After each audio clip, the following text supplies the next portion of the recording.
and the guest of honors have joined us offline as well as in an online mode. May I please extend my request to the conference chair to grant us the permission to start the program, please? Please. A very good morning to all the respected dignitaries, esteemed guests, deans, head of the institutions, faculty members, and dear students. On behalf of Dr. Ashok K. Chauhan, sir, Honorable Founder President, Amity Education and Research Group, we extend a very warm welcome to you all to an ICSSR sponsored international conference on Vision Viksit Bharat at the rate 2047, enhancing competency-based education through innovative pedagogical interventions, which is held in hybrid mode on 23rd of December 2024. We are absolutely thrilled to have so many passionate educators, researchers, and thought leaders gathered here today from all the corners of the globe to discuss one of the most transformative areas in education, that is competency-based learning.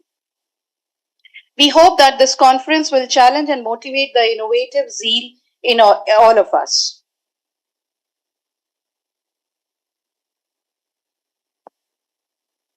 As a mark of gratitude to our distinguished panelists and guests today, we will like to begin with the Tulsi felicitation ceremony. The Tulsi is a manifestation of Goddess Lakshmi and a consort of Lord Vishnu. And we at Amity want to welcome our guests with this token of appreciation and auspiciousness. Along with the beginning of the ceremony with the lighting of the lamp, to be accompanied by an invocation dedicated to this light in our lives, may I request the guest to come forward in lighting the ceremonial lamp before starting the today's proceedings, followed by the Tulsi sapling presentation, welcoming our guest with the ceremony that Amity follows. Thank you all.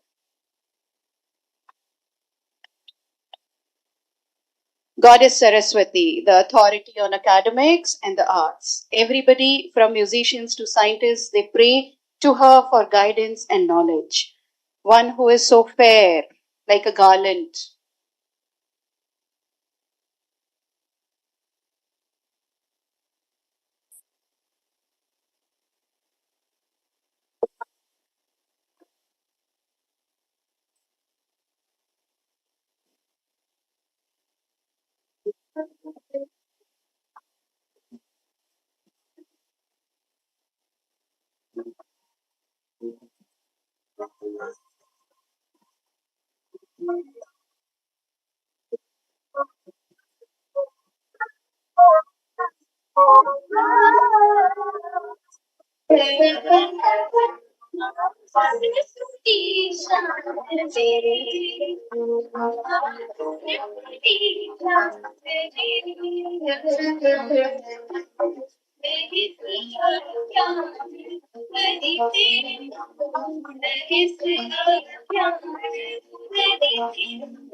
It's a pleasure to welcome all of you here.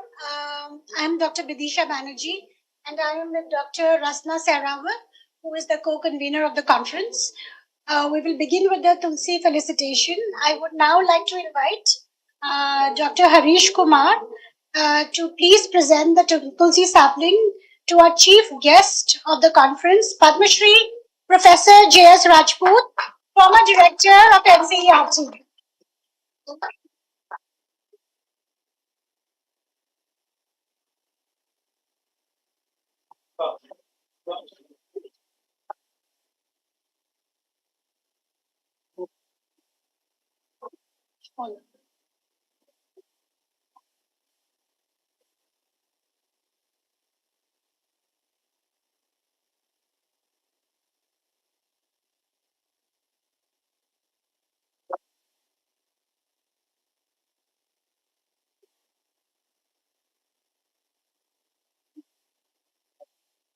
Thank you, Dr. Harish.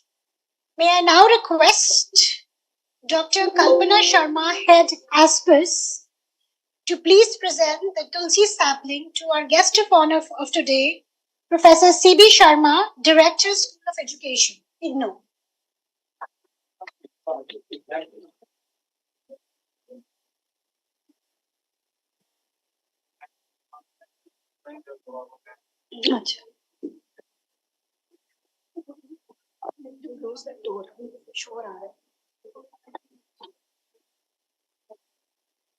Thank you, ma'am. Our guest of honor, Professor Amanda McKinsey, Director, Office of Academic Integrity, University of Waterloo, has joined us in an online mode. May I now request Dr. Harish Kumar to please present the Tulsi sapling to her virtually.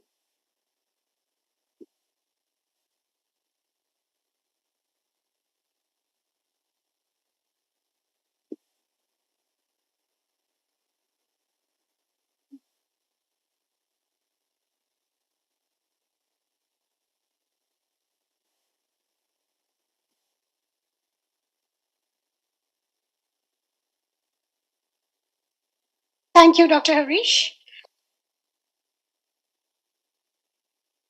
Our guest of honor, Professor Manoj K. Saxena, Head and Dean of Education, Central University of Himachal Pradesh, and member of UGC Standing Committee, has joined us in an online mode. May I now request Dr. Kalpana Sharma to please present the Tulsi sapling virtually.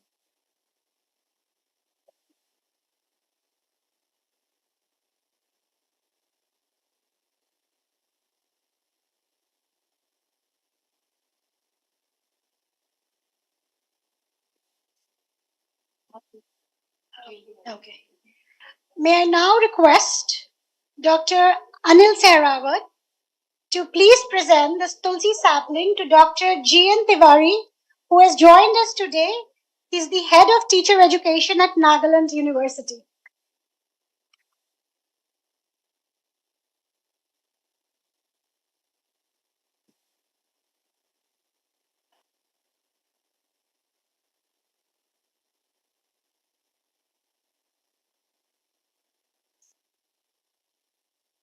Thank you, sir.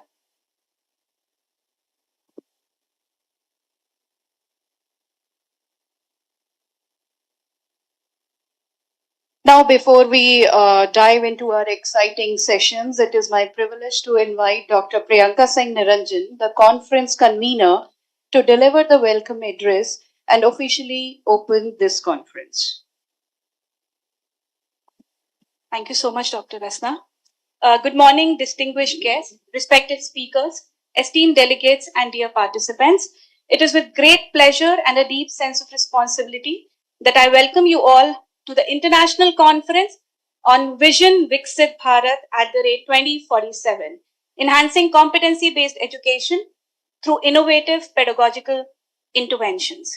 This conference marks a significant step towards shaping the future of education in India as we envision a Viksit Bharat, that is developed India by 2047, the 100th year of India's independence.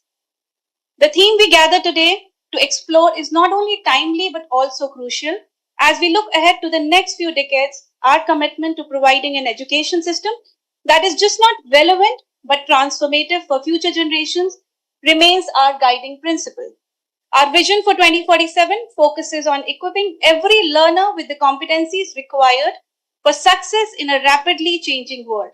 As we transition from the traditional education methods to more competency, learner-centered approach, competency-based education has emerged as a pivotal strategy.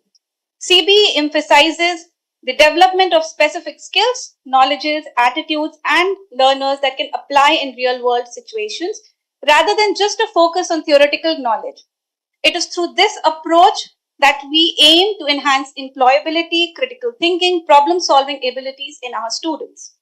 The role of innovative pedagogical interventions cannot be overstated. The integration of technology, collaborative learning, personalized instructions, and experiential learning are the key component of this transformation.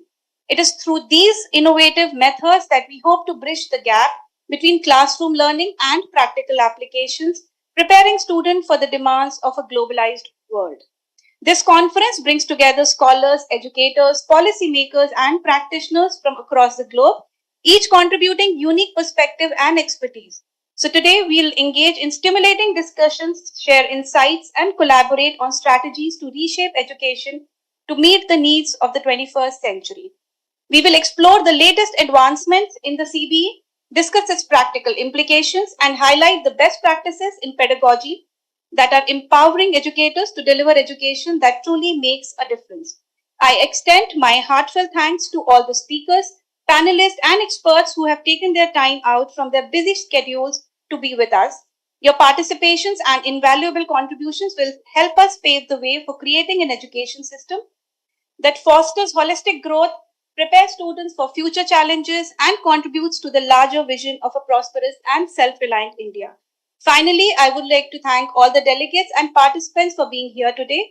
Your presence signifies the shared commitment to innovation and excellence in education. I encourage you all to make the most of this opportunity to network, learn, and to collaborate with your peers.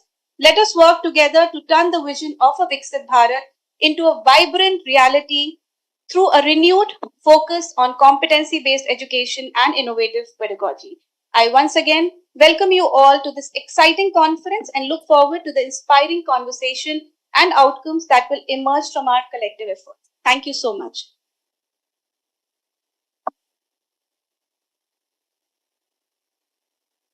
Thank you, Dr. Priyanka, and congratulations on organizing this wonderful conference.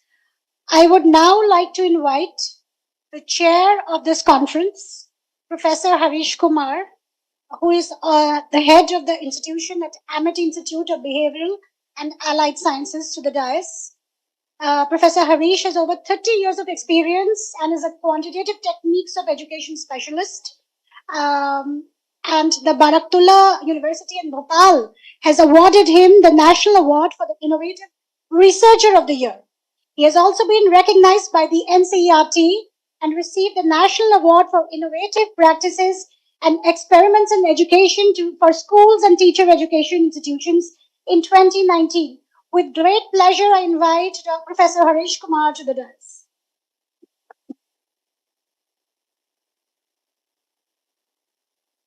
Thank you, Vidisha Madam. So it's my honor that we are going to organize today a very reputed conference, which is sponsored by ICSSR, is a reputed agency. So on behalf of Founder President Sir and Chancellor Sir and worthy Vice Chancellor Professor Balvinder Shukla Ma'am, I extend very warm welcome to all our guests, participants and organizers. Viksit Bharat translates to developed India and represents a vision for transforming India into a more developed and prosperous nation. This initiative encompasses various dimensions, including economic growth, social development, infrastructure enhancement, and educational reforms. Competency-based education focuses on promotion of learners from one class to other class and equipping learners with the knowledge, job skills, and attitudes necessary for real world application. The outcomes of the conference would surely demonstrate alignment with the goals set by the India's National Education Policy 2020, especially in the area of life skills, holistic education, and lifelong learning. The integration of skill-based education and competency-based learning models would match the objectives outlined in the NEP, particularly the learning models focus on enhancing critical thinking, problem solving, and experiential learning in school curricula, helping thinking of the every person in this field. Here I would like to inform you that on 16th December 2024, government has passed a gazette notification that results of 5th and 8th class would be now as per the performance of the school, and school can retain or fail a student if pupil's performance or competency is not as per the set norms and the standards. Competency is not only for saying, but it try to give you the skills, and it make you the job oriented, and it further make you so that you can further be promoted to the next class or next promotion. So here the goal of the conference is to explore how pedagogical practices can be redesigned and adopted to enhance the implementation of competency-based model. Over the course of event, we will witness a variety of groundbreaking discussions and presentations that have highlighted the diverse approaches and strategies for improving teaching and learning in the context of CBE. From innovative assessment method to the integration of digital tools, we see how thoughtful pedagogical interventions can foster greater students' engagement, deeper learning, and more equitable educational opportunities.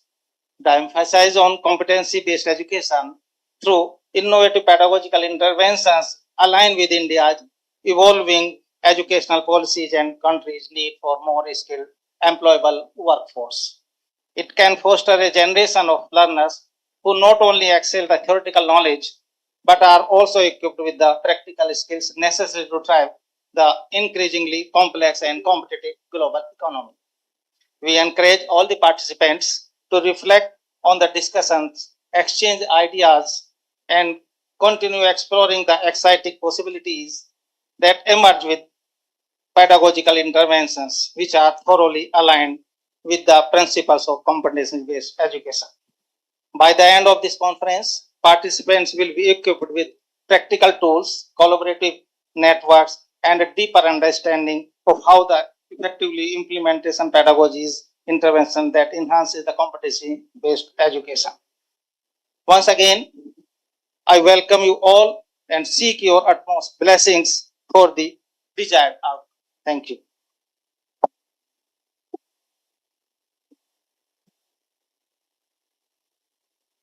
Thank you so much, sir.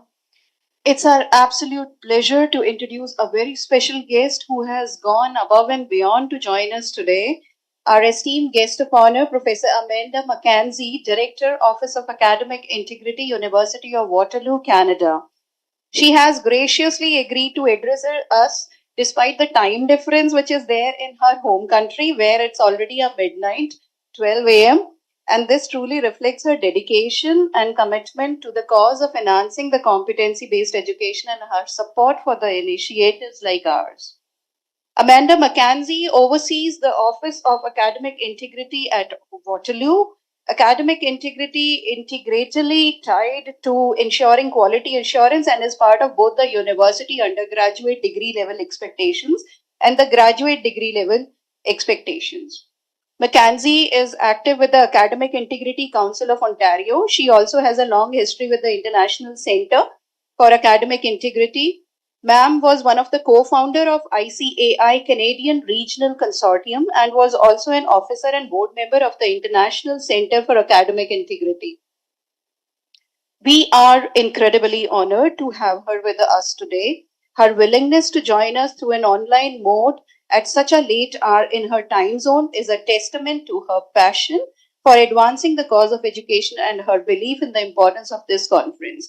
Without further delay, please join us extending a warm and a very enthusiastic welcome to Dr. Amanda McKenzie, our distinguished guest of honor, who will now address the gathering. Over to you, ma'am.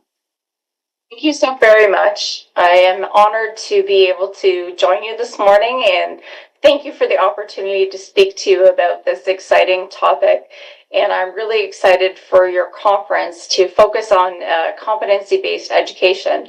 And I will tie that into how I relate to the work that I do in academic integrity and quality assurance.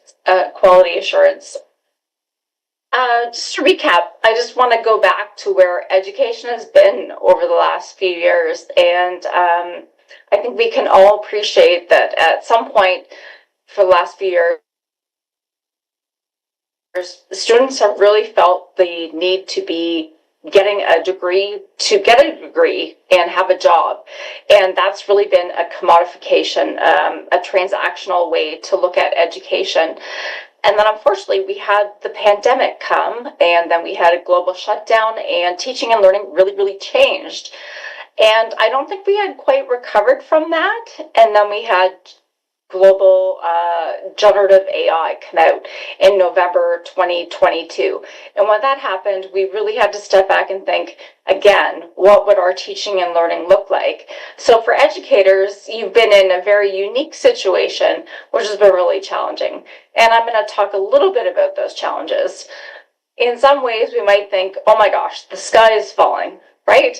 So what do we do now with all these challenges? How do we know that students are doing their own work? How do we know that students aren't taking shortcuts? How do we keep them engaged in learning, which is so important to what we do?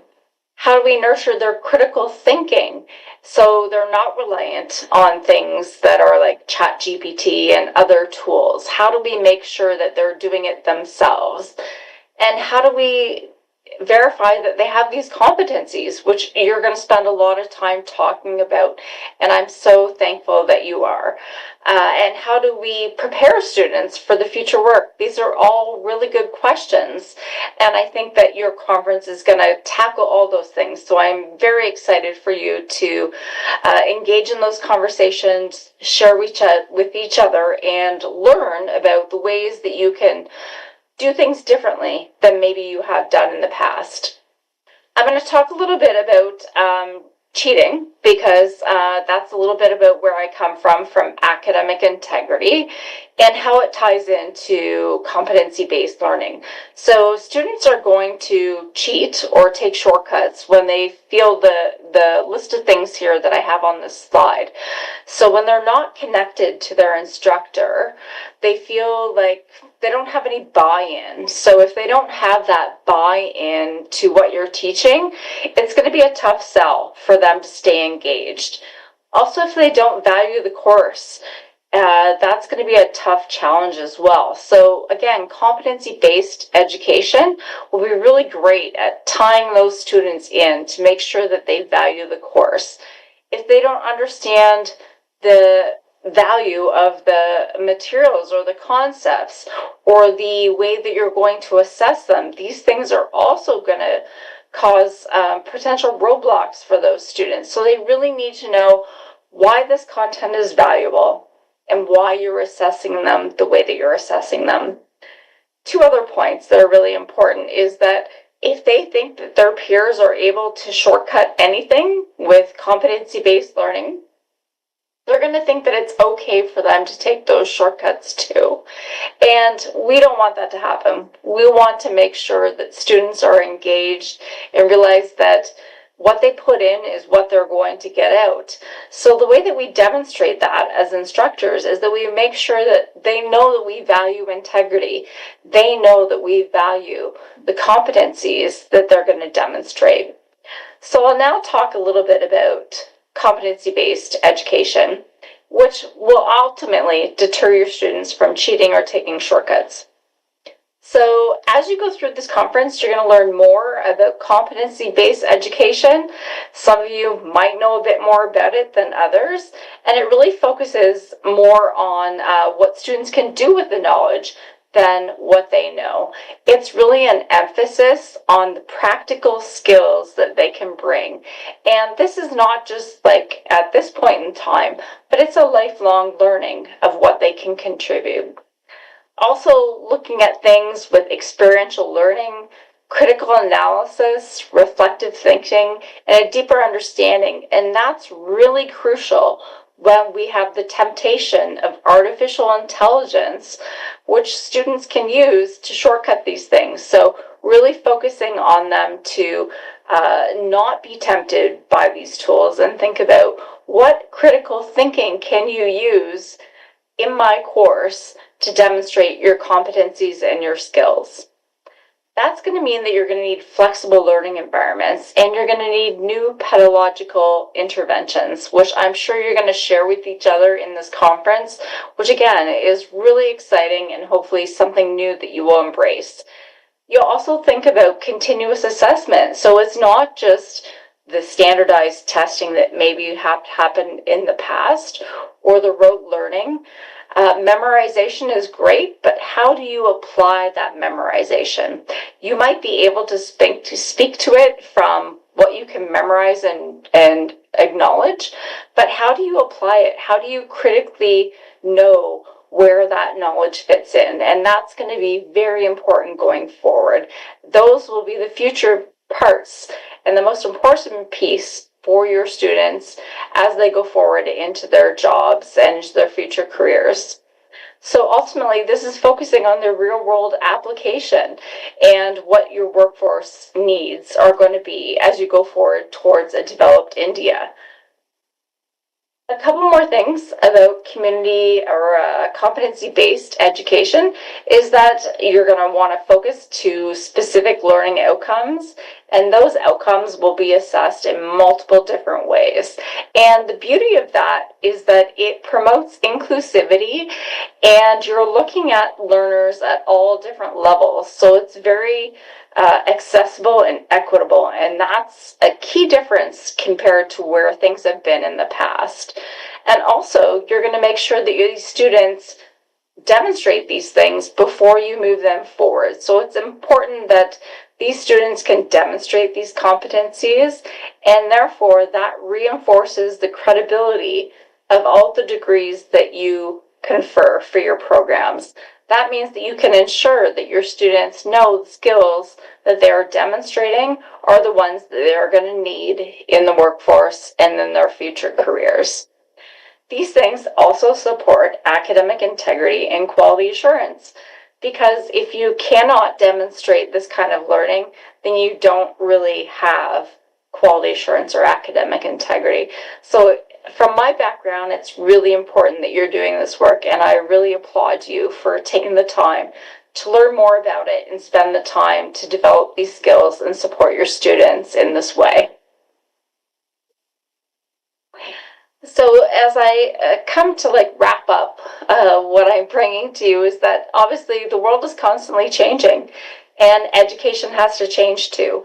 And that means that's a big commitment from educators.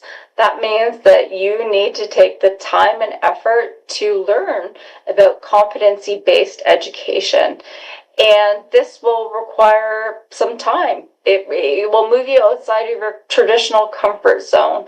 It means that we're going to ask students to learn in a different way, and you're going to ask yourself to teach and instruct in a different way. So I'm thrilled that you're looking at this path and the dedication to a greater good and how that will lead to a more developed India. So I really am pleased to be here today to kick off your conference, and I think it's great that you're going to be focused on this topic, and I think you have a lot to learn and share with your students. So thank you so much for being here, and I appreciate it very much. Thank you. Thank you so much, Dr. Amanda. That was certainly, you have actually given us much to reflect on as we continue our journey through this conference. Thank you, ma'am, for your insightful and thought-provoking address. And it is clearly that to truly enhance this competency-based education, we need to be bold in our thinking and innovation in our approach. So this keynote has actually set the tone for the discussions to come. Thank you. We are now incredibly honored, I should say, to have a very special guest with us today. Our guest of honor today is a respected educationist, Professor C.B. Sharma, sir, former chairman, NIOS, Director, School of Education, IGNOU, whose work has actually inspired positive change and innovation in education, pedagogy, competency-based learning. Sir is a professor of education from School of Education, IGNOU, and has been on a 3-member committee constituted by Government of India to draft the Distance Education Council of India.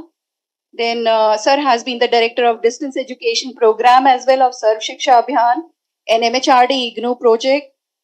Sir has served the Open Distance Learning ODL system for nearly 2.5 decades. And before joining the ODL, Sir has taught at JNU New Delhi as well. And he has been on various statutory bodies, academic councils, board of managements, board of governors, and also the visitors president of India nominee on selection committees on various ODLs. Sir has been nominated by IGNOU as well as invited to national committees on various areas like 11th Plan, SSA, Sarv Shiksha Abhiyan, RMSA, National Mission on Education, Information and Communication Technologies, UGC visiting committees, NAC assessments, NAC teams, National Council for Teacher Education Planning, as well as many other visiting teams like DEC, UGC, AICT inspection committees, etc. So we are honored to have you. The one who has planned, designed, and developed the curriculums of various universities, the one who has designed and developed a series of audio programs for in-service training teachers of IGNOU, the one who has been working on developing better coordination and networking as well around the globe in South Asia with the goal of developing mechanisms to augment the interaction among various institutions and individuals. Professor Sharma was also invited by the Linnaeus University, Sweden, to deliver the keynote address on entrepreneurship and education in India, and half a dozen other Nordic universities to lecture on educational collaborations with Indian universities.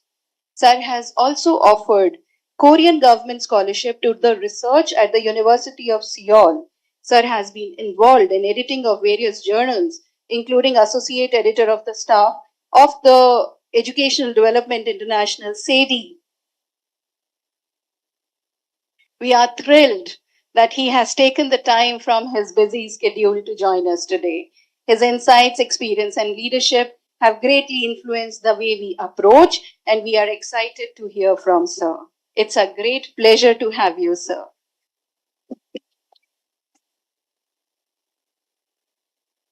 My privilege entirely. Thank you so much.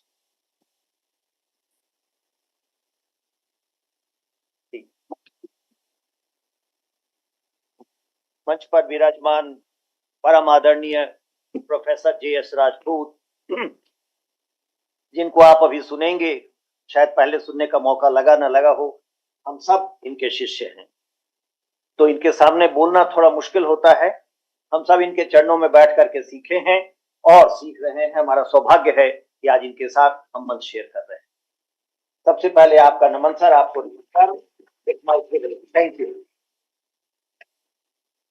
Professor Harish Tyagi ji, and we just heard Amanda from Canada. I wondered if Manoj ji is also there. We have Professor Gyanan Tiwari ji and others. I must say it's my privilege to be here. I don't know whether I really deserve to be addressing as a guest of honor or something like a keynote on this topic of competency-based education. I would be challenging some of the tenets that you have perhaps heard about, thought about, and my address would primarily be to the audience sitting at the back seats. हम जिस competency की बात कर रहे हैं वो तुम्हारी competency की बात कर रहे हैं, तो हम तुम्ही को एड्रेस करेंगे कि वो क्या कॉम्पिटेंसीज की बात कर रहे हैं और वो क्या है। मैं कुछ प्रश्न उठाऊंगा और शायद आज नहीं तो आगे तुम उन सब प्रश्नों का उत्तर देना। I have been hearing about competency, capacity. First and foremost, I'll ask you, why are you here? You are privileged to be here. I wonder how many of you are first generation learners. कोई ऐसा यहां बैठा है जिसके माता पिता पढ़े लिखे नहीं हैं? तो हम किस कॉम्पिटेंसी की बात कर रहे हैं? जो माता पिता ने मेहनत करके हमको दिया और उनकी बदौलत हम यहां हैं। उन लोगों की सोचो जो कभी विद्यालय नहीं गए, जिनके माता पिता पढ़े लिखे नहीं थे, जिनको यह सुविधा नहीं थी। तो हम उन कॉम्पिटेंसीज की बात कर रहे हैं जो हमको विरासत में मिला है। हमेशा ध्यान रखो कि ये कॉम्पिटेंसी प्योरली तुम्हारी नहीं है,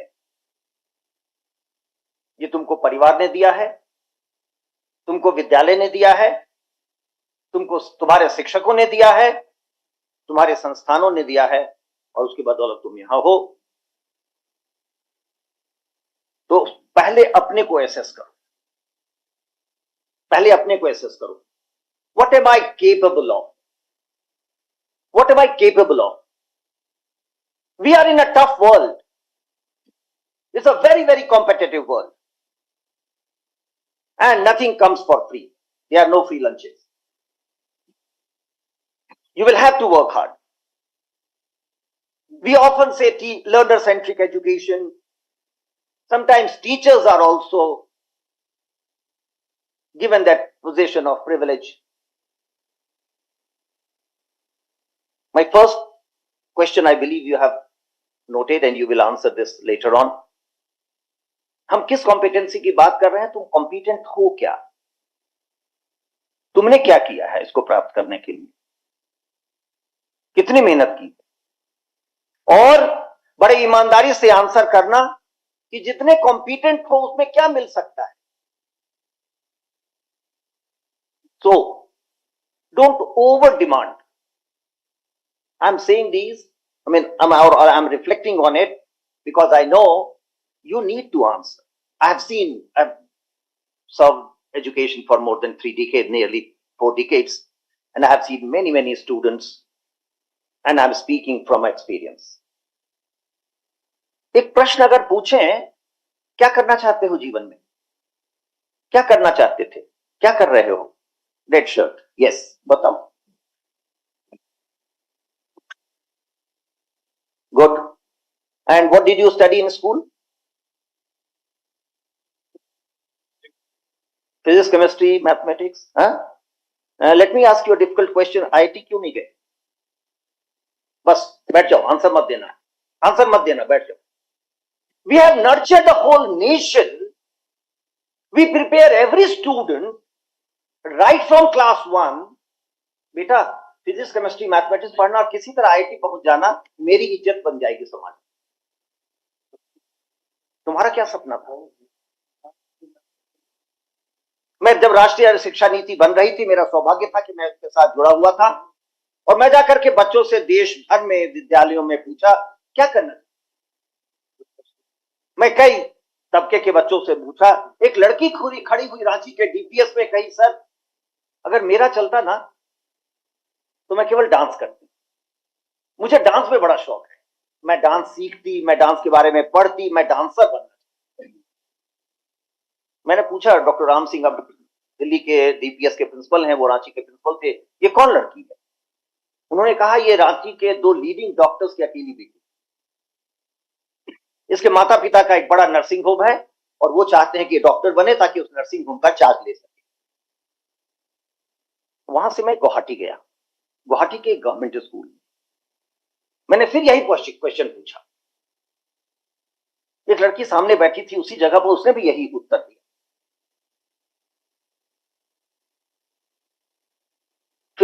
जब लंच हुआ तो जो टीचर मेरा विजिट अरेंज की थी वो कहीं कि सर मेरा भी फर्स्ट लव डांस है, मैं प्रोफेशनल डांसर हूं लेकिन यहां मैं केमिस्ट्री टीचर हूं.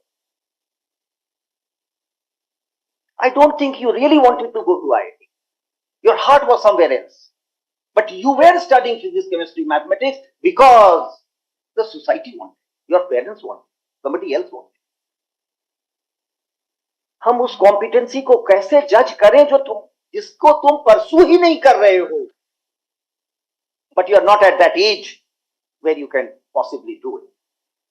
First is pursue what you really desire. और फिर अपने को दोष मत दो कि हम वो नहीं अचीव कर सकते, क्योंकि जैसा हमने कहा there is very very tough competition. And I asked him this question, what do you want to become, what do you want at your school age? Perhaps none of us do that. ईमानदारी से अपने को बताओ, अपने समाज को बताओ, अपने पीयर ग्रुप को बताओ मैं करना क्या चाहती हूँ. I know student, I know because I nurture students. कि एक बच्चा 9वीं क्लास में कहता है मैं तो आईआईटी जाऊंगा और सभी दोस्तों को बताता है. हम में से कितने लोग ईमानदारी से बताते हैं मैं आईएएस बनना चाहता था, नहीं बन पाया तो यहां. पहले अपने को बताओ, तय करो और उस पर पूरा जान लगाओ. देखो मैं दूसरा जो पीरियड क्वेश्चन करने जा रहा हूं, हम जो डिजर्व नहीं करते हैं वो एस्पायर कर लेते हैं और फिर फेलियर जब होता है तो हम सफर करते हैं, डिप्रेशन में जाते हैं क्योंकि वो मेरा रास्ता ही नहीं था. हम किस कॉम्पिटेंसी की बात कर रहे हैं जो इनेट नहीं था मेरा. अपने इनेट गुण को पहचानो फिर परसू करो. कंपटीशन दुनिया का बहुत टफ है. Do you know how many students are there in schools in India today? कोई अंदाज है कि भारत की विद्यालयों में कितने बच्चे हैं? 35 करोड़ बच्चे विद्यालय में हैं. अमेरिका की आबादी 34 करोड़ है. सोच रहे हो तुम किससे कॉम्पीट कर रहे हो? क्या कंपटीशन है तुम्हारे लिए? और यहां नहीं, पूरे दुनिया में. जो आप अगर ये सोच रहे हैं कि आप डीएलएड कर लेंगे, एक बिटिया हमको भी रिसीव की, उसको हमें रास्ते में इसीलिए पूछा था क्या कर रही हो, कहीं डीएलएड कर रही हो, क्या करना चाहती हो? और वो वही आंसर की जो मैं सुनना चाह रहा था कि सर मैं डीएलएड कर रही हूं. हमने पूछा किसको पढ़ाओगी? कहीं नहीं, वो तो अपर प्राइमरी एलिमेंट्री को पढ़ाने के लिए, लेकिन मुझे बड़ा शौक है कि मैं छोटे बच्चों को पढ़ाऊं. क्यों कर रहे हो? कभी लाइफ में खुश रहोगे? पढ़ाना चाहती है वो लड़का, I don't know whether she is here, 3 से 8 साल वालों को, और ट्रेनिंग मिल रहा है उसको 8 से 14 को पढ़ाने के लिए. Would she ever be happy? Would she ever deliver the best? Would she be best in her competition? No. We have not geared our nation for that. इतनी चीजों की आवश्यकता थी. डांस की आवश्यकता थी, म्यूजिक की आवश्यकता थी, पॉटरी की आवश्यकता थी, कारपेंट्री की आवश्यकता थी. कुछ हंसी आ रही है क्या कि सर क्या बोल रहे हैं, पॉटरी और कारपेंट्री? आप मुझे कुम्हार बढ़ई बनाना चाहते हैं? तैतरेय उपनिषद पढ़ो, रिक्कु नाम के कुम्हार की चर्चा है जो दुनिया में सबसे बढ़िया पॉटर. हम दुनिया में सबसे आगे थे क्योंकि हर विधा में हर विधा हमारे लिए विद्या है.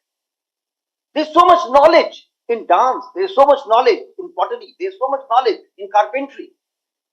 I wonder how many of you have seen IKEA furniture. It's the most expensive furniture in the market. You know from where it comes? It comes from Sweden. What's the population of Sweden? It's 1.5 crore. 1.5 crore आबादी का देश इतना बढ़िया furniture design करता है कि हम सब दौड़ के उसको खरीदते हैं. हम 35 करोड़ बच्चे पढ़ाते हैं, एक भी कारपेंटर नहीं बनना चाहता. क्यों? How much money is there? What are you pursuing? What are you pursuing?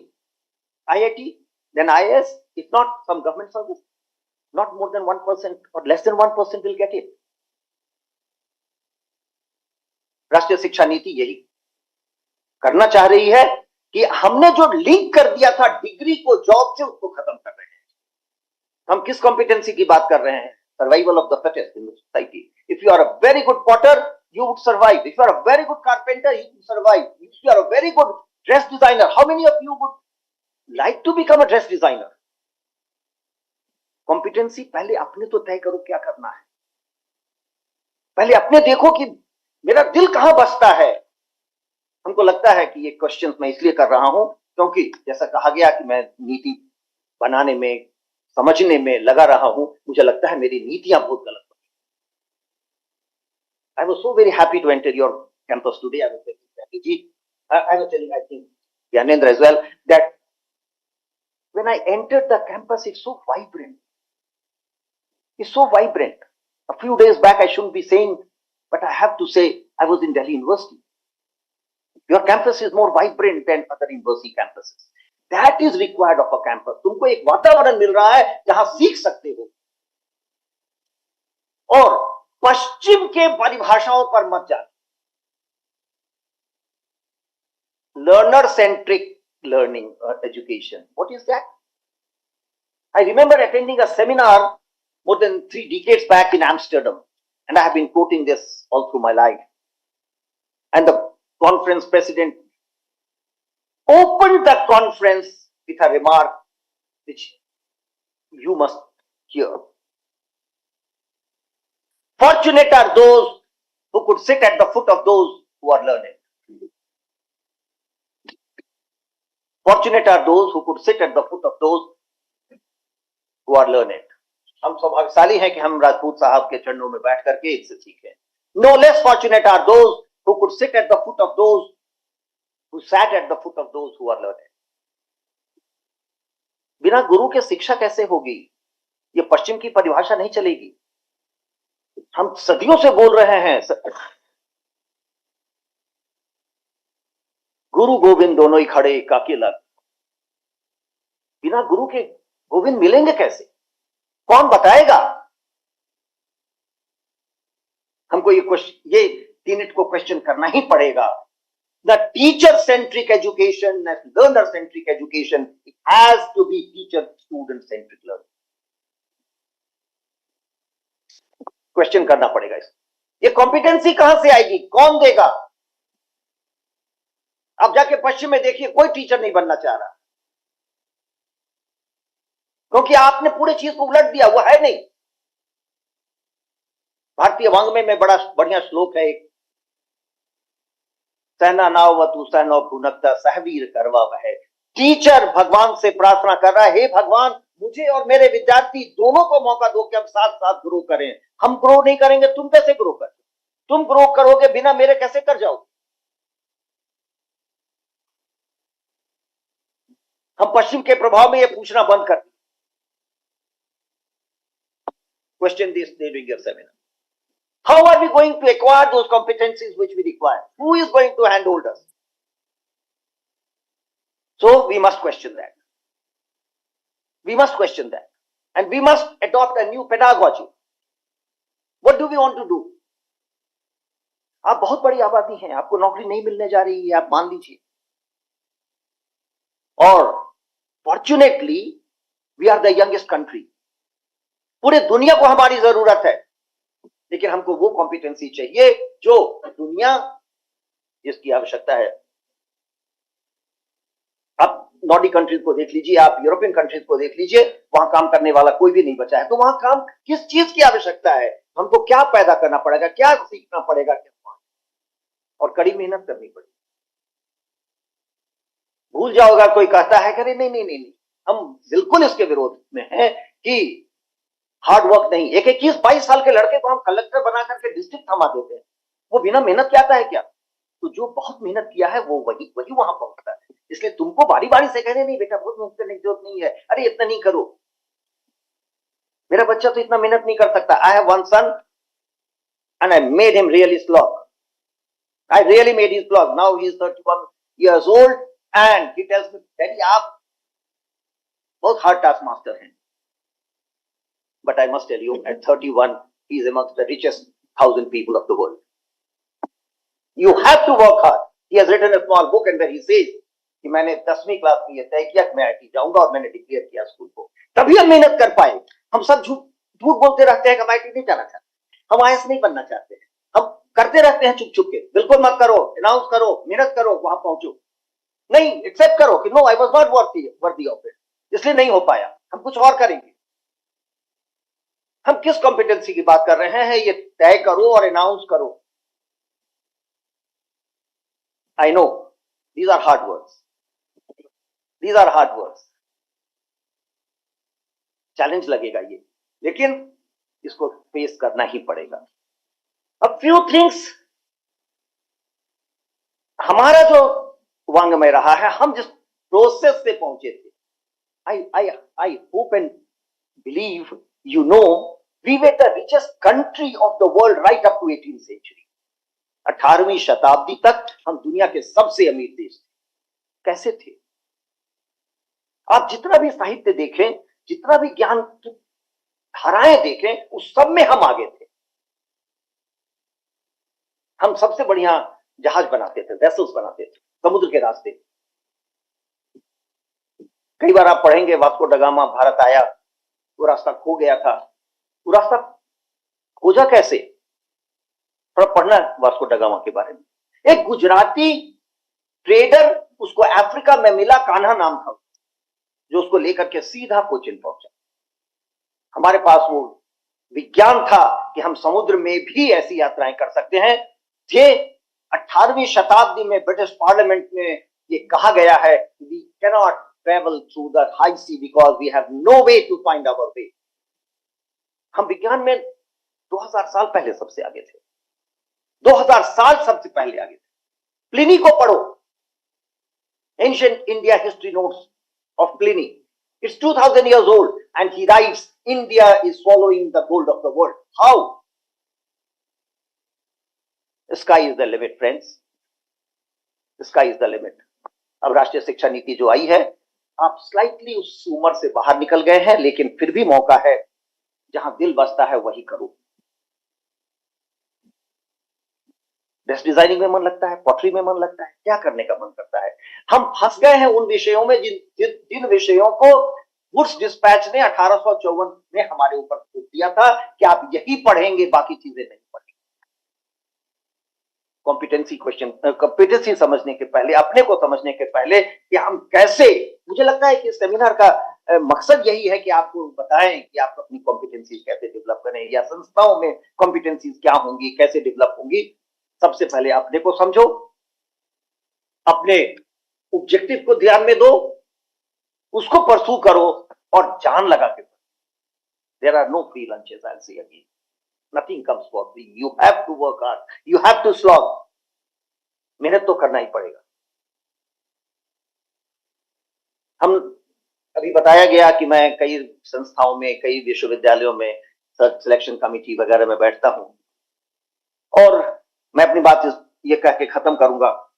और हमने फिजिक्स के इंटरव्यू में जब पूछा कि भाई तुम कर क्या सकते हो, मास्टर्स इन फिजिक्स कर गया है, पीएचडी नेट, पहला क्वेश्चन था तुम क्या कर सकते हो? Sir I am first class first in physics, topper. अरे तो ठीक है भाई, कर क्या सकते हो? हम ये जानते ही नहीं कि हम कर क्या सकते हैं। हम डिग्री फॉलो कर रहे हैं, डिग्री परस्यू कर रहे हैं।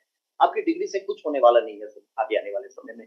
आप कर क्या सकते हैं? आपके पास डिग्री होना, दुनिया भर का उदाहरण है। आप अप्लाई कर दीजिए न्यूयॉर्क यूनिवर्सिटी में संस्कृत पढ़ाने के लिए, आपको बुला लेगा कि भाई आपने अप्लाई क्यों कर दिया? आपका तो बायोडेटा में कहीं लिखता नहीं है संस्कृत, आपने क्यों अप्लाई कर दिया? No, I have learned Sanskrit, I love Sanskrit, so I have applied. Okay, we have invited 17 people. Come, sit together. We'll discuss. Okay, you want to be a teacher of Sanskrit? Tell us. What should be the curriculum? बोलिए। आपकी degree से क्या लेना देना है? Competency किसको कह रहे हैं? डिग्री को कॉम्पिटेंसी कह रहे हैं, वो कॉम्पिटेंसी है नहीं। मैं बात यहीं से शुरू किया था। आपके पिताजी माताजी ने आपको ला करके एडमिशन करा दिया, आप उस डिग्री को फॉलो कर रहे हैं, आप वो आधे मन से कर रहे हैं, लेकिन मन आपका लगता है जाकर के स्पोर्ट्स में, चेस में। चेस खेलो, दुनिया का सबसे बढ़िया चेस प्लेयर बनोगे, देखो कहां पहुंचोगे। फिर ये मत पूछ देना सर नौकरी कहां मिलेगी, नौकरी से डिलिंक करो पढ़ाई को, तभी तो कॉम्पिटेंसी एकदम। तो अगर कॉम्पिटेंसी की बात नहीं करनी थी तो जॉब की बात करते सेमिनार में आज। हम कॉम्पिटेंसी की बात कर रहे हैं, हमको ये कहना ही पड़ेगा कि अपने दिल को देखो, सोचो कहां मेरा दिल बसता है और हम क्या करना चाहते हैं और कहां हम बेस्ट हैं, वही हम बेस्ट कर पाएंगे. My message for the conference would be that you need to really assess yourself, understand yourself, don't over assess, don't misinterpret, don't look at the television programs and see how people succeed there. That is soap opera, that's drafted stories, that's not for me. I must assess myself and honestly, ईमानदारी से तभी कुछ कर पाओगे. I wish the conference all my best wishes. I hope you would really discuss the issues that we really want, intend to, and not on the paradigms that West says, ministry says, और document says और article says. एक बड़ा अच्छा एक last चीज करके खत्म करेंगे. आजकल एक नया सगुफा दिया है कि भारत में जो औरतें साड़ी बांधती हैं और मर्द धोती पहनते हैं, उनसे बहुत कैंसर हो रहा है. ये बहुत इंपॉर्टेंट है. अभी ये स्मॉलर सर्कल्स में डिबेट हो रहा है. आपके लिए ये है, हम हजारों साल से साड़ी पहन रहे हैं, धोती बांध रहे हैं, कैंसर नहीं हुआ, अब हो रहा है. हम वेस्ट के पैराडाइम्स को और वेस्ट के इन्फ्लुएंस को टॉक करते हैं. Question those paradigms. Let me tell you, you are the best of the world. You are the best of the world. I have seen teachers across the globe. I have assessed. I have sat in their classes just to see how they perform. You are the best. You can do it if you decide. You are most competent. Thank you very much. All the best.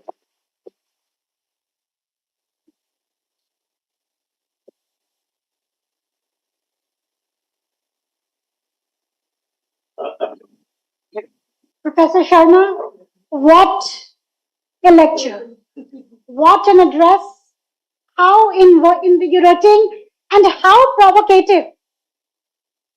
You know, it's not easy to talk about these things which we all understand and at some level we all acknowledge, but we don't verbalize. Professor Sharma, you talked about transforming teachers. You know, in Mizoram's transformative learning, the emphasis is always on the student. We forget that we teachers need to also change. We need to adapt ourselves to the newest pedagogy. And then you talked about listening to your heart. I think time and again we asked you in the interviews during the admissions that what do you want to become? And the answer we always hear is something that our parents have told us. At that critical juncture, we forget to answer the question that is asked. We answer the question based on what our parents would have loved to hear. And I'm so thankful today that you have brought up this issue because competency comes from interest, from deep-seated desire, and not from learning in a classroom which is void of the connection. So thank you very much. Wonderful address. Thank you so much. Thank you. It's my pleasure to now invite Professor Dr. Manoj Kumar Saxena, who is online with us. He's a professor and head and dean of education and campus director at Dhauladhar Campus 1. He's also the additional director of IQAC at the Central University of Himachal Pradesh in Dharamshala and the honorary director of this OER Cell Center. He previously held the position of honorary director of Deen Dayal Upadhyay Kaushal Kendra for nearly 4 years. With 25 years of teaching and educational administrative experience, he has served as chairman, member coordinator, and member of the NAC peer team, as well as a member of the visiting team for NCTE and the UGC expert committee. Additionally, he is a member of the academic council, chairman of the school board, and convener of the Board of Studies in Education at the Central University of Himachal Pradesh, Dharamshala. He has been honored as a President's Scout by His Excellency, the President of India, in 1988 and received the Rotary International Youth Leadership Award in 1983. He was presented with the Excellent Teacher Award 2021 by the Sociological Society of Himachal Pradesh and recently conferred with the Honorary Fellow status by the South Asian Institute for Advanced Research and Development in Kolkata, along with the Best Teacher Award for 2022 given by the New Global Research Foundation in Pandit Deen Dayal Upadhyay Nagar, Chandoli, UP. Immense pleasure to welcome Professor Manoj Kumar Saxena online to this conference. Welcome, sir.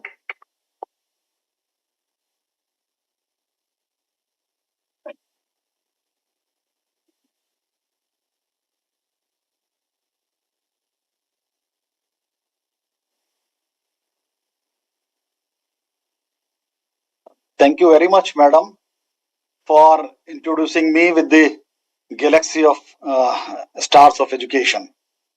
But many of the things which you told all the participants, I have relinquished many of the charges.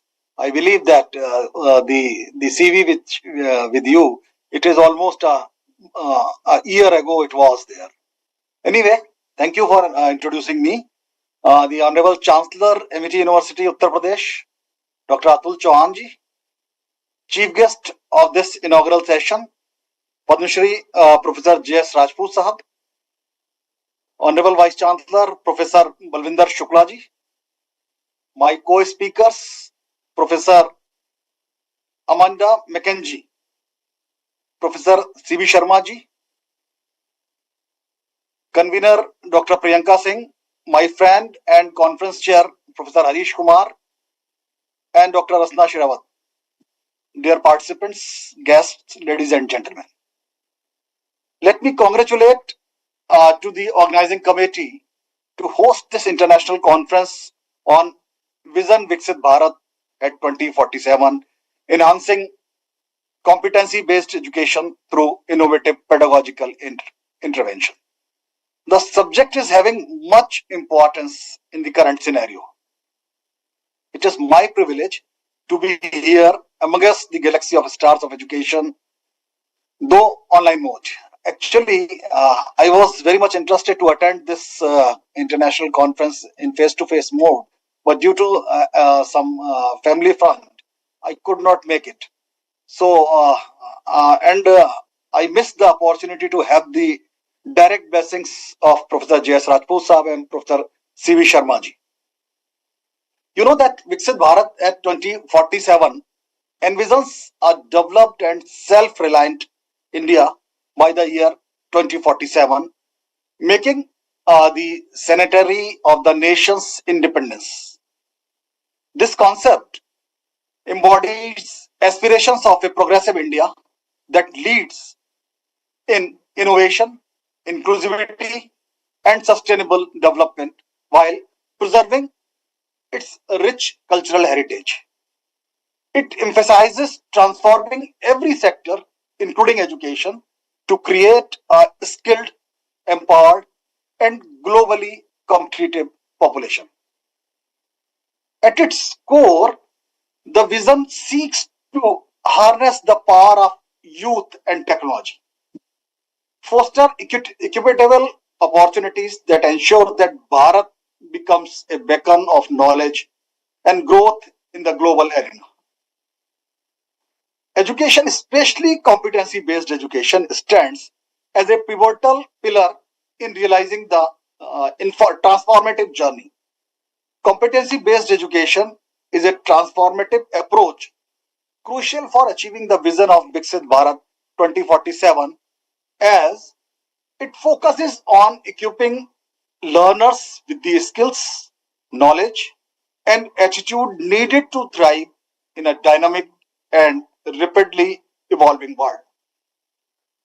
By shifting emphasis from rote memorization to mastery of competencies, as Professor Sharma has already told, competency-based education ensures that students develop critical thinking, problem solving, creativity, and ethical values, key traits for driving innovation and social progress. The learner-centered approach aligns with the goals of progressive Bharat by fostering employability, adaptability, and lifelong learning, thereby empowering individuals to contribute meaningfully to the nation's growth and global leadership. Through competency-based education, Bharat can cultivate a generation of skilled professionals and responsible citizens, bridging the gap between education and real-world demands, and propelling the nation towards sustainable development and inclusive growth. You know that by 2047, a developed Bharat will stand as a beacon of innovation, inclusivity, and global leadership. Celebrating 100 years of independence with transformative achievements across sectors, especially education, this vision encompasses an education system that not only meets global standards but also pioneers new paradigms by integrating technology, fostering creativity, and emphasizing skill based learning. Inclusivity will ensure equal opportunity for all, breaking barriers of socio-economic, that socio-economic disparities and empowering every individual to contribute to nurture critical thinkers and problem solvers who can lead in emerging fields, positioning Bharat as a hub for research, knowledge exchange, and sustainable practices. As a global leader in education, Bharat will exemplify how a robust, future ready education system can drive societal advancement and inspire other nations too. If we talk about the role of education, it serves as the cornerstone for realizing the vision of Viksit Bharat at 2047, laying the foundation for a skilled, empowered, and forward thinking society. By prioritizing competency based learning, the education system ensures that students master essential skills required to excel in real world scenarios. A focus on critical thinking enables learner to approach challenges creatively and make informed decisions in a rapidly evolving global landscape. Lifelong learning further prepares individuals to adapt to emerging technologies, industries, and societal needs, fostering resilience and continuous growth. Through an education system built on these pillars, Bharat can cultivate a generation of innovators, leaders, and responsible citizens who will drive the nation's transformation into a global powerhouse by 2047. You know that competency based education emphasizes mastering specific skills and knowledge rather than merely spending fixed hours in the classroom. It ensures that learners progress at their own pace, demonstrating proficiency in real world aspirations. This approach prioritizes outcomes, adaptability, and personalized learning experiences. You know that by aligning education with practical needs, competency based education prepares students for future challenges effectively. This kind of education prioritizes clear learning outcomes, ensuring students gain practical real world skills. It emphasizes measurable competencies, focusing on what learners can do effectively. And you know that this approach bridges the gap between education and industry demands. By fostering mastery, it prepares our students for success in dynamic environments. The National Education Policy 2020 integrates competency based education as a fundamental principle to transform Bharat's education system. It emphasizes developing critical thinking, creativity, and problem solving skills over rote memory. NEP 2020 promotes experiential learning, multidisciplinary approaches, and skill development aligned with 21st century needs. It introduces holistic and flexible curricula designed to build competencies across cognitive, emotional, and social domains. By incorporating formative assessment and real world applications, the policy ensures that students master essential skills, making them future ready and aligning education with the vision of Viksit Bharat at 2047. You know that under NEP 2020, competency based education places a strong emphasis on nurturing critical thinking, problem solving, creativity, and ethical values to prepare a student for real world challenges. By shifting focus from rote memorization to conceptual understanding, the policy encourages learners to think analytically and approach problems with innovative solutions. Creativity is focused through multidisciplinary learning and practical applications, allowing students to explore diverse perspectives. Ethical values are integrated into education to build socially responsible and morally grounded citizens. This holistic development equips learners to excel in rapidly changing world, contributing meaningfully to society and advancing the vision of Viksit Bharat at 2047. CB has proven highly effective in fostering employability and adaptability in a rapidly evolving global landscape.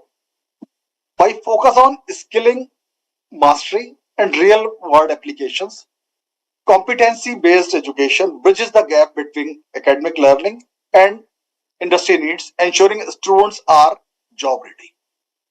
It equips learners with critical thinking, problem solving, and technological proficiency, skill essential for thriving in dynamic and competitive environment.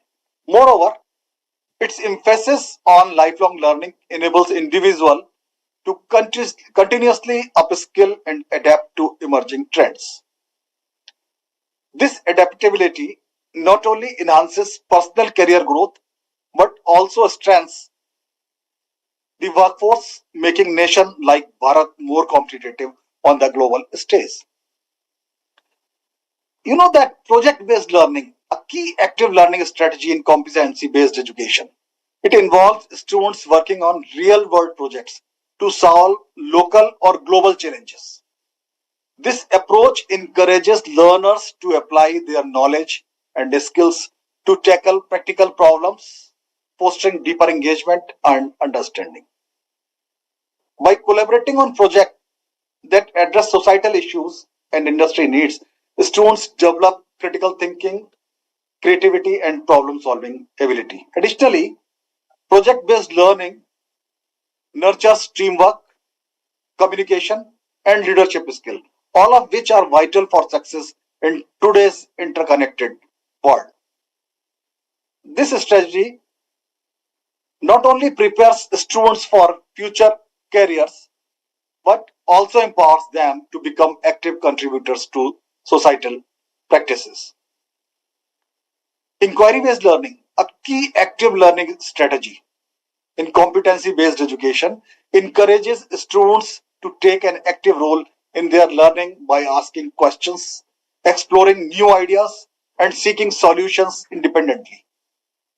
This approach fosters curiosity and critical thinking, allowing learners to deeply engage with the content and apply knowledge to the real world problems. Instead of passively receiving information, students actively construct their understanding through inquiry research and collaboration. This method promotes a deeper, more meaningful learning experience, helping students to develop essential skills of all which are crucial for success in both academic and professional settings. Technology integration under competency based education leverages tools like artificial intelligence and augmented reality or virtual reality. AI enables adaptive learning platforms that tailor content to individual student needs, ensuring they progress at their own pace and mastery level. Augmented reality or virtual reality technologies provide interactive, hands-on learning opportunities that immerse students in realistic, dynamic environment. enhancing their understanding of complex concepts through simulation and learning more engaging, but also help students apply theoretical knowledge to practical situations. Technology integration under CBE enhances peer learning, interdisciplinary projects, and community engagement of all, which are critical for developing teamwork, leadership skills. Digital tools and platforms enable students to collaborate in real time, share resources, and work on diverse projects that span multiple disciplines, fostering a more interconnected and holistic learning experience. If we talk about assessment innovation under CBE,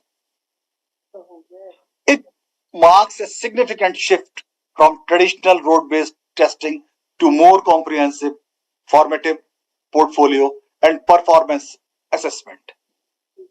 Instead of measuring memorization, these innovative assessment methods focus on evaluating students' actual competencies, skills, and their ability to apply knowledge into real world context.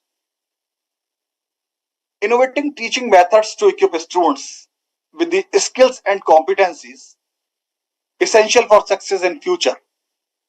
By adopting competency based education, teachers can focus on mastering specific skills rather than adhering to rigid timeliness, ensuring that students are not only knowledgeable but also capable of applying their learning to real world challenges.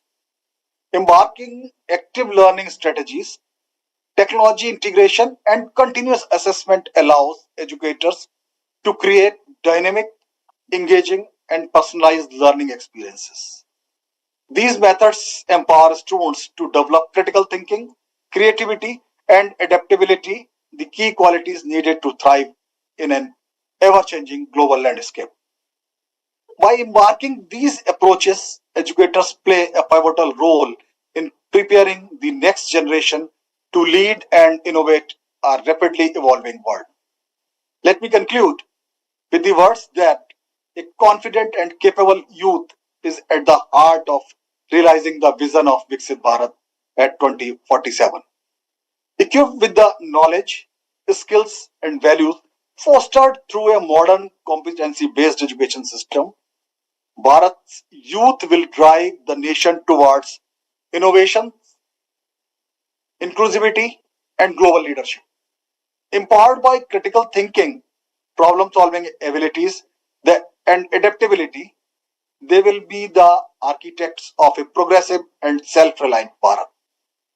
Their entrepreneurial spirit, ethical values, and commitment to lifelong learning will ensure that Bharat thrives in an increasingly interconnected world, making significant contribution to global development and making a century of independence with unparalleled growth and achievement. At the end, I would like to extend my heartfelt gratitude to all of you for your attentive listening and engagement during my address on this important issue. Your patience and interest in the topic have been truly motivating. I am grateful for this opportunity to share my thoughts on enhancing competency based education. I look forward to continued collaboration and achieving our shared vision for a developed Bharat by 2047. Now, I stop here with the hope that at the end of the day, various fruitful recommendations will be emerged out, and I request the organizers that these recommendations should be sent to ICSR as well as Ministry of Education. Once again, thank you all. Thank you very much. Thank you so much, Professor Saxena, for this very interesting and also very informative lecture. You talked about the role of ethics. You mentioned about project management, and you talked about specific skill development for teachers to enhance their competency. I think these are wonderful suggestions. Besides, you talked about, I think, which is very relevant in today's world, the value of holistic learning. And how do we assess students? And all these points, I think, go a long way in truly fulfilling the objectives of the conference, but also in developing a competency-based learning program. Thank you very much for joining us, and we are indeed honored. Thank you. Thank you very much. Students, faculty, and all the members present here, we are honored to have with us Professor Dr. Balvinder Shukla, the Vice Chancellor of Amity University, with us here today. I would now request Professor Harish Kumar to felicitate the Vice Chancellor, Madam, with a Tulsi sapling and a shawl.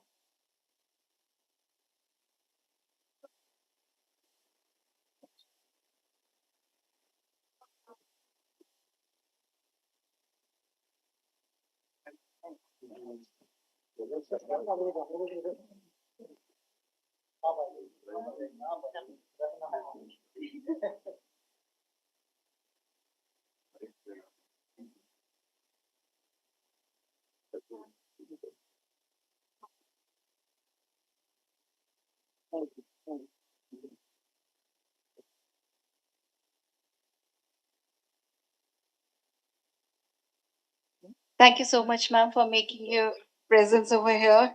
May I take the opportunity? Okay.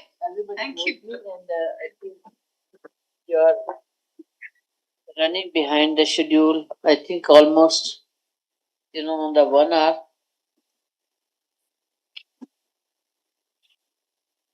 A very respected chief guest of the day, Professor J. Satpurji, former director NCRT. Our guest of honor, Professor Sharma, Professor Saxena, Professor Mackenzie, my colleagues, and the very dear participants. First of all, I would like to extend very warm welcome to our honorable chief guest, honorable guests of honors, all the participants for the ICSI sponsored International Conference on Viksit Bharat 2047, Enhancing Competence-Based Education through Innovative Pedagogical Interventions. The previous speakers, Professor Mackenzie and Professor Saxena, has really given a very broad presentation on how the vision of the Viksit Bharat can be achieved through by enhancing the competence-based education through innovative pedagogical interventions. This is truly the need of the hour. I think the National Education Policy 2020 has laid the foundation for developing the youth for the Viksit Bharat, because when you look at the 2047, it is a long roadmap which need to be addressed, and its policy came on time. And many of the universities were able to implement the National Education Policy 2020, but many are still there, are trying to find the ways how to implement this policy. And because all universities, all higher education institutions are not the same, and therefore the government level support, whether it's the state government or the central government and the education departments, need to provide that kind of the support to the schools, to the higher education institutions. And I would like to congratulate Dr. Harish Kumar for organizing this conference and bringing the learned experts like Professor J. Satpurji, former director of NCRT. So NCRT plays very important role in the school education and creating that kind of the curriculum and the developing the pedagogies for the school education. Because if you have the good output, the quality output from the schools to the university, developing the the talent for the industry is easy, but if you do not get the right talent from the schools to the higher education, the challenges increase many folds.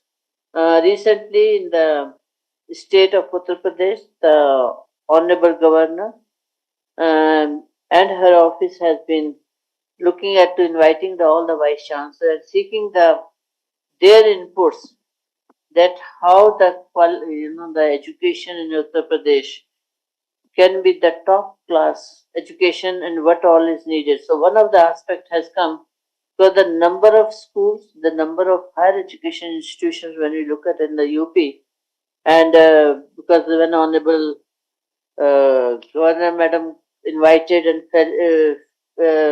felicitated some of the university, including Amity University, being ranked among the global Times Higher Education University. There were the 16 universities, including the state universities, which were came in the Times Higher Education ranking. And when it was the discussion was happening, the one of the thing which Honorable Governor Madam said that you being from the private university, for you it's very easy to make the decisions.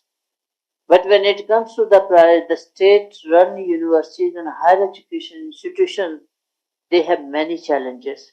If there any proposal even goes to the state government, the higher education department, they sit on the file and they do not take the decision. So even sending the student to the various competitions, it becomes very difficult for the state universities. So therefore, understanding the challenges of the all kind of the schools, higher education institutions is important if we really want to achieve this goal of the National Education Policy 2020, which is the foundation to the Viksit Bharat 2047.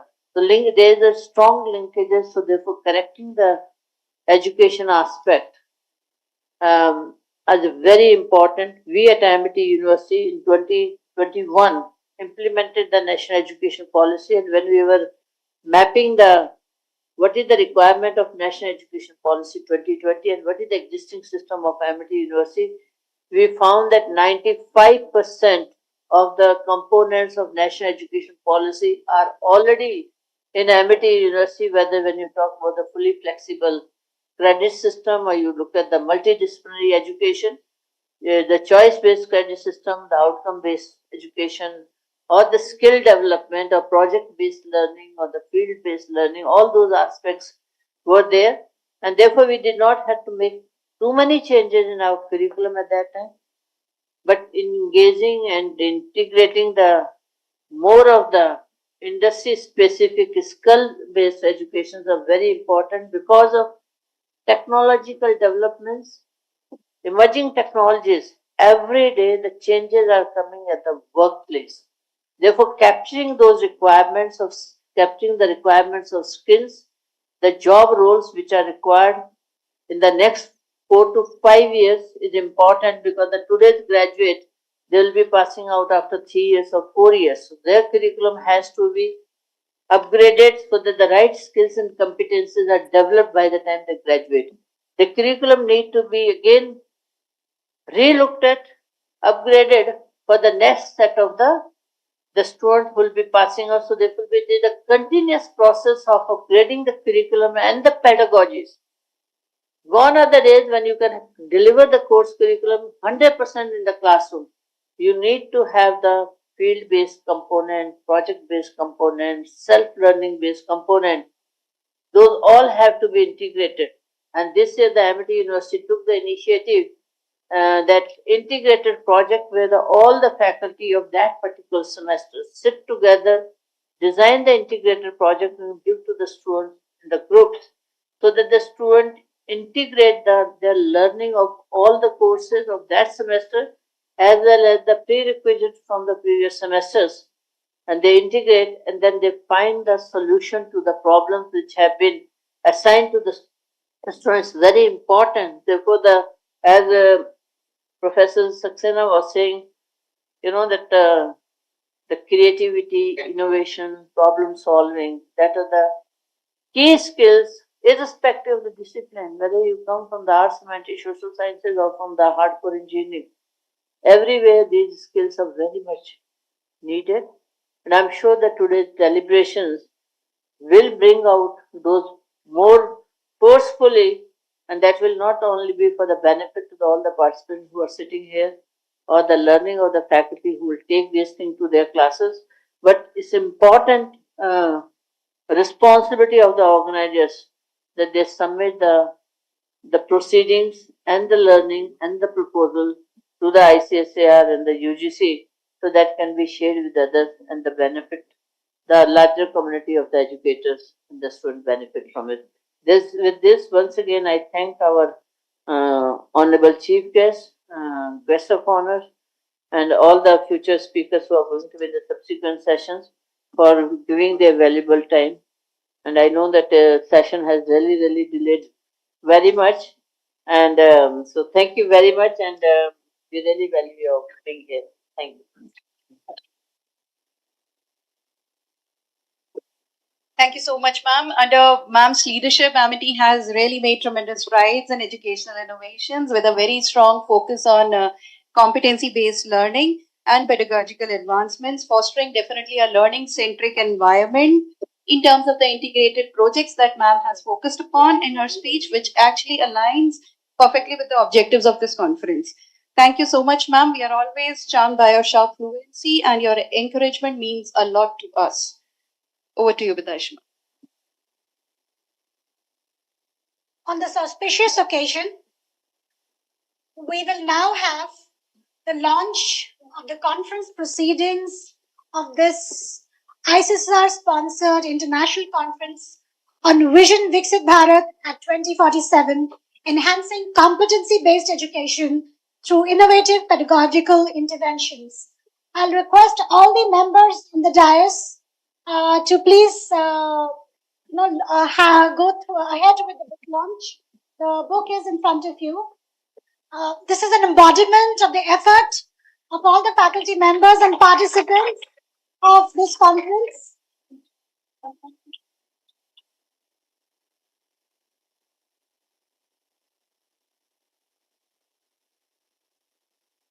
We are indeed honored to have all of you, ma'ams and sirs, on this panel today, that you could launch the conference book. Thank you so much.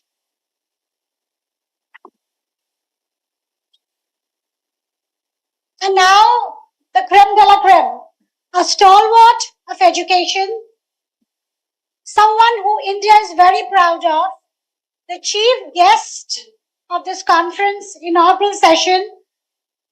I will now invite Professor J.S. Rajput. He is recognized for his contributions to reforms in school education, teacher education, and institutional management.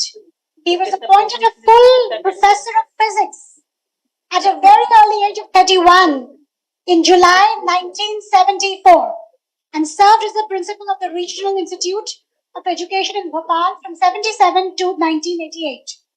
He later became the Joint Educational Advisor for the Ministry of Human Resources Development, Government of India from 1989 to 1994, Chairman of the National Council for Teacher Education, NCTE, from 1994 to 1989, and Director of NCERT from 1999 to 2004.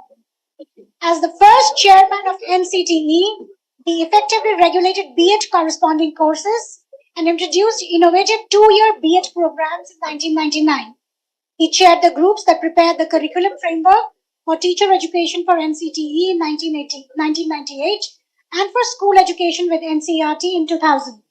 Professor Rajput's association with UNESCO and other international agencies spans over 3 decades.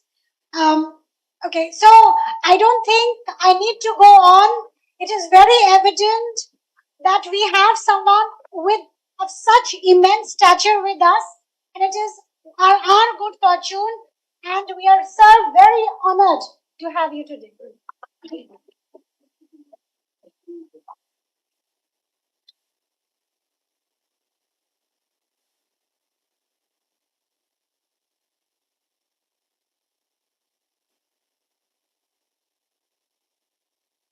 दो घंटे के बाद तो छुट्टी करने का मन करता है नहीं करता सभी को लगता है कि हाँ बंद होना चाहिए। एनीवे, सबसे पहले I am grateful to you mister Haran ji, Harish Kumar ji, for inviting me. I am extremely happy that several of my colleagues whom I know very well for decades together are on the dais. I may not mention all the names. I also find several persons, eminent people here present before me, and I am very happy about it. I like the topic very much. The focus is on competence, competency-based education. Some 20-30 years ago, the NCT was formulated, as you know, by an act of parliament.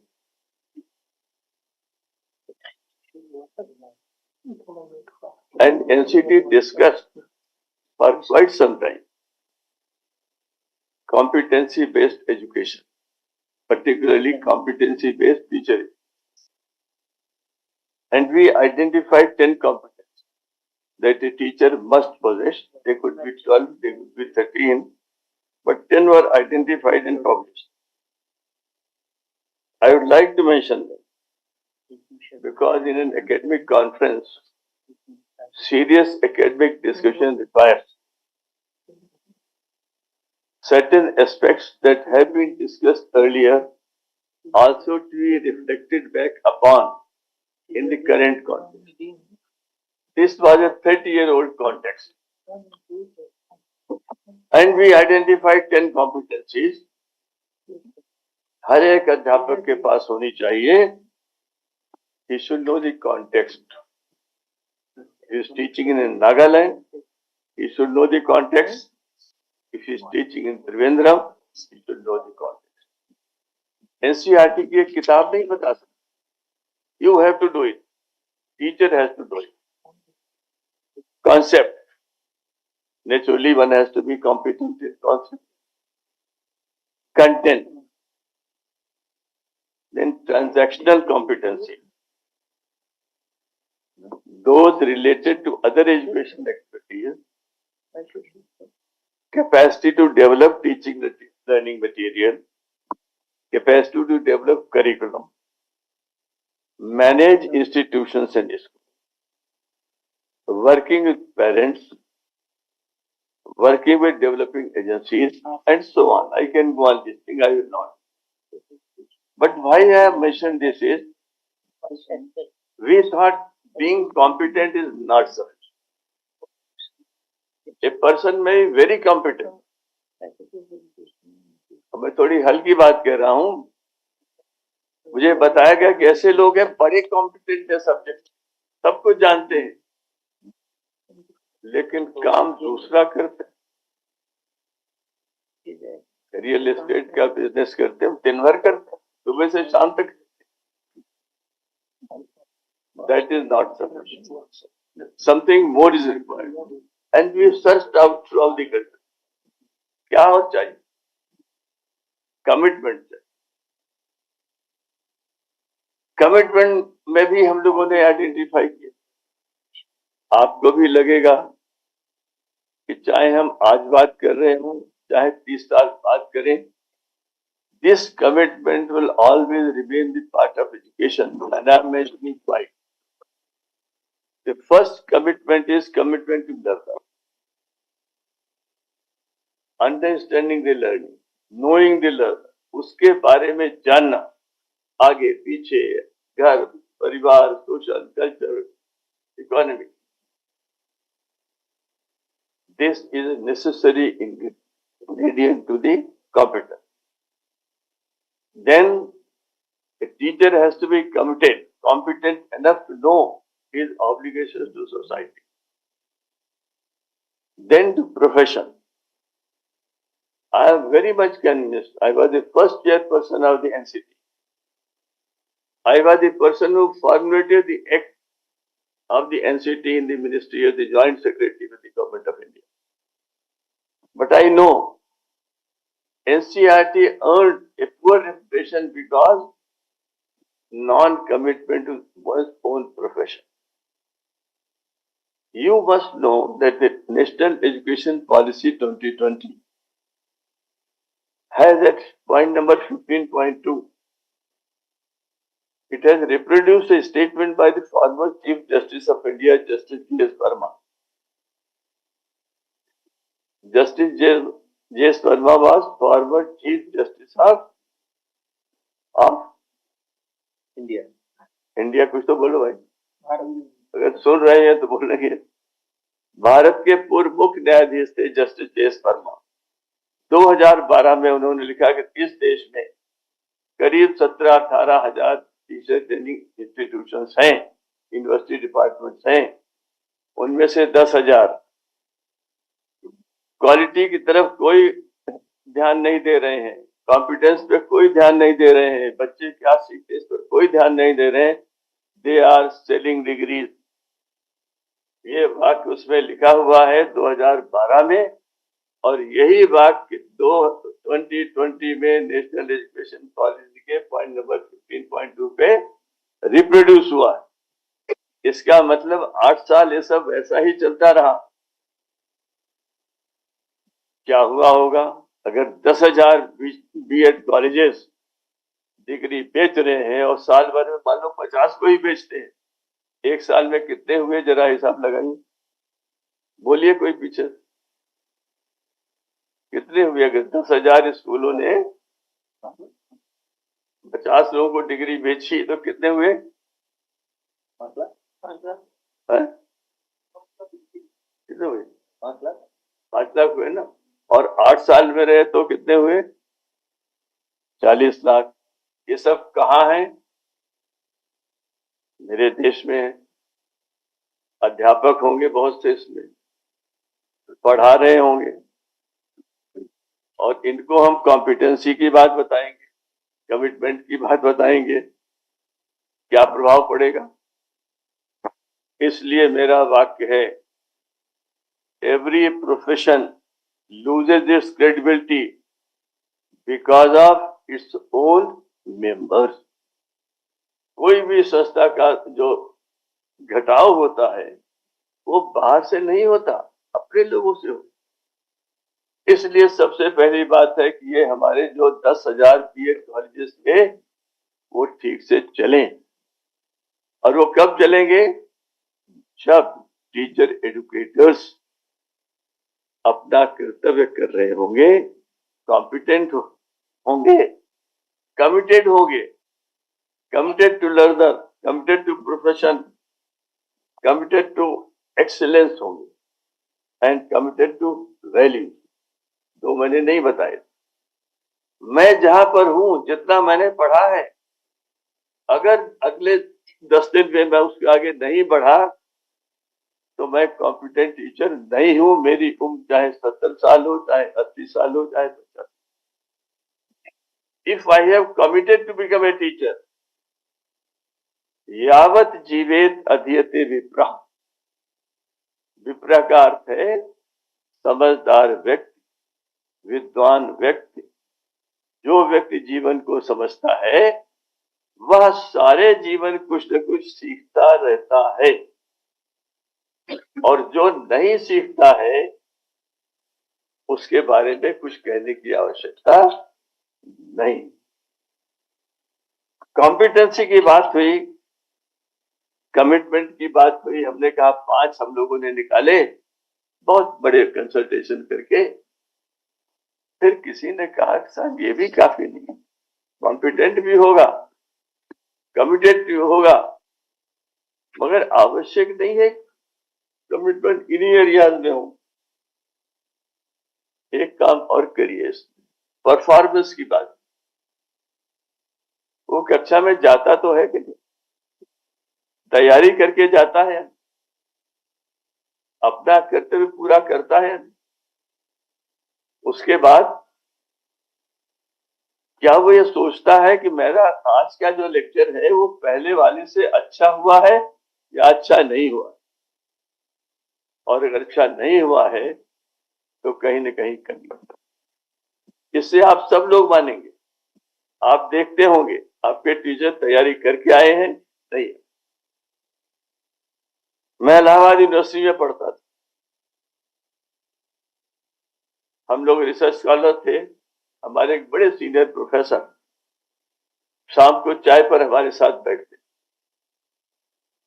हमें जब MSc electronics पढ़ाते थे तो घंटों और hours together बिना किसी कागज देखे पढ़ाते। उस दिन जब हम चाय पर बैठे थे, हम लोग थोड़े बड़े हो गए थे, हमने कुछ बात कही। उन्होंने जेब से कागज निकाला, बोले देखो ये आज के नोट्स हैं, मैं किसी क्लास में बिना तैयारी किए कदम नहीं रखता। This is my life long principle. और पुराने नोट्स उसी दिन फाड़ देता। हम दंग रह गए, ये व्यक्ति 25 साल से पढ़ा रहा। फिजिक्स के इंटीग्रेट सब्जेक्ट्स पर ही स्पीच, ये डेटा भी देते हैं, फिगर्स देते हैं, इतिहास की डेट्स देते हैं, सब कुछ इन्हें याद रहता है, लेकिन हम क्लास के अंदर नहीं घुसते unless until I have done. Sir आपने कैसे तय किया?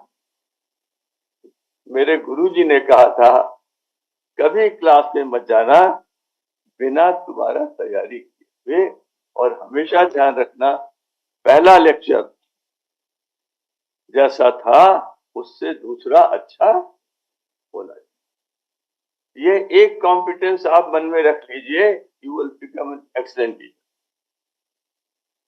परफॉर्मेंस क्लासरूम की होती है, परफॉर्मेंस हमें जो बताई गई होती school level, outside the classroom in the class. CB Sharma ji ने एक बहुत बढ़िया वाक्य कहा है, which must inspire each one of.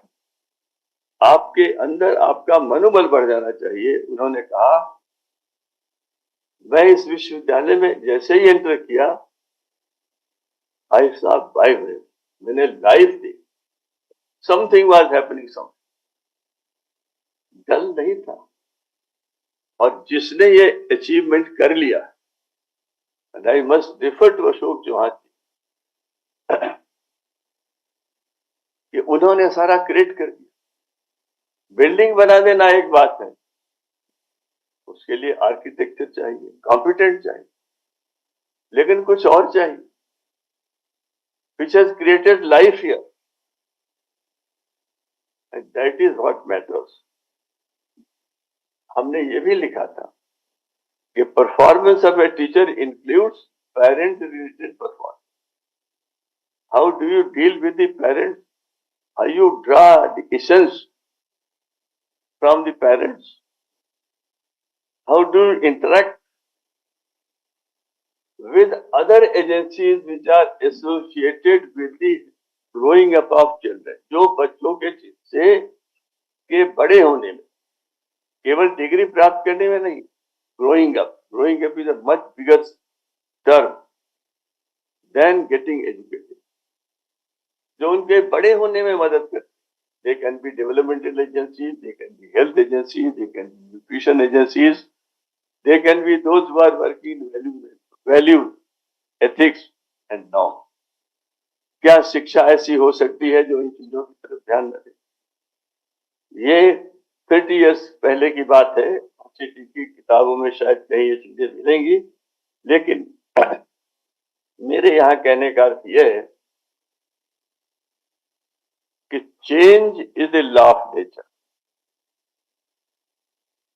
मैं जब मिनिस्ट्री में था तो मेरे एक मित्र को, जो मेरे बगल के कमरे में बैठते थे, उनको एक पुस्तक किसी ने दी, करीब 650 पेज, टाइटल था meaning of educational change, Michael Fullan, Canada के थे। उन्होंने थोड़ी देर बाद जब वो गेस्ट चले गए, आकर मुझे दे दी, बोले टाइम तो मिलता नहीं है, कौन पढ़े। अब मिनिस्ट्री में लोग फाइल पढ़ते हैं, किताब तो पढ़ते नहीं। मुझे किताब मिली, मुझे बहुत अच्छा लगा। अंततः मुझे तो किताबें ही पढ़नी थी मिनिस्ट्री छोड़ने के बाद। खैर, मैंने उसी दिन पढ़ी। उसके 3 वाक्य मुझे याद, ये बात बहुत पहले की है, 30-35 साल के, change is everywhere, full stop, progress is not. Third, not every change is related to progress. परिवर्तन हर जगह है, हर परिवर्तन प्रगति का द्योतक नहीं हो। और मैंने एक एग्जाम्पल ढूंढी जो मैं बार बार दोहराता हूं और मैं चाहता हूं आप लोग इस पर खूब विचार करें, खूब सोचें। मैं फिजिक्स का प्रोफेसर था और बहुत पहले हुआ था, 1974 में प्रोफेसर हो गया था, फुल प्रोफेसर। बाद में एजुकेशन में आ गया, जो मैंने पढ़ी नहीं थी। मेरे पास एक एग्जाम्पल है जो आप भूलोगे नहीं, अगर आपस में बात कर रहे होगे तो भी नहीं भूलोगे। लॉस एलामोस में पहला एटॉमिक बॉम्ब का एक्सप्लोजन हुआ था 1945। द्वितीय विश्व युद्ध चल रहा था और सारे वैज्ञानिक वहां लगे थे। Highest level of the scientific man power, brain power, billions power was there. सबने मिलकर के एटम से एनर्जी प्राप्त कर ली और लगा कि अब दुनिया में ऊर्जा की कमी कभी होगी ही नहीं। मनुष्य को इतने स्रोत मिल जाएंगे, इतने मिल जाएंगे, सब कुछ बदल जाए। वैज्ञानिक ये सोच रहे, नेता कुछ और सोच रहे थे। और हुआ क्या, सत्ता जिसके हाथ में थी वो आगे आया। लॉस एलामोस में जो विज्ञान का ज्ञान मिला, परिणाम हुआ हिरोशिमा, परिणाम हुआ नागासाकी। हर आविष्कार का उपयोग सही हो ये आवश्यक नहीं है, हमें लोगों को इसके लिए तैयार करना। और भारत की ज्ञान परंपरा में इसका समाधान है। अभी जब मैं आपसे कह रहा था कि आप थक गए होंगे, तब जो मैं कहना चाहता था वो अब मैं, हमारे एक बहुत बड़े विद्वान थे, पंडित विद्यानिवास मिश्र, बहुत लोगों ने नाम सुना होगा, नहीं सुना हो तो सुनिए और जानिए।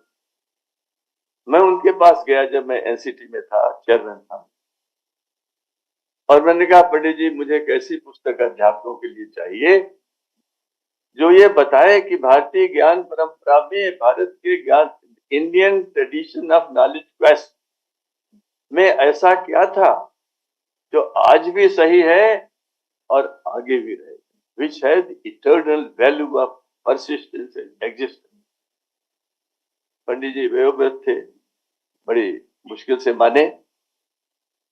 हमने एक एजुकेशन की प्रोफेसर कल्पना पांडे को उनका असिस्टेंट बनाया और एक पुस्तक लिखी गई, अध्यापन भारतीय दृष्टि। उन्होंने लिखा जो बातें आप कर रहे हैं ना, कॉम्पिटेंसी की, जो मैंने कमिटमेंट की बात कही, परफॉर्मेंस की बात कही, और भी बहुत से शब्द होंगे, आजकल तो पूरी टर्मिनोलॉजी बदल गई है। पंडित जी की पुस्तक का सार तत्व ये था कि सीखने के, अध्ययन के, पढ़ने के, पढ़ाने के, ज्ञान प्राप्त करने के 4 सोपान, 4 स्टेप। अध्ययन हम सब जानते हैं, पुस्तक से पढ़िए, कक्षा में पढ़िए, लाइब्रेरी में पढ़िए, अध्ययन करिए। दूसरा था मनन, जो आपने पढ़ा है, जो आपने सुना है, जो आपने 1 घंटे लेक्चर में क्लास में सुना है, उसके बाद चिंतन करिए, उसके बाद मनन करिए। सोचिए आपने क्या सुना, क्या आपको याद रहा, कहां पर कोई प्रश्न उठा था जो अब आप उसको इंगित कर रहे हैं।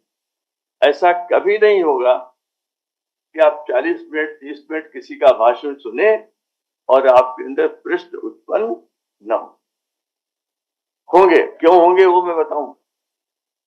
और जब ये प्रश्न उत्पन्न होंगे तो आपके मन में इच्छा होगी किसी से चर्चा करने, या प्रोफेसर साहब जाके पूछना है, मित्रों से पूछना है, आपस में बात करनी है, अरे तुम्हें समझ में आया कि नहीं, मैंने नहीं आया, दूसरा हाँ मुझे ये समझ, बहस हो।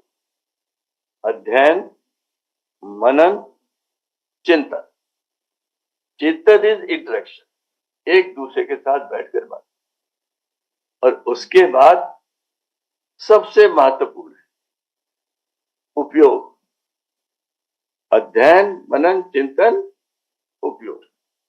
उस ज्ञान का कोई अर्थ नहीं है जो ज्ञान मनुष्य के हित में ना आता हो, उसका अहित करता हो, उससे बचिए। दो उदाहरण देता हूं जो आप समझ जाओगे। केमिकल फर्टिलाइजर जब आए तो दुनिया कितनी प्रसन्न हुई, लोगों के पेट भरने लगे, अनाज पैदा होने लगा, खूब जम करके पैदा हुआ, लोगों ने बड़ी तालियां बजाई, खुश। प्लास्टिक का आविष्कार हुआ, हम कितने खुश हुए, कितने प्रसन्न हुए। और आज क्या हाल है? केमिकल फर्टिलाइजर्स और प्लास्टिक क्या कर रहे हैं? उन समस्याओं को पैदा कर रहे हैं जहां पर यही संभव नहीं रहा कि ये पृथ्वी ग्रह बचेगा या नहीं बचेगा, मनुष्यता बचेगी या नहीं बचेगी। हमने हवाई जहाज बनाए, हमने ट्रेन बनाई, हमने सब बनाया। आज ये शर्म की बात नहीं है क्या कि भारत जैसे बड़े देश में, दिल्ली में जन्म लेने वाले बच्चे को जहरीली हवा में सांस लेनी पड़ती है पहले दिन से। क्या ये विज्ञान की प्रगति है, अवनति है या दुर्गति है? क्या है? और इसका समाधान कहां से आएगा, वो मैं आपको बताने के लिए सारी बातें बोल रहा हूं। अगर भविष्य देश का कोई बना रहा है तो भारत का अध्यापक। और जिस दिन अध्यापक को ये बात मन में आ जाएगी कि लोगों का भविष्य मैं बनाता हूं, उस दिन इस देश का स्वरूप बदल जाएगा, उसका आचरण बदल जाएगा, उसकी निष्ठा बदल जाएगी, उसकी कर्तव्य निष्ठा बदल जाएगी, उसकी आध्यात्मिकता बदल जाएगी। और बात तो यही है। समय समाप्त हो गया है, हरीश जी ने मुझे दिया था, लेकिन समाप्त करने के पहले एक बात आपको कहूंगा जो मैं जो कहता हूं कि आपके लिए भूलना आसान नहीं होगा।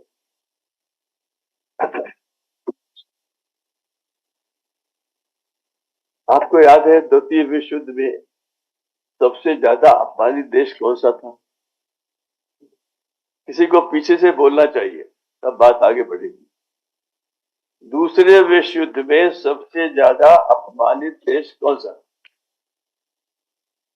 द्वितीय विश्व युद्ध के बारे में पता तो होगा ना लोग।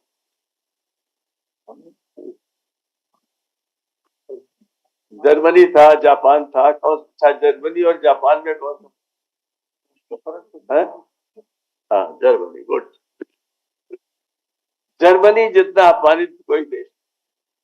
और जर्मनी को अपना रिकॉन्स्ट्रक्शन करना था, उनके ऊपर बहुत ही शर्तें लगी हुई थी।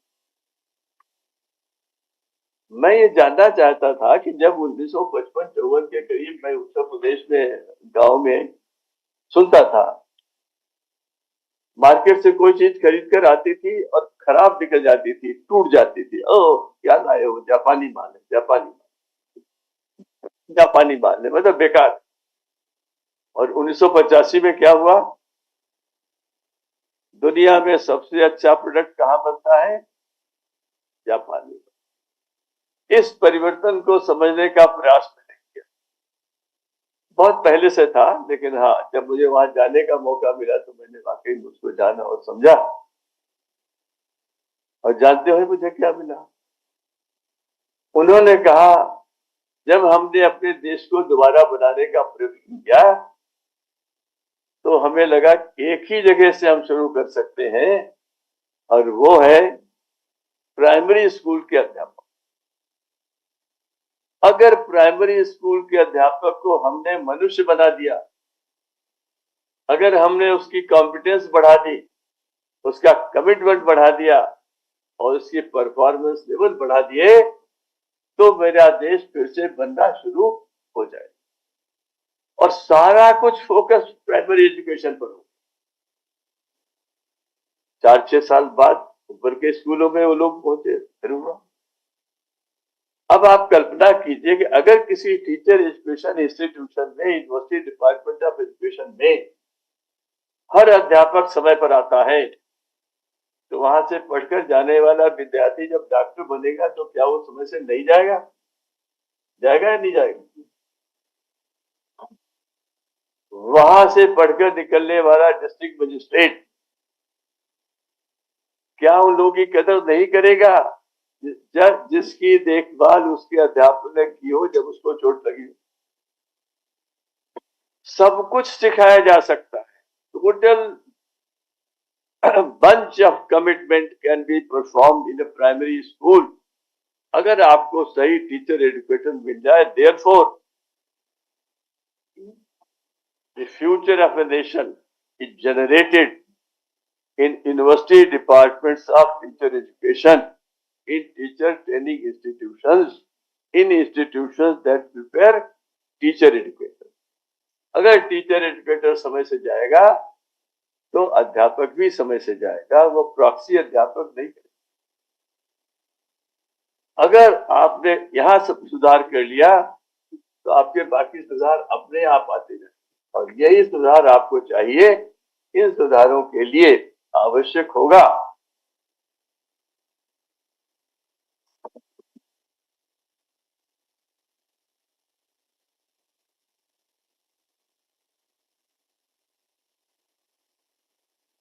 आपको यही भावना चाहिए, आपका कमिटमेंट होना चाहिए अपने प्रति। ये मेरा अंतिम वाक्य है। Your last commitment should be towards yourself. Have confidence in yourself that you can do. Anybody who loses confidence loses in life.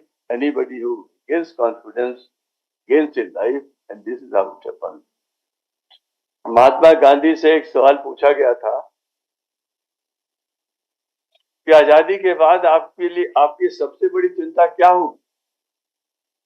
तो उन्होंने कहा, मेरी सबसे बड़ी चिंता है लोगों का चरित्र निर्माण करना। और चरित्र निर्माण कहाँ होता है? जहां अध्यापक तैयार किए जाते हैं। हमारा विश्वास आज हो या न हो, भविष्य हमारा यही है। एक और बात उन्होंने कही थी कि आपकी अपेक्षा क्या है, आप लोगों से क्या चाहते हैं? हम चाहते हैं कि जो पढ़े लिखे लोग हैं वे समाज के प्रति सजग रहें, अपने कर्तव्य का निर्वाह करें, जितना कर सकते उतना करें।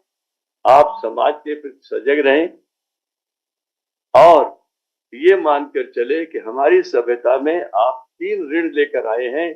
ऋषि ऋण, पढ़े लिखों का ज्ञान का जो आप उपयोग कर रहे हैं उसको बढ़ाना है। पितृ ऋण, परिवार को आगे बढ़ाना है। और दैव ऋण, मनुष्य और प्रकृति के संबंधों को ठीक करना है, जिससे फिर से मनुष्य को शुद्ध हवा में जीने का अवसर मिले, पानी पीने का मिले, तभी आपका अध्यापन होना सफल होगा। मेरी शुभकामनाएं हैं। ईश्वर आपको आपका मार्ग प्रशस्त करे। बहुत बहुत धन्यवाद।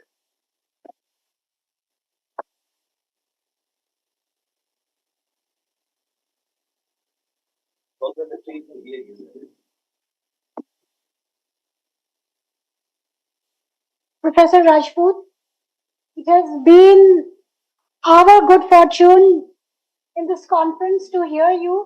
What an insightful and what amazing thoughts. The clarity of thinking and the profoundness of the ideas that he has discussed in today's conference. We really need to ponder as a conference on the things he has talked about. You know, I would like to mention, Professor Rajput, we all have watched Oppenheimer. But you know, the way you weaved in the last Amos experiments with the difference between change and progress has been really refreshing. And You rightly talked about, the role of stakeholders, the parents, in education, and how we need to focus on the learner and how learning is a lifelong endeavor. Thank you so much. It's the privilege of this conference to have you as the chief guest, and indeed wonderful to have you here. Thank you so much, sir. I would now like to invite the co-convener of this conference, Professor Rasna Sehrawat, to give the vote of thanks.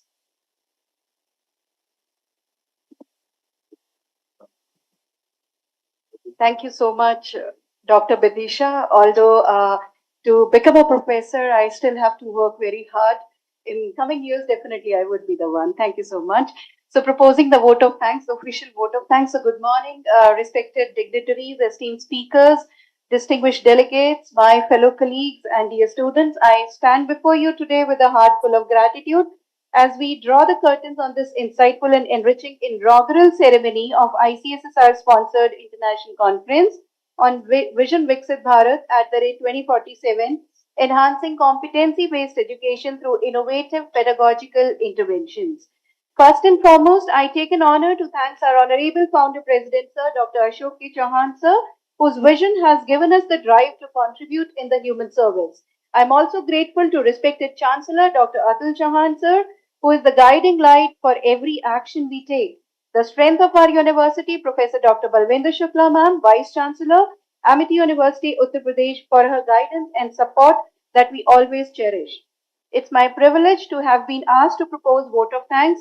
I, Dr. Rasna Sehrawat, co-convener of the conference, on behalf of entire fraternity of management here together, extend a very heartfelt gratitude to our guests who joined us in virtual mode and physical mode for accepting our invitation and gracing the occasion with their presence. I would like to express our sincere thanks to our distinguished chief guest, Padma Shri Professor J.S. Rajput Sir, former Director NCRT, guest of honors, Professor C.B. Sharma Sir, Director School of Education IGNOU, Professor Manoj Kumar Saxena, Head and Dean Education, Central University of Himachal Pradesh, Professor Amanda Mackenzie, Director Office of Academic Integrity, University of Waterloo, for taking the time to grace this event with their presence. We express our deepest appreciation to Indian Council of Social Science Research as well for sponsoring the conference under the received project of Vision Viksit Bharat at the rate 2047.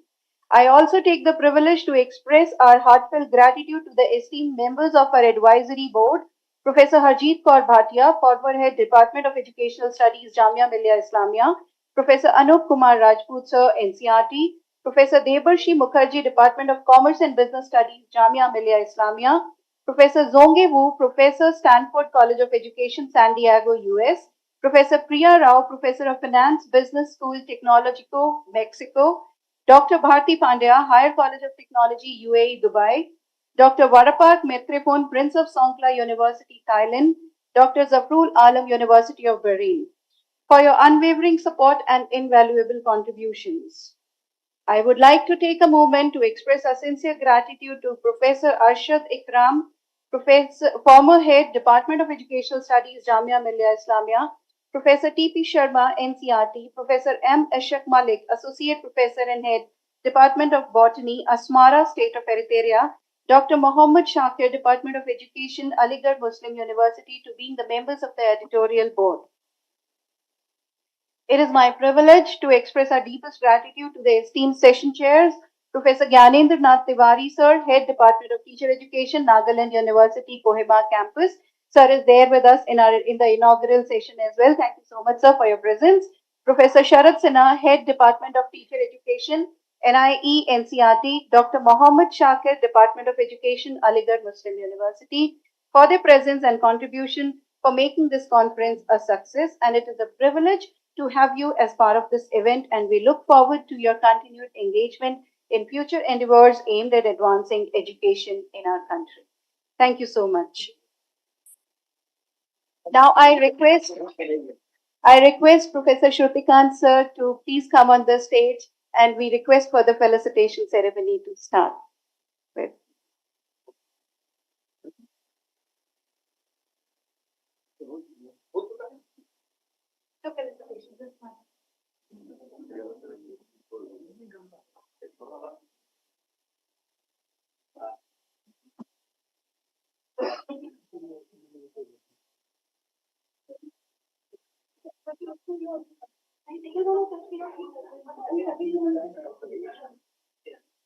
As we come to the end of the inaugural session, it is indeed a very joyous moment that we felicitate the guests who have spared their time and who have spoken to us such wonderful thoughts and words.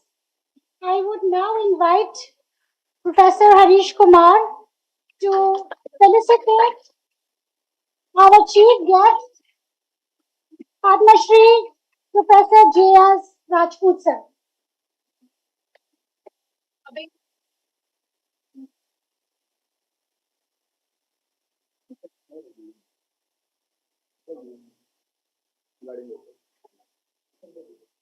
Next, I kindly request again Dr. Harish Kumar to please present the memento as a token of our appreciation to our guest of honor, Professor C.B. Sharma, Director, School of Education, IGNOU.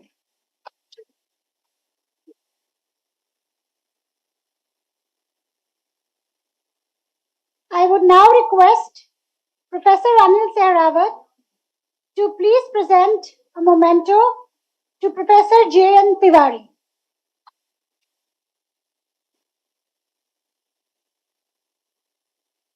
I thank all of you who have joined us today, and please continue to join us in the next sessions, which are going to be full of interesting ideas and papers that have been curated for all of you. Thank you so much, all the distinguished guests. We are indeed honored to have all of you. And definitely not to forget, we are missing something which is very, very important, and that is the backbone of this conference, Professor Dr. Harish Kumar Tyagi sir. I take this privilege to please, I request Professor Dr. Shrutikant sir to please give the memento to Professor Harish Kumar as the conference chair.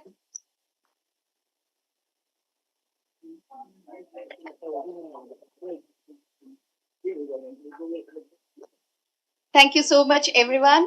Now I request the guests for the lunch.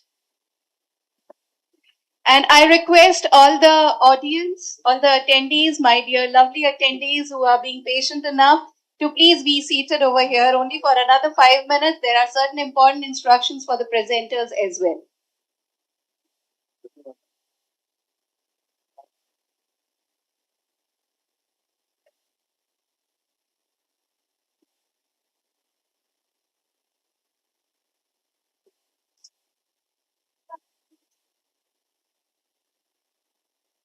Now, moving ahead with the conference schedule, I request you all to please maintain the decorum of the session. I request the faculty members to please take care of the discipline, please. I request the volunteers to take care of it.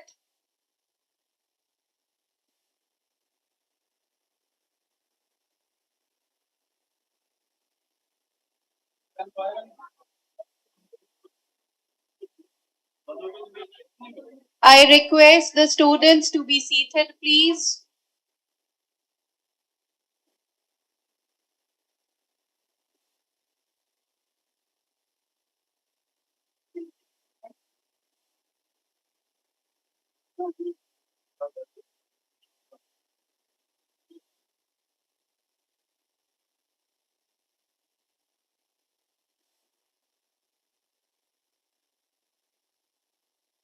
I request the students to please take their seats.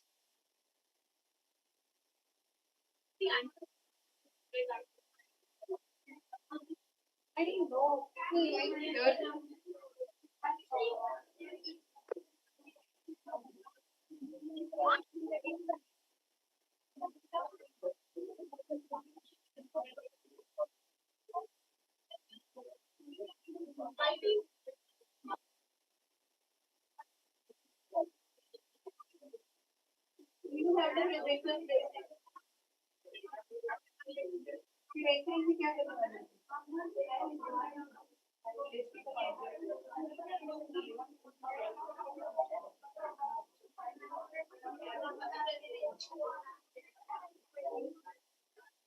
So moving ahead with the conference schedule, we have 4 plenary sessions which will be giving the opportunities to the individuals to share their research work. I am again making a humble request to the students and the faculty members to please take their seats.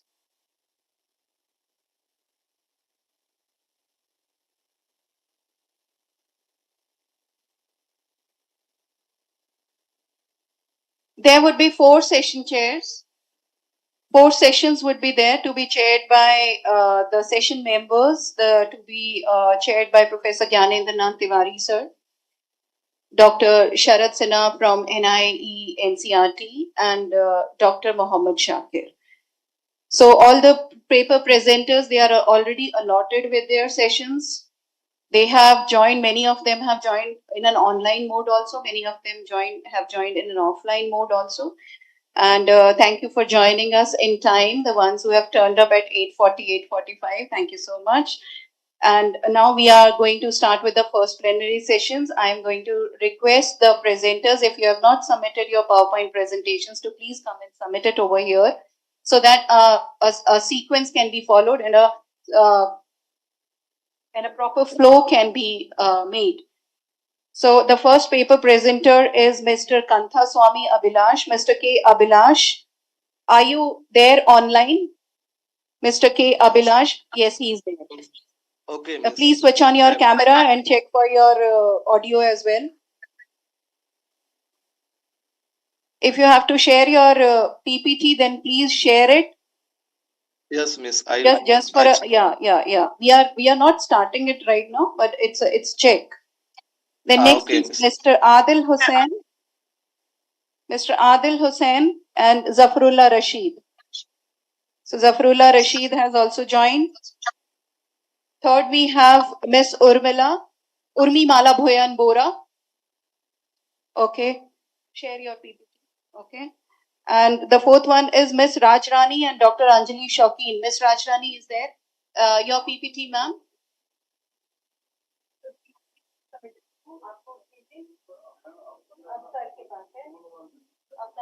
Where is sir? Okay. No problem. No problem. They must have. They must be having it. No problem. Don't worry. You are there now. So all four of them.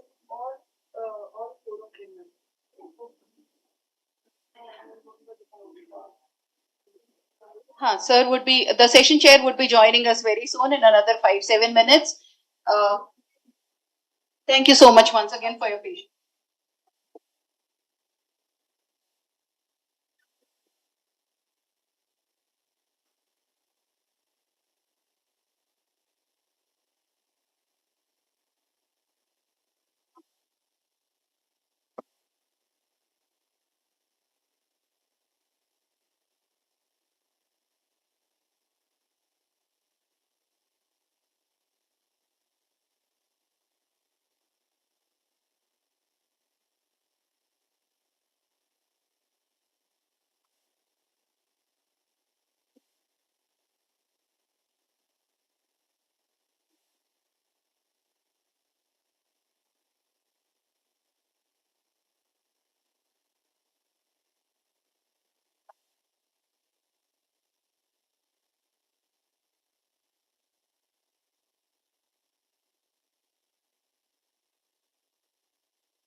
कौन सा bank है? राजपूत से इनका TV Sharma से क्या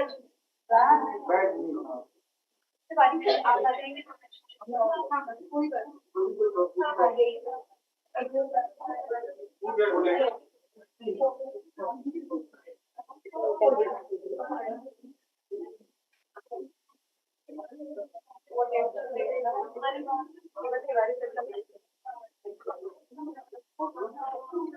five minute अभी है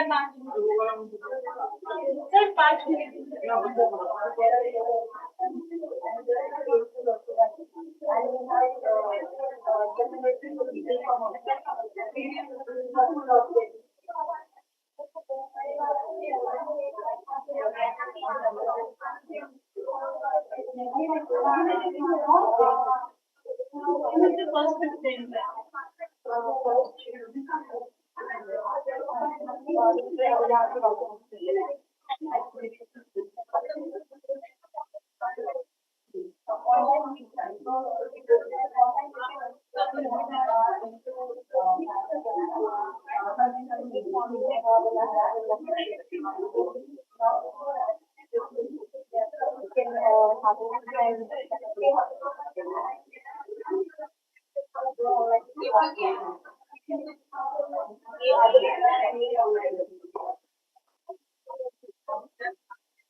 ICB coordinator ICB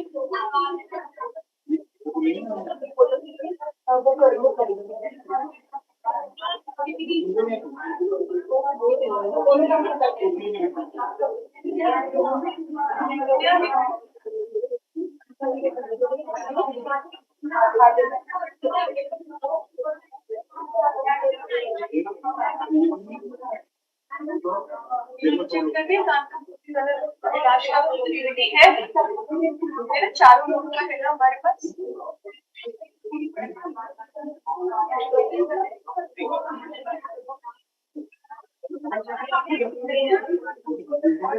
short कर देना ज्यादा लंबा टाइम दिया हमारे को आधा घंटा पीछे चल रहे हैं देख लो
To this prestigious ICSSR sponsored International Conference on Vision Viksit Bharat at 2027, Enhancing Competency Based Education through Innovative Pedagogical Interventions.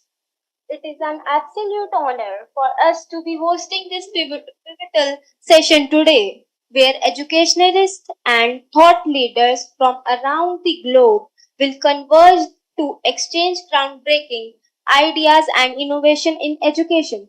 I am Niharika Malik, and it is my privilege to co host this significant gathering alongside my wonderful colleague Shalu.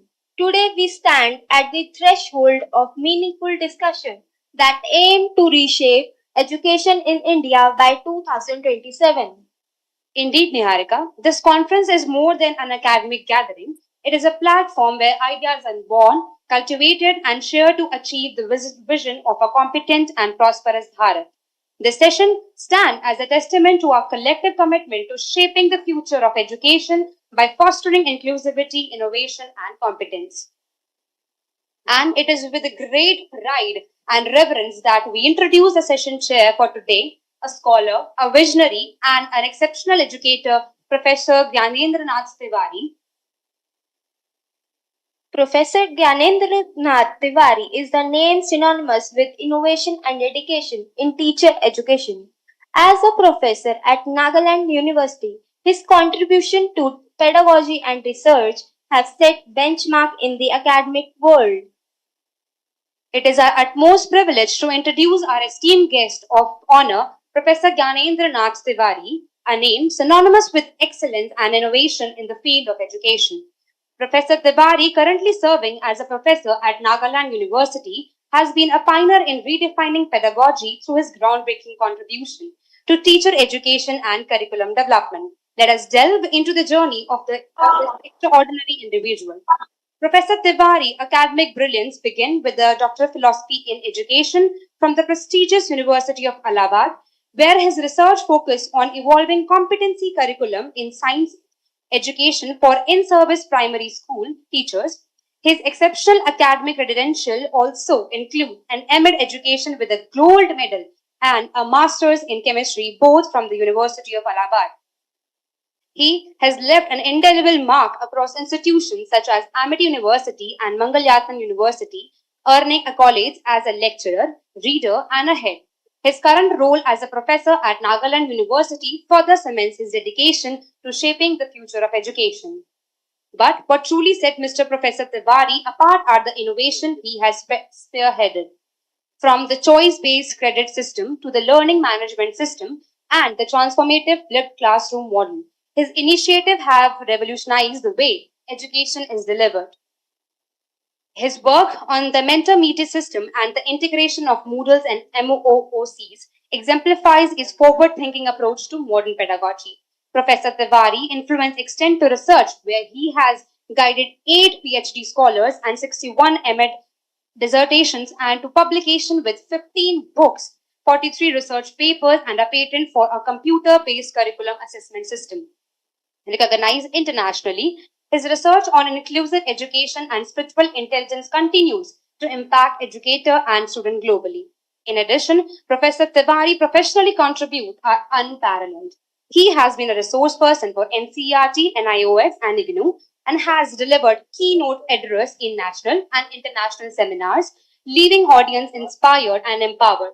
His accolades include prestigious awards such as Shri Shikshak Gaurav Samman and the Siksha Bhushan Samman. Ladies and gentlemen, let us welcome a true champion of education, an innovator, and a mentor, Professor Gyanendra Nath Tiwari. Please join me in extending a warm round of applause as he takes the stage to enlighten us with his wisdom. Sir, your work exemplifies what it means to combine scholarship with a deep commitment to social betterment. On the behalf of everyone presented here, we extend our warmest welcome. Now, let's dive into the heart of session. The presentation by some of the most talented researchers and educators. Their work embodies innovation and commitment to the cause of competency-based education. Each presenters will have 15 minutes to share their research, followed by a brief Q&A session to foster dialogue and collaboration. Let us ensure this session remains interactive and engaging for everyone. Let us ignite the spark of innovation and dive into the brilliance of ideas as we kick off this transformative session. Our first presenter for the session are Mr. Kanthasame Abhilash and N. Mehdi Hassan from Eastern University, Sri Lanka. Their paper titled The Role of Teacher in Implementing Process by Equity and Accessibility of Inclusive Education in Betikola District School delves into the challenges and strategies of fostering inclusivity in classrooms. Mr. Abhilash and Dr. Hassan, we welcome you to share your insights. Okay, thanks, Miss. Good afternoon to you all.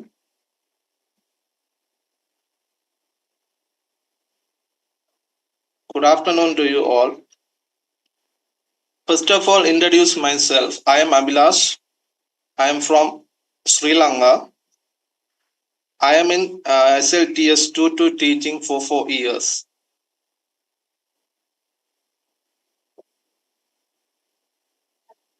My topic is the role of teachers in implementing process with the equity and accessibility in inclusive education in Betikola district schools. The slide shows introduction, objective, methodology, results and discussion, conclusion or recommendations, acknowledgement. I am salute the statement of education is a powerful weapon for changing the world by Nelson Mandela. Inclusive education is a fundamental right for the children, regardless of their abilities or disabilities. However, its implementation in many developing countries, including Sri Lanka, faces numerous challenges. This study aimed to investigate of the specific challenges encountered by teachers in implementing inclusive education practice in Betikola district schools. A teacher has to come through with his teaching skills only if parents want to foster learning among their children. Considering the diversity of the children's natures and needs, establishing inclusive schools is the best means of social change, eliminating discriminations, creating a friendly, inclusive society, and the most powerful means for all that receive education. UNESCO 1994. According to the action plan implemented in Sri Lanka during the period 2012 to 2016, inclusive education is still a developed stage. Furthermore, Sri Lanka has steadily moved towards the implementation of the inclusive education principles and the education is made possible of the school by providing students through the equity, accessibility, conditions and opportunities for education. National Institute of Education, 1991. The slide show objective of my research. General objective to know the educational background of the teachers who teach in inclusive classroom in schools and investigate the challenges faced by teachers in implementing the 5V approaches in the classroom and their role in the classroom positions to propose suggestions and ways to the improve of the 5 approaches in Betikola district in the future. The specific objectives. To find out the educational background of the teachers teaching in inclusive education classroom. Second one, to explore the challenges for teachers in implementing the inclusive education approaches in classroom. To know the attitudes of the teachers in implementing the inclusive education approaches in classrooms. Fourth one, to provide direction and suggestion for the future development of the inclusive education approach in particular. The literature is the most important part in research. It is necessary to identify students with behavioral, attitudinal, and skills deficit and provide them with the necessary treatment. According to the classification of pupils with the special needs in our country, they are crudely divided into the 13 categories. Teachers are participating important role within learning and working together with the national go through equity and accessibility all the school improvement. Salome 2018. Teachers' role is a powerful weapon and teaching equipment, resources and time are not available to improve the academic performance of special needs education students. Abbas 2004. Most of the teachers consider inclusive students as lazy due to imbalance improper government action. Salome 2018. Due to the lack of parents' interest in their children's learning, teachers are energetic effectively without appropriate teaching techniques in the classrooms. It is very child right, not an offer. In recent times, much attendance has been paid to early childhood. Max Seinfeld and Burns 2017. This is a methodology. This is a survey study with a mixed research approach I used. Methods of data collection, questionnaire, interview, documents were used to collect data in the study. For the questionnaires for principals, teachers, and interview to parents or guardians and students. Last one, documents are used to schools and zonal education provincial department. I collected the data for my research. According to the total number of students in the particular region, Kalpura has a highest number of special needs students, while Betikalo West, Patirpu have least number of schools. Most of the teachers are found in Betikalo Central and few other Betikalo West. This chart show the mention is my statement. Methodology. According to the Betikalo region, in schools with inclusive education practice, 5 ADS or ISA and 5 principals were selected by the purposive sampling method.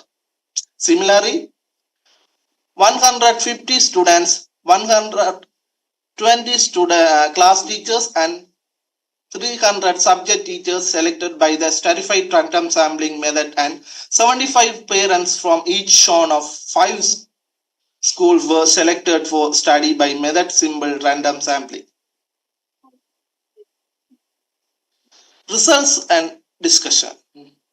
The data obtained through questionnaire, interviews, and documents were subjected and quantitative and qualitative analyzing based on my research questions, and the obtained data were analyzing using the SPSS method through the grid diagrams, circular diagrams, and 3-dimensional maps, and interpretation and discussion were carried out. First graph, educational background of the teachers in inclusive schools.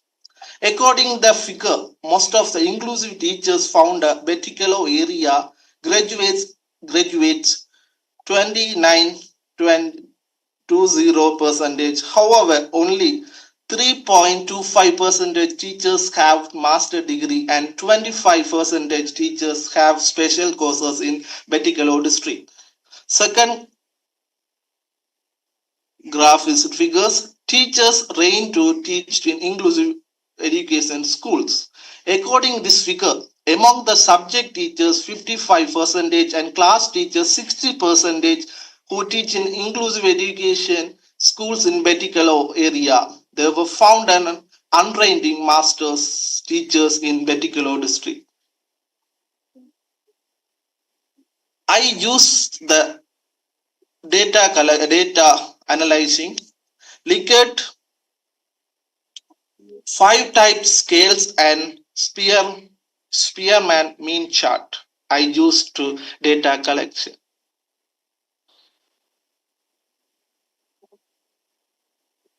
According the method used as Likert skills of correlation and coefficient 3.68 indicated accept and positive.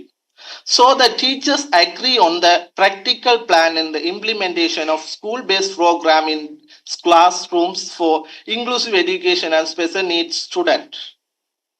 Teachers revise responsible regarding implementation of school-based programs classroom for inclusive education and special needs students in Betikalo district. This slideshow mentioned that. Okay, Abhilash, Oh, I miss? request you to please consolidate first, as every participant is getting 10 to 15 minutes. Okay, miss. This chart shows mean value. Conclusion. Low attendance of students, dropout 45%, insufficient training 48%, lack of time 41%, lack of parental involvement 40%, lack of experience 30% for students intake increase the dropout 55% main challenges in inclusive schools particularly. Calcutta has a higher number of dropout students than any other zones Betikalo district activities associated with the idea. Teachers 65%, areas or ISA 60%.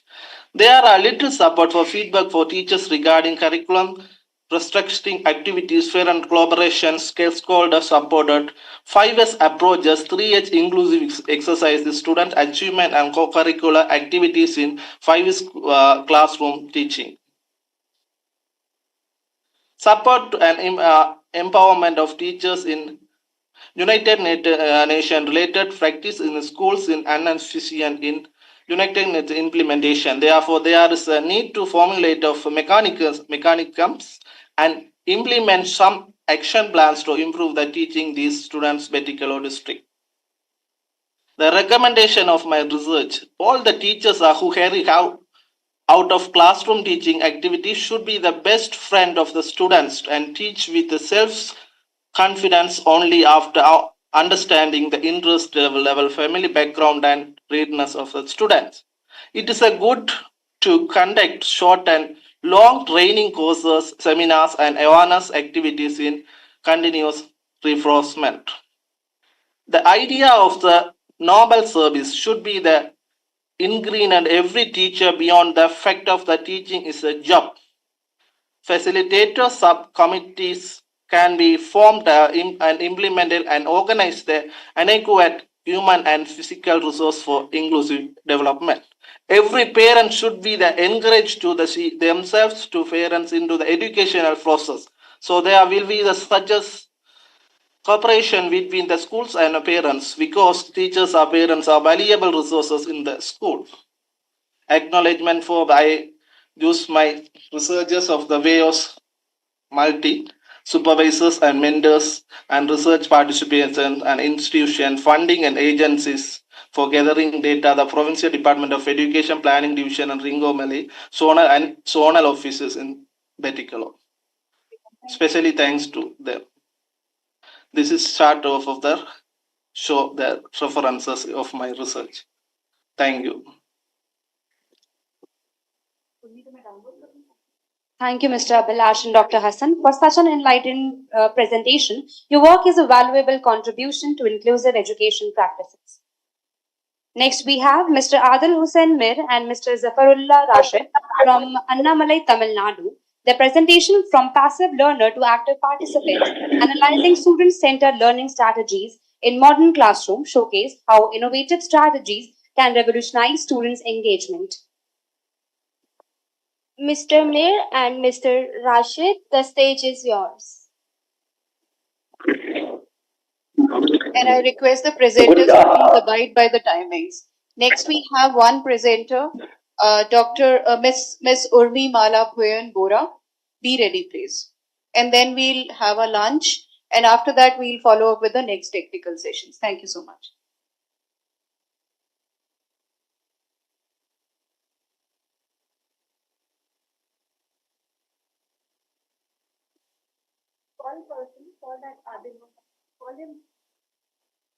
Mr. Adil.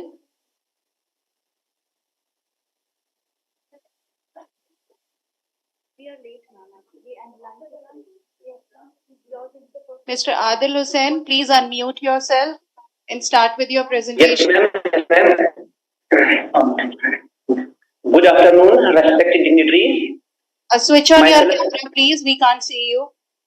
Ma'am, actually, the host has disabled my camera. I requested several times, but I got no response from your side, ma'am. You are not able to switch on your camera. This is what you see. Yes, ma'am. Yes, ma'am. I request the IT team Now to it is. now Yes, it is yes, on. ma'am. Now Yeah. Yes, Now ma'am. Thank you. Thank you, ma'am. Thank you. Good afternoon, one and all. Myself, Adil Hussain Mir, Research Scholar, Department of Education, Anamala University.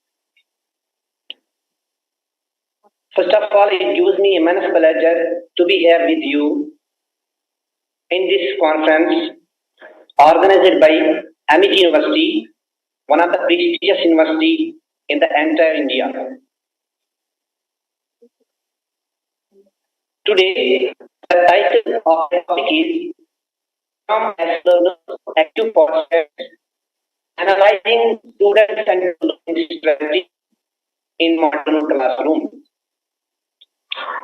Student-centered learning is an educational approach that prioritizes active participation and individual needs of learners in the teaching learning process.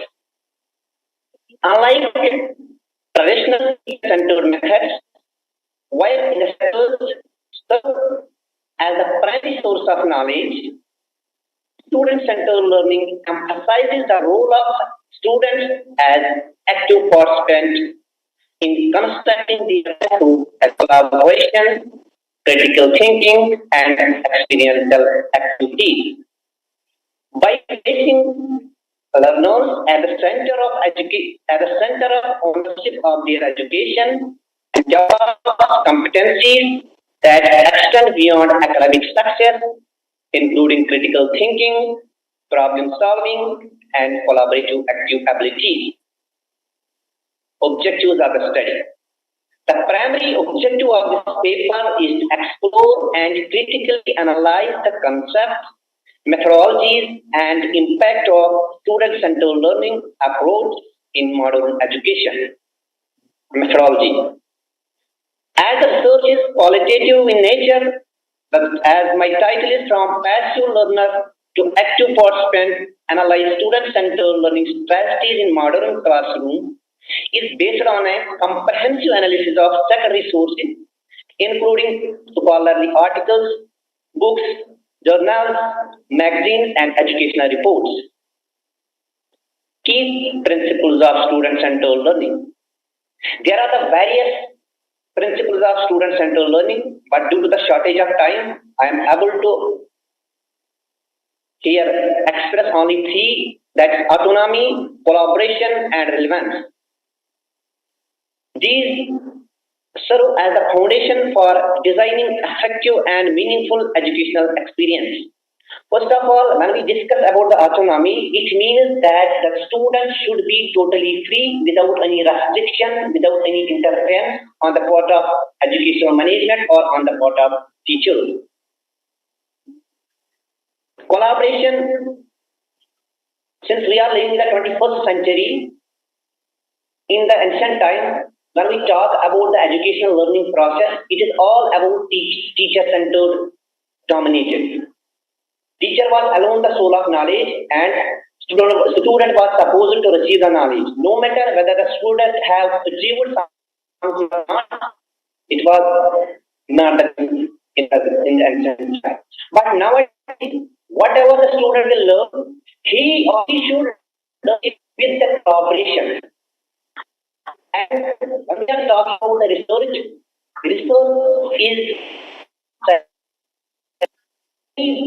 person, and if the idea is having highly relevant, we can use that idea. So collaboration plays a very important role in student-centered learning. Methodologies in student-centered learning. What are the various approaches we are adopting in student-centered learning? First of all, project-based learning. This is a method which has been given by William Kilpatrick and popularized by John Dewey, one of the most influential philosophers. As far as project method is concerned, project is a wholehearted purposeful activity proceed in natural environment. Another important point is inquiry-based learning. It is also the student-centered approach where students are posing questions to the teachers, and it is the responsibility of the teacher to clear confusion. If a student is facing any kind of doubt, if a student is facing any kind of ambiguity, if a student is facing any kind of confusion, it is the responsibility of the teacher to clear all the doubts. And here teacher role is just as a facilitator. Not here teacher enjoys higher authority, but he serves as a facilitator. He is going to guide the students in a very cooperative manner. Another important method is flipped classroom. Right now we are using this method to a great extent where students learn content at home through videos, through online resources, and in the classroom they are actually discussing all that which they have learned in their home. So teacher here also plays a very important role as a facilitator. Students are discussing with each other in order to promote critical thinking. So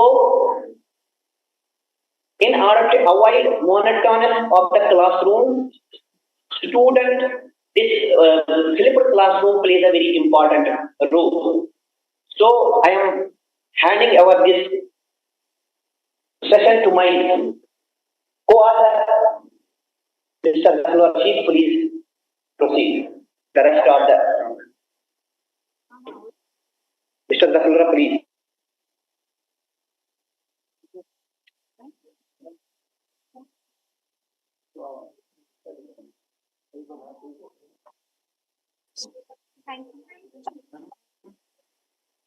Thank you for presenting such dynamic approaches.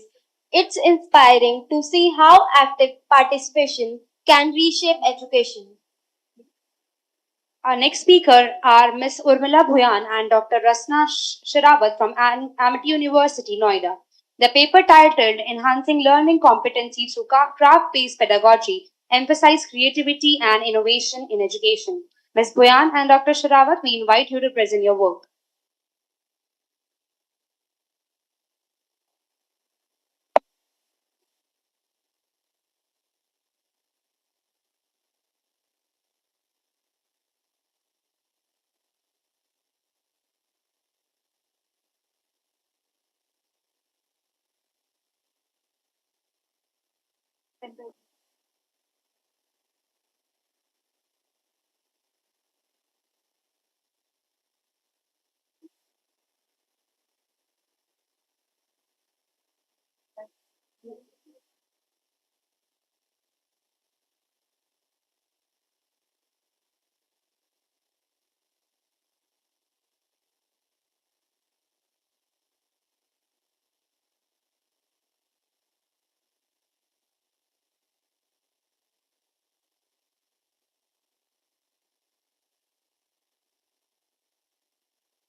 Uh, Good afternoon, everyone.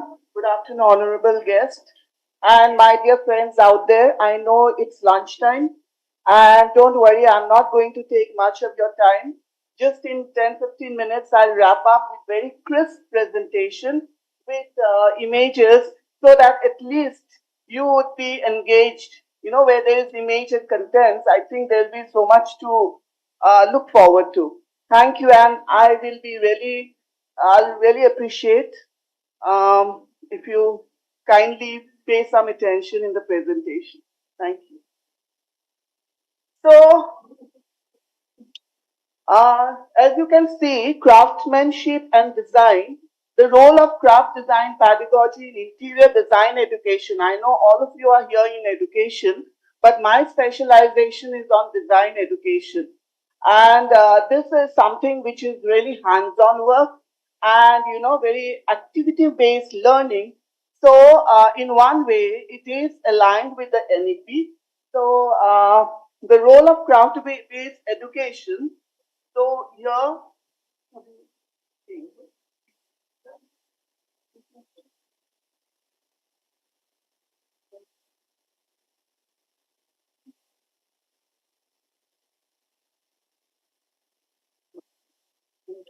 I don't want.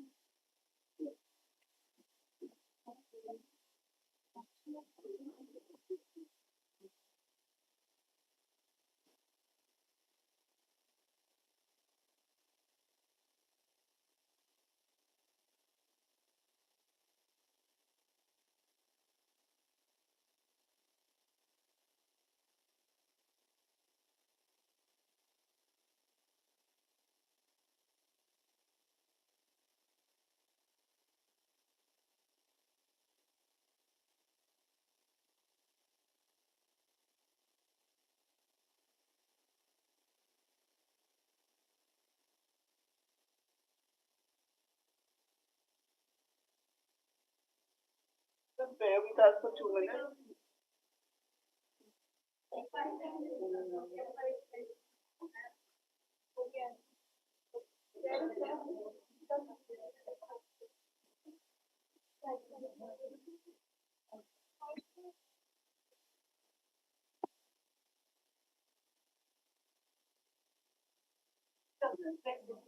Okay.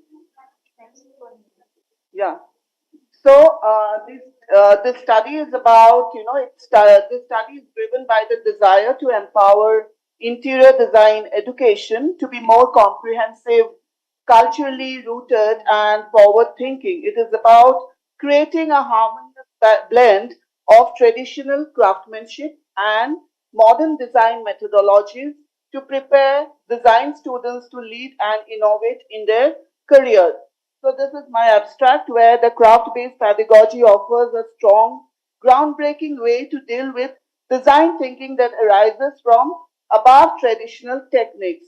And the methodologies that I'm going to, like, you know, have stated it is a blended strategies approach through pre-test and post-test.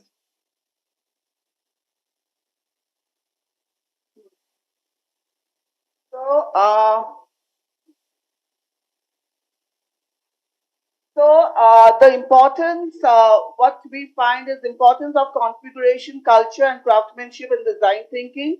Challenges in a globalized mass production world, we still are forgetting the old age techniques and where the craftsmanship is given the first preference. I mean the emphasis on. So the role of education in fostering creativity, critical problem solving, and sustainable practices. So whatever images that you see and you will be seeing in this presentation are first-hand images which are based on, you know, experiential learning. So this craft, what is craft-based pedagogy? Craft-based pedagogy is basically, you know, which is aligned to our education system of NEP 2020, where it is more of, you know, experiential learning, you know, exploration of materials, and you know, and communication with the craftsman, and to build up competency in future. So hands-on engagement with traditional methods and materials, connecting learners to culture, cultural, socio-economic, and environmental texts. since I'm a teacher myself and in design, so these are like, you can see the students with the hands-on experiences that they are creating for their own learning experiences. Then what is it has relevance in interior design education? So it is basically the design thinking with traditional crafts. Craft as a tool into that spatial aesthetics that you value, and and especially with the design principles. So then promoting social awareness and sustainability. Sustainability is also one of the important aspects of design education and the need of the art. Then fostering cultural identity through craft traditions. So to align craft-based learning with entrepreneurship, sustainability, and creativity. So Indian craft traditions and design. So when we talk about design, it has a lot of cultural significance. Our history, wherever we go to Jaipur, we go to south of India. So we can see a lot of that is reflection of our cultural significance. And that's where, design has evolved. And there is a cultural narratives also, and their role in design thinking. So when we talk about cultural narratives, this is the cultural story, the story of every design. They have a story behind it. And then the role in shaping both rural and urban environments. So design is all about this route. So you can see this space where it is talking about the South Indian culture, its columns, its, the flooring and everything is about the cultural identity. And when we talk about the craft, it is a very wide field where handloom weaving, wood carving, pottery, traditional art, and embroidery with material exploration. It's a huge, vast, the cultural scenario. Then, what are the current gaps in interior design education? So, there's a lot of overemphasis on modern technologies, the digital, people are so very dependent on the digital technology that they overlook the traditional practices. Then, overall lack of cultural and emotional connection in design solutions. Cultural impact is very important in design. Then, minimal entrepreneurship training rooted in craft tradition. So basically, even in school, we used to learn art and crafts education, and the learning is still there. And we stop it. But this can be transformed into entrepreneurial, say, skills that the student or a design student can think about. That it has a future based on competencies and the potential and possibilities. So how, we are again, when we talk about this design education, it is even aligned with NEP 2020, where we are talking about holistic, interdisciplinary, and experiential learning. And overall, it has the NEP goals, and it focuses on sustainability, entrepreneurial spirit, and cultural identity. So even when we talk about education, the NEP 2020 is very much aligned with the craft-based pedagogy in design. Then,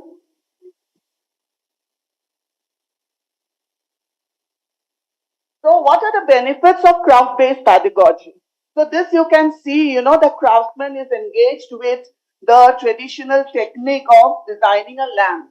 These are what the students have done in the module while learning the craft and design module in their design education.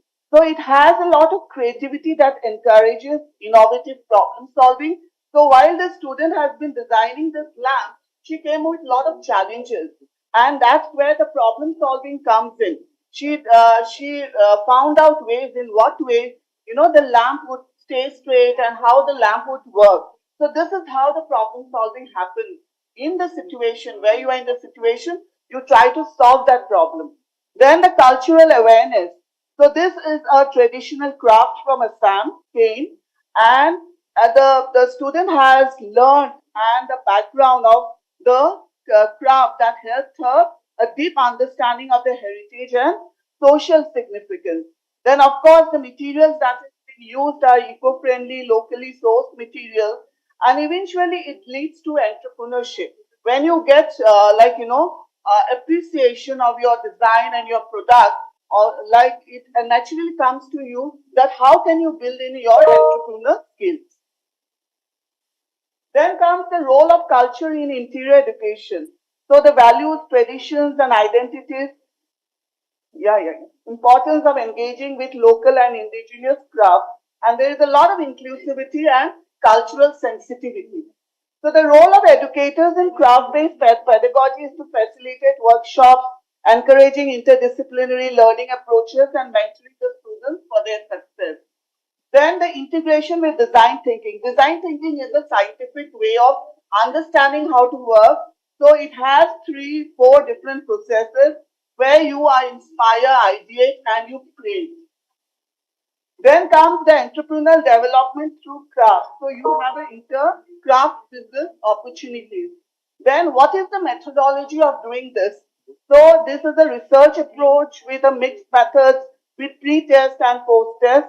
The participants are interior design students and the intervention is integration Indian crafts.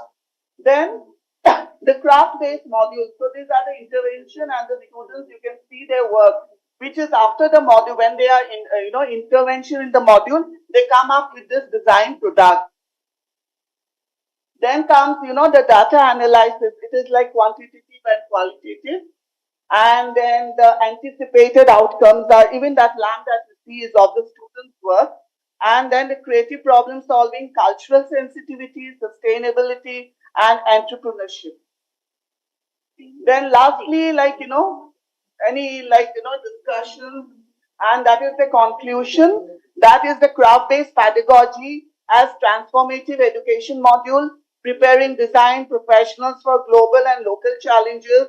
Then final alignment with NEP global design education trends. Then we need to rethink and reshape about different design curriculums and education in our country. So that lamp that you could see, the student has won an award after the critical thinking and the design process that she developed to bring in the appreciation. So that's it for now. And thank you so much for your patient hearing. I really appreciate it. Thank you.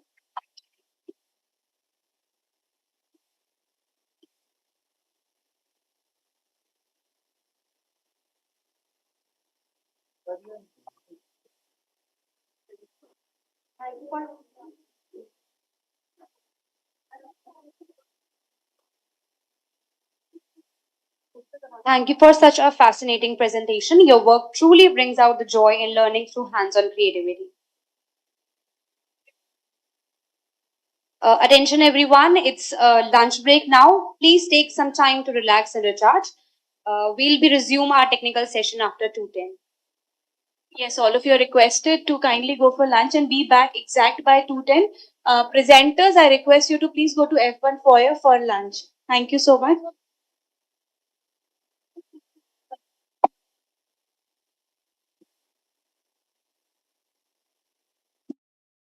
Professor Sharaf Sinha ma'am, who will not only moderate the session but also provide valuable closing remarks at the end.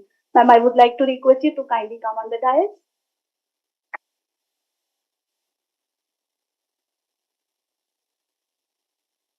It is my privilege to introduce Professor Sharaf Sinha ma'am.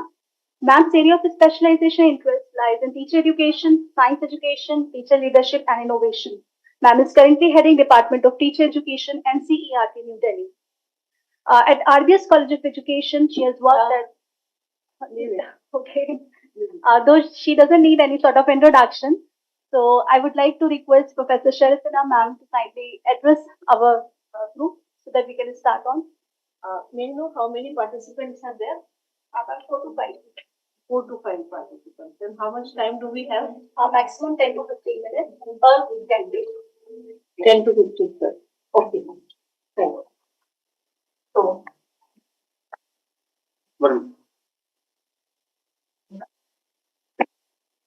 this is the plant. Yes, ma'am.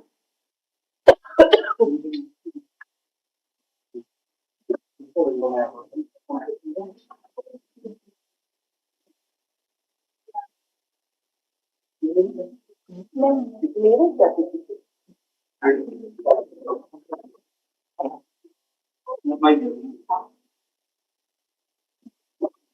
very good afternoon to all of you, those who are present.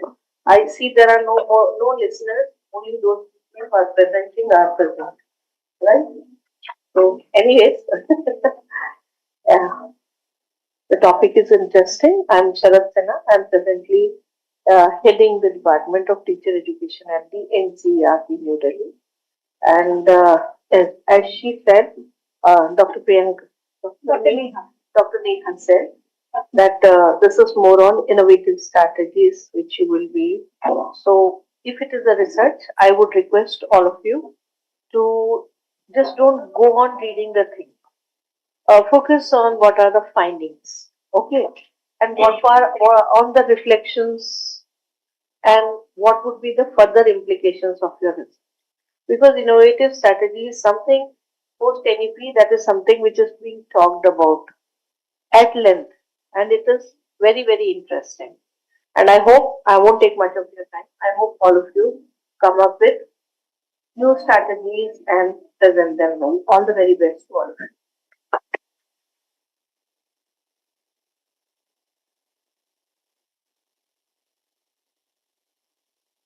So we'll be starting with the paper presentation. The first paper presenter is Ms. Lipika Dash and Professor Nandakishore.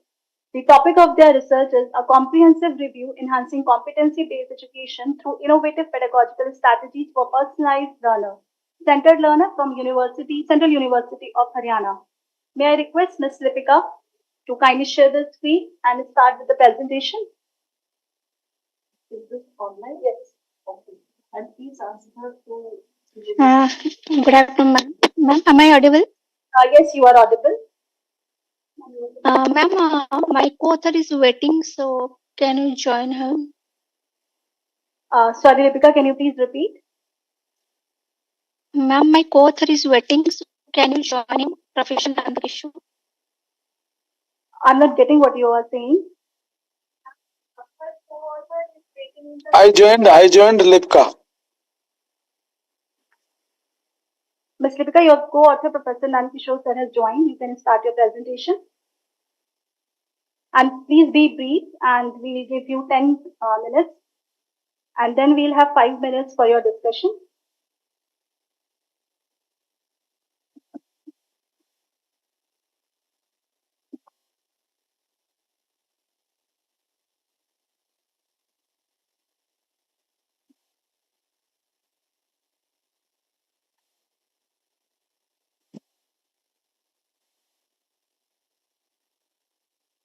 Ms. Lipika, can we start?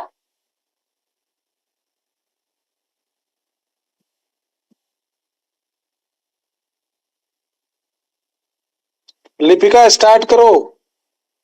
Please start.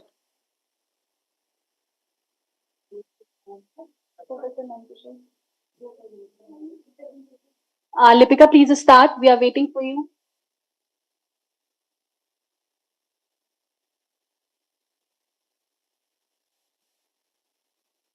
Sorry, ma'am. Actually, my audio is off, so I'm saying sorry, ma'am.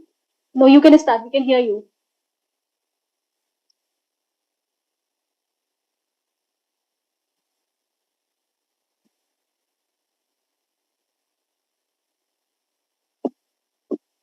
Okay, so is it visible, my PPT, ma'am? Yes. Please carry on. Yes. So, good afternoon, everyone. Honorable founder of MIT and all the chief guests and all the dignitary present over here. I'm Lipika Das, PhD scholar, Department of Teacher Education from Central University of Haryana, with my co-author, Professor Nandakishore from the Department of Teacher Education, Central University of Haryana. So I'm blessed to be here to present my topic. So my topic is a comprehensive review enhancing competency-based education through innovative pedagogical strategy for personalized learner-centered learning. So this is basically a review paper where I study the different type of innovative pedagogy used in 2015 to 2024 and how it will use to develop the enhance the competency-based education in the education sector. So yes, these are the some paper. So in this paper, these are my abstract. So where this paper is from 15 to 25, so how many research are conducted in this and what type of methods they use and what type of pedagogical development is involved and what type of assessment tools they use when they use some innovative pedagogy and what are the challenges they face when they use innovative pedagogy to enhance competency-based education. Okay. So first we have to know what is competency-based education. As we know, as I since joined from the morning session, we all know about competency-based education. So competency-based education is basically develop your competency. The traditional teaching method, the rote learning, the passive learning center is now transferred into actively involved in the center. From the rote learning to actively participating in the learning, it is not based on the how much time you invest in your teaching, your learning. It's based upon how you learn, how you master about your topic, your content, your skill development is all about competency-based education. Okay. So these are some definition which kept by our institution. What is competency-based education? So competency-based education based on student autonomy in learning, which gives an autonomy and freedom in learning. As in the morning session, so told that first you have to choose. If you are interested in your topic, then your competency will be developed. So if autonomy will be given to the students, that develop the competency. Then assessment is vital tool for feedback. Feedback is the play a very important role in the competency development. Where the assessment, mostly from the review, I found that formative assessment, continuous assessment play an important role to enhance competency education. Then personalized support for students, to give the personalized support, not bound some rigidity rules, some or some pre-decided rules, some personalized support, because every individual, every learner is different. So according to the student's ability, give the personalized support. Then progress based on mastery, not in time. Don't focus on how much time you spend in your learning. Focus on how you gain the knowledge from the time, from the mastery of the topic. It's not all about time, it's all about your quality. Okay. Then active students engagement in learning. So in learning process, always try to be an active learning students engagement, because in traditional method, the teacher center method, teacher only teach and students passively just learn the information. So what is competency based education said that not grab or the memorize the information, it also apply this information in real life. So students must be engaged so that they learn a thing and they apply in the real life. Then equity and fairness of educational structure. As you know, all now we introduce inclusive education. It's play very vital role. So equity and fairness is very important to develop competency education. Then clear, measurable and transferable learning expectation. There is a clear and measurable, which is there is no biasness, there is a measurable thing, and transferable learning expectation. These are things need to develop competency based education. And for this need, we have to develop innovative pedagogy. Innovative pedagogy is a different type of pedagogy. What is different from the previous traditional method pedagogy? In innovative pedagogy, you have to use different type of pedagogical style which involves students actively, which interactive, which effective learning experience, develop their quality, which in future help them with develop their critical thinking, creative thinking, problem solving ability. All this possible through using different type of pedagogy. If you use the traditional pedagogy system, which teacher only teach and students passively grab the information, then that's no way to innovative pedagogy to develop your competency based education. So as NEP 2020 also give importance to competency based education and innovative pedagogy. So today's time we have to grab the innovative pedagogy to develop our competency based education skill development, not only degree. A educated person not counted, or a literally person not counted only just because of degree. It's all because of the competency. Okay. So these are my reviews. I have review from 2015 to 24. These are my reviews. Okay, after conducting the review, what I found that why I need to study this topic. So first thing, this topic is based on, as I said, a review paper. There is 23 review paper, which is from 15 to 24. So it's focused on what type of methodology used, what type of pedagogical innovation used, and what the assessment tools are developed, growth of adaptation of competency-based education, and what are the challenges faced to implemented innovative pedagogy by teachers and by students also. So that this is the main is the review paper, okay, and which help also for the academic development. So if we find that how to use innovative pedagogy, how to develop competency-based education, so that in future we can apply this. What are the problem so that if we find the problem, we can eradicate in future and we can develop our competency-based education. So these are the objectives. That is mainly broadly 4 objectives. First one is to study the research approach commonly used in enhanced competency-based education through innovative pedagogy. First, we have to study the research approach or the methodology. Then second one is to study the pedagogical innovation are most commonly used to enhance competency-based education through innovative pedagogy. What are the pedagogical innovation? There is innovative pedagogy, various type of innovative pedagogy is there. What are the most used innovative pedagogies are there, and what type of innovative pedagogy are used?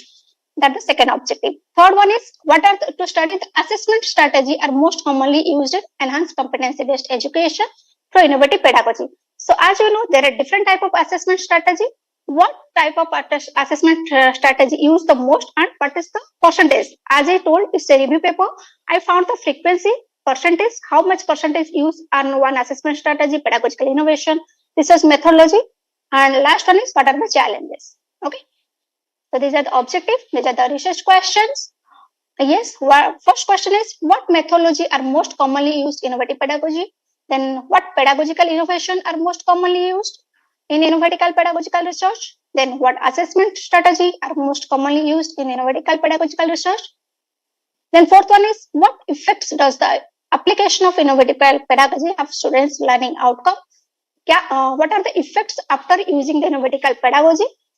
Then what challenges face the implementing in innovative pedagogy? What are the challenges they face?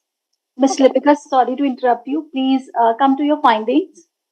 Okay, ma'am. Okay, ma'am. These are my methodology. So yes, I collect data from Scopus, Sodhganga, research case, and Springboard. These are and NEP 2020 guideline.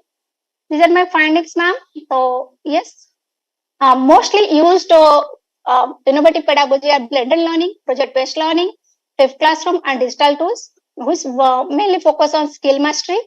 Then, ma'am, as I said, I focus on this area: methodology, pedagogical assessment, pedagogical innovation, assessment strategy, growth. These are focus. So these are my graph. So methodology, as I study, 15 to 24.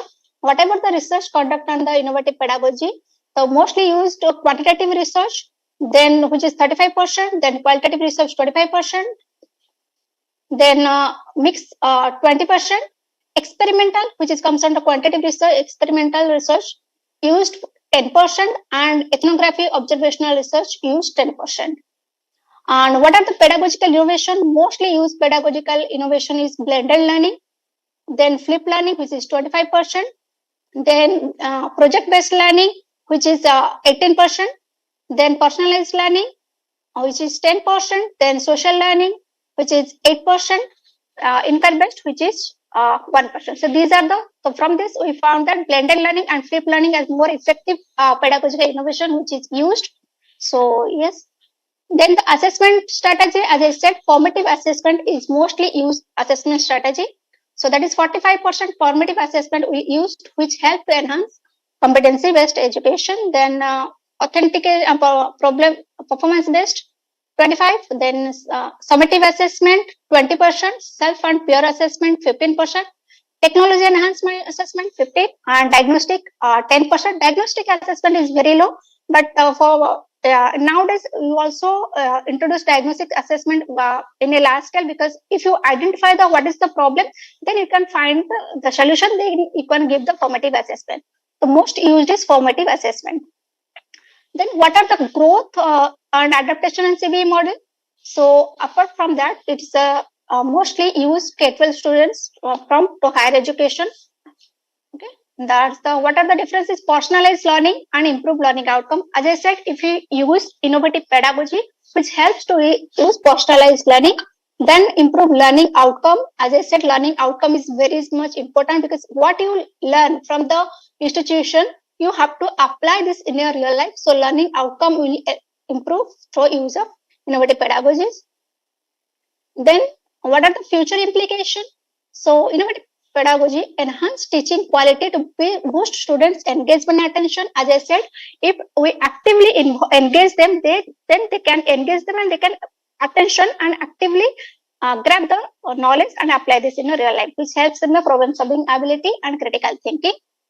Increase students' participation in their overall contribution to learning process. They will actively participate in every curricular and co-curricular activities both because they are interested.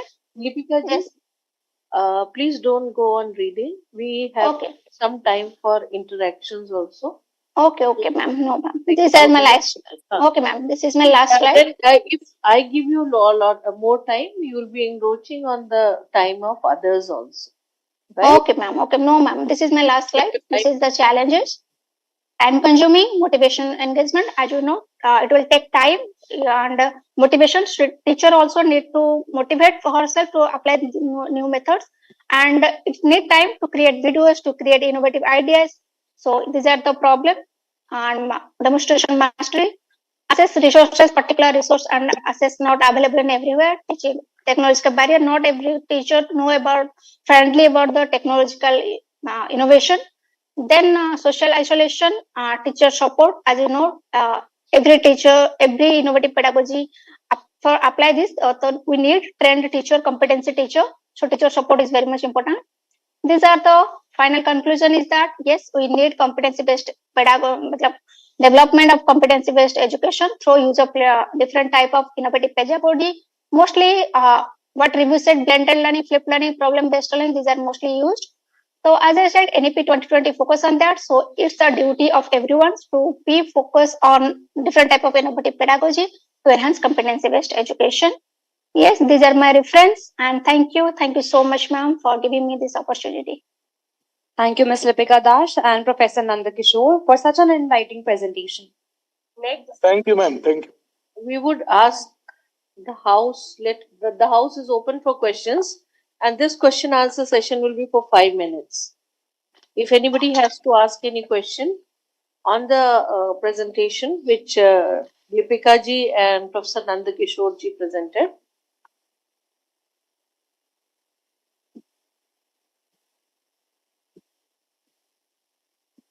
Nobody? Well then, Deepika ji, I have a few questions. Okay, ma'am.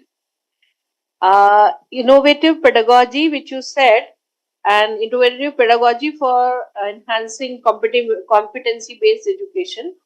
Nowhere in your paper I could find that what is the innovative pedagogy you are concentrating upon, number one. As you went for a sample of a lot of, like, you took a secondary sources into cognizance. The sample, Yes, I was not very clear of the sample. And as you said that anything innovative which happens is affecting. It seems that something, if you are doing innovative, it is going to be leading to competency-based education. So I would just like to, and if you are doing something new, it develops the competency, was your statement. So I would just like no, your ma'am. clarification on that. Okay. No, ma'am, not everything new what you did. What is the effective way and the effective knowledge? Not the every new thing. Just as sir ne bola, every change is not a good change. Yes, if that change, that innovation is required for the topic, for the need of the individual or for the need of the uh, topic or the concept, we use that innovative pedagogy. Not every the competency is the competency one, or you are with one innovative pedagogy, you feel that all there are various type competencies of will be developed. Ma'am, there are various type of innovative pedagogy, and there are various type of when you use when you want to develop particular skill, you have to, according to that skill, you have to identify which type of innovative pedagogy a teacher should use to develop that particular competency. So is there any difference between skill and competencies, or are they same? Ma'am, competency is a broader sense, skill is a part of competency. Okay, so you are using these terms synonymously while answering. So please be careful. And anybody from the house wishes to ask?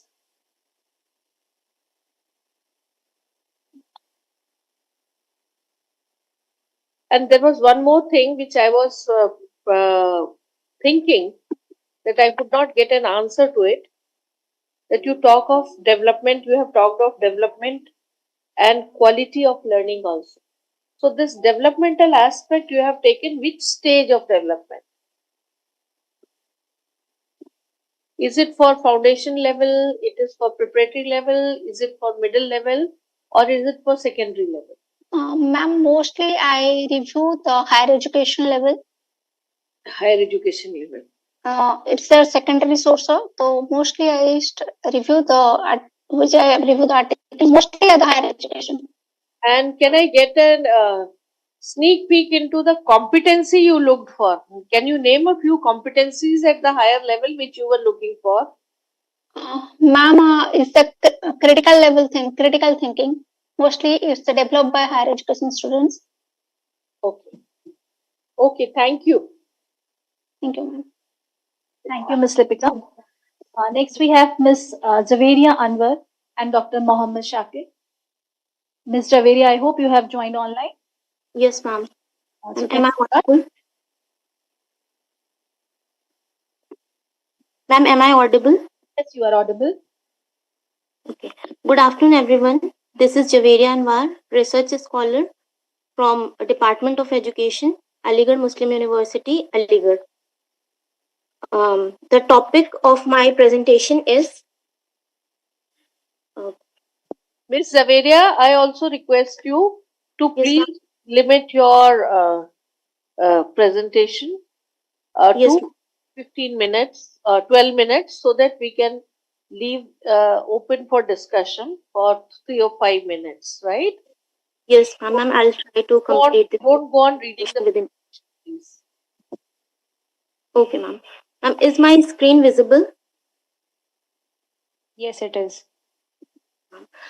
So the topic of my presentation is role of metacognition and self-regulated learning towards competency-based education. Sorry to interrupt you. I think you are using phone, right? Yes, ma'am. Please move your phone screen to landscape. हाँ, landscape mode में आप इसे change कीजिए so that we can read. Ma'am, is it readable? Can you please zoom in? Yes, much better. Thank you. Okay, ma'am.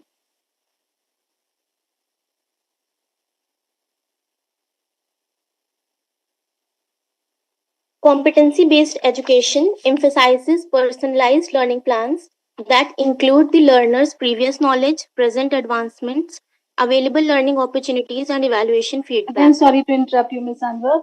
Please don't read the slides. We would like you to just present the gist of whatever you have written. Okay, ma'am. Okay, ma'am.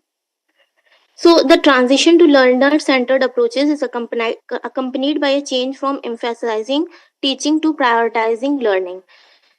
Okay, now let us understand what metacognition and self-regulated learning is. Metacognition is the ability to think about and control one's own thinking process. It is a type of higher order thinking skills.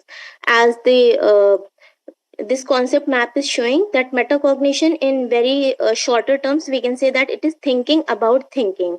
It is thinking about the contents and processes of one's own cognition. Second is self-regulated learning. Self-regulated learning is it involves actively controlling one's learning by setting goals, managing time, and using effective strategies to achieve desired learning outcomes. Self-regulated learning is a key element of metacognition that we are going to understand in this paper.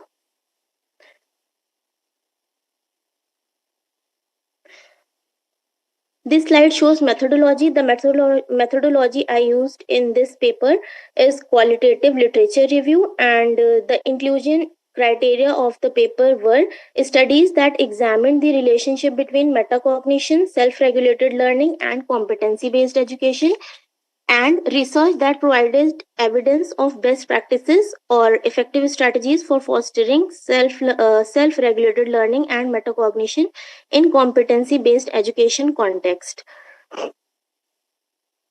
Now the objectives of my paper are to find out the barriers and enablers of metacognition in competency based education, to find out the barriers and enablers of self regulated learning skills in competency based education, and third is to suggest best practices for integrating metacognition and self regulated learning into competency based education environments. Now I come to the findings. First finding is the A part of first finding is barriers to metacognition in competency based education. First is lack of awareness or training. In today's world, we see that students are not explicitly taught how to engage in metacognitive practices. They even at higher levels, they don't even know what is metacognition. They don't even understand. So the lack of awareness or training. Second is time constraints. In this fast-paced environments, students are not allocated enough time. Hence, because of this time constraint, it acts as a barrier to metacognition. Third is lack of feedback and support. Lack of feedback means without regular formative feedbacks from instructors, teachers, students find it very difficult to evaluate or assess their own learning process and adjust their strategies. Third is overemphasis on individual learning, because in competency based education, individual learning is given more importance. It promotes self-paced learning. It limits opportunities for collaboration and peer interaction in some way or other. It also acts as a barrier to metacognition. Fifth is cognitive load. Metacognition requires cognitive resources, hence, students struggle to balance the mental load of self monitoring and reflection, which also act as a barrier to metacognition. The B part is enablers of metacognition in competency based education. Personalized learning and flexibility. It acts as enablers of metacognition. One of the strengths of competency based education is the ability to offer personalized, tailored learning pathways. It allows students to work at their own pace, more time to engage in self regulation and reflection. This flexibility enables students to experiment with different learning strategies. If one does not work for them, they can opt for the second one. Ongoing formative feedback, as I earlier told, that the things which are acting as barrier, the opposite of that is the enabler of metacognition. Hence, regular formative feedback acts as enabler, and incorporation of reflection activities. Reflection activities means integrating structured reflection opportunities such as journaling, regular check-ins, reflection opportunities. It acts as enabler to metacognition. It helps students to understand, to think about their own thinking. Use of digital tools and technology in this technological era. Obviously, use of digital tools and technology at some extent, it helps students to progress their tracking, and visualize their progress, reflect on their learning. Encouraging goal setting and building a growth mindset also acts as enablers of metacognition in competency based education. Second finding, the A part of this, is barriers to self-regulation. This comprises of lack of metacognitive skills, limited teacher support. Students, because CBE requires a high level of teacher involvement to guide students, teachers are not adequately trained, and the shift to individualized learning can lead to reduced direct teacher student. Hence, students may feel unsupported and unable to monitor or adjust their learning strategies. Inadequate feedback mechanism, technological barriers, motivational and emotional factors is one of the most important barriers to self-regulation. Means self-regulation requires intrinsic motivation. But students in these programs may face motivational challenges. Without the external structure of traditional time based learning, students may struggle to maintain focus and perseverance. Also, emotional barriers such as anxiety, frustration, or a lack of confidence can interfere with a student's ability to regulate their learning effectively. The B part is enablers of self regulation is clear learning goals and competencies, flexible learning environment, scaffolded support for self regulation, timely and constructive feedback, technological support, and resources.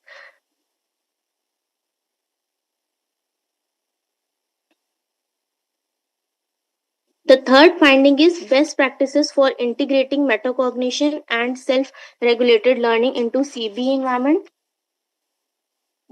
Under metacognitive strategies, the few skills are: first is explicit instruction, means educators can teach students how to plan, monitor, and evaluate their learning through direct instruction and modeling. For example, teachers can guide students in setting learning goals, outlining strategies to achieve these goals, and regularly assessing whether they are on track or not. The second is personalized learning pathways.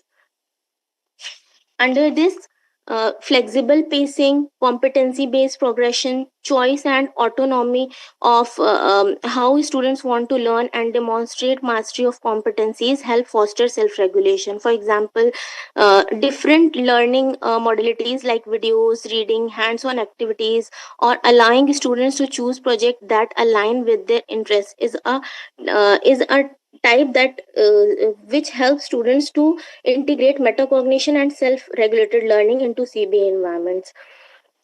Fourth is teachers training and support. Professional development in SRL and metacognition. Educators need training to understand the principles of SRL and how to integrate them into CBE. Mentoring and coaching students, collaborative learning environment. Now I come to conclusions and recommendations. Because the review has synthesized practices for integrating metacognition and self-regulated learning in CBE frameworks. Hence, by fostering self-awareness, goal setting, and reflective thinking, educators can help students develop the cognitive skills needed to succeed in competency-based educations. Here are a few recommendations for educators, administrators, and policymakers, which include invest in teacher training, promote personalized learning, utilizing formative assessments, and encouraging self reflections and self assessment. These are my references, and thank you so much.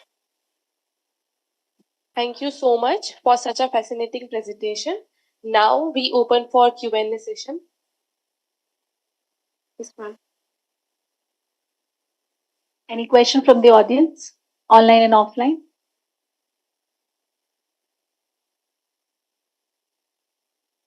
Any observation from your side?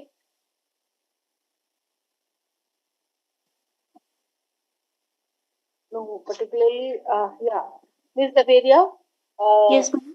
I was listening very intently to your presentation, and metacognition is something which is being talked about in the teacher fraternity, educational circles, and much researched also. So I must say that the topic is very interesting, but your implications and findings basically are very broad. And Yes, you ma'am. see, investing in teacher education is a finding. So anything which we invest in any of the like innovation or any branch of education, if we invest, that is a very, very general suggestion. Okay. Yes, ma'am. So like that is every organization, every subject area is in the need of funds. So that is something very general, and that would include that would increase or enhance the quality of learning, as you said. So, and teachers should be more reflective. They should reflect, they should introspect, which is what you gave in the last slide. But then these are very, very general suggestions. I thought when you were reading your papers, some very, very startling findings would come out of it. Because you very interestingly take the topic is very interesting and you treated the topic very well.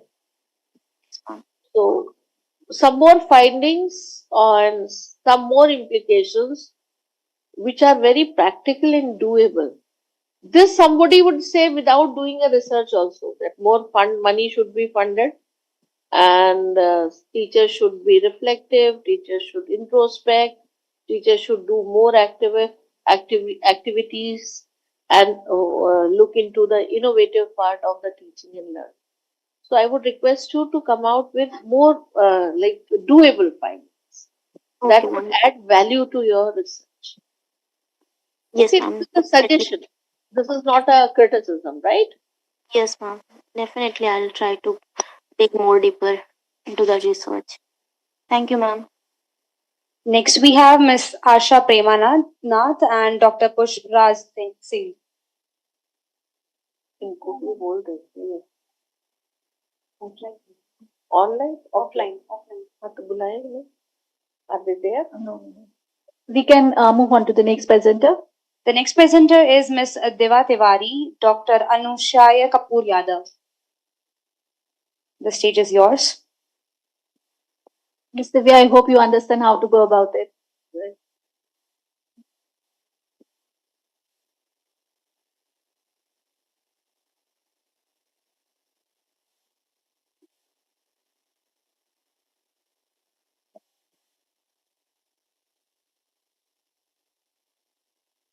बड़े busy हो आपको छोड़ने गए अच्छा उनको छोड़ने के लिए उधर तक पहुंचाया घर तक अरविंद के लिए उनके पहले हाँ दर्शन लेना था फिर वहाँ से बेटा छोड़ो बोला उनका बेटा आया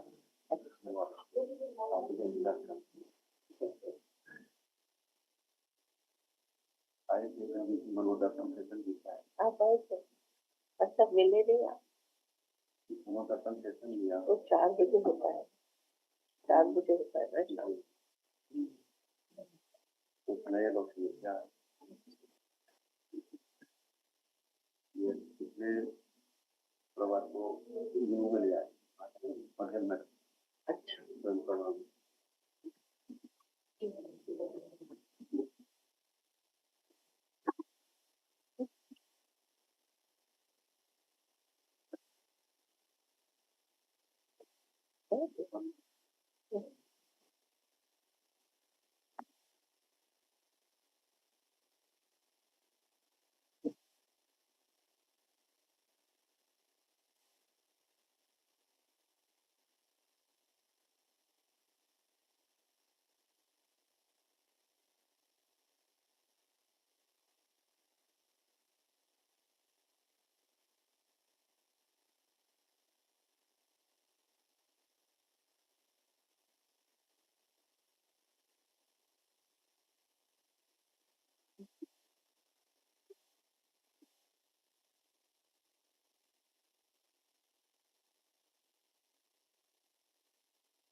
Is it a research project?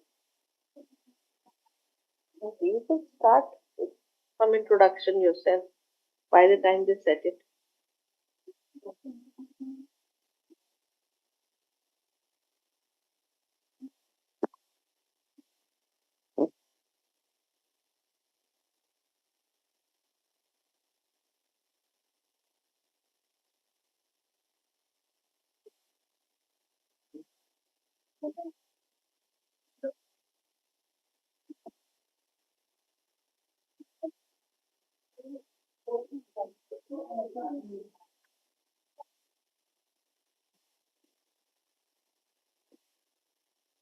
क्या प्रॉब्लम है इसको नहीं हो रहा. Namita, what happened?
So you can do it without that. There's no need. You can read it from there. Okay.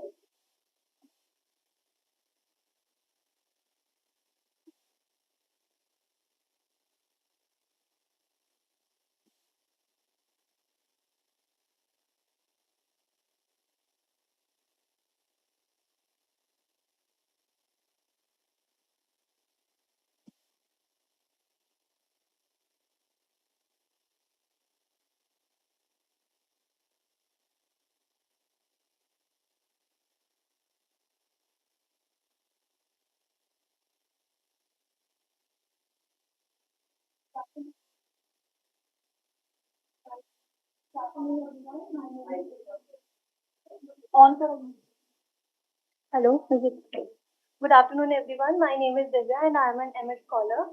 I have prepared a paper under the guidance of my teacher, Dr. Nusuya Kapoor Yadav, and the title of my paper is Equity-Oriented Pedagogy and the Universal Design for Inclusive Learning Framework.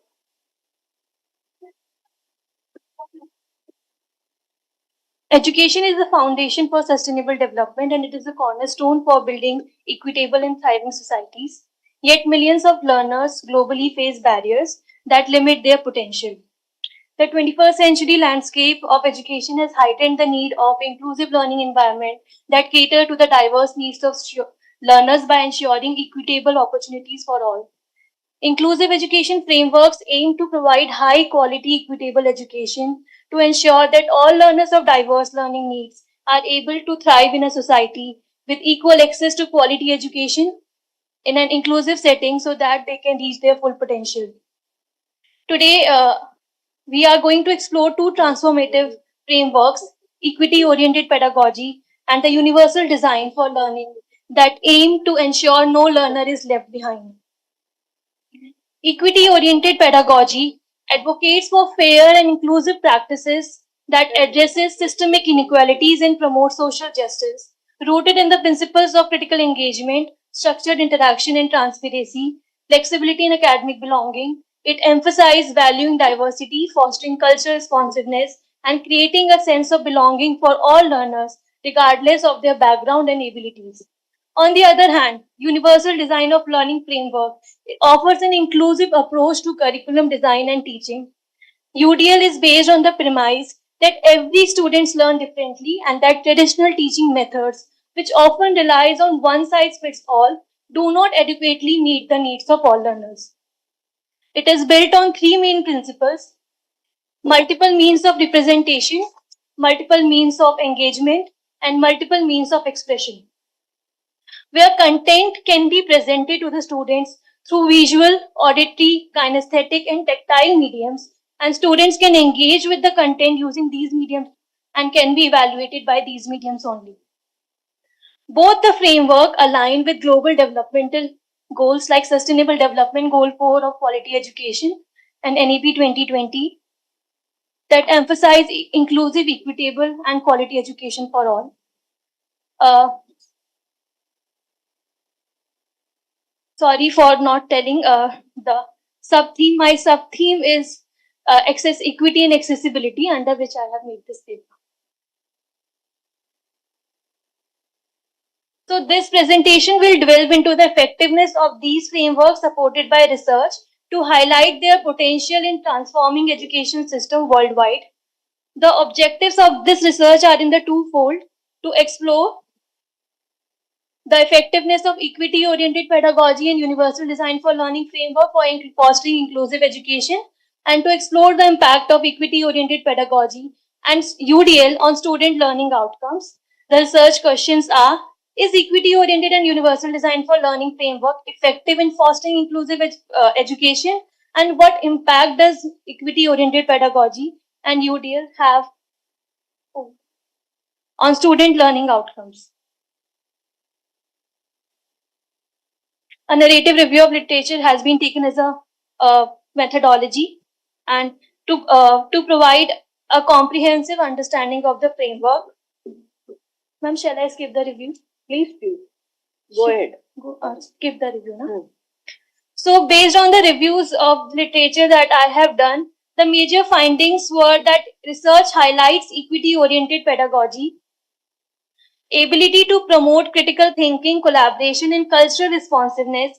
For instance, classrooms that adopt these practices report higher student engagement and stronger peer relationships, whereas UDL, with its 3 key principles, allows for flexible teaching methods accommodating diverse learning styles. Study shows that using multimodal teaching approaches such as combining visual, auditory, and kinesthetic strategies significantly improves comprehension and retention in diverse classrooms.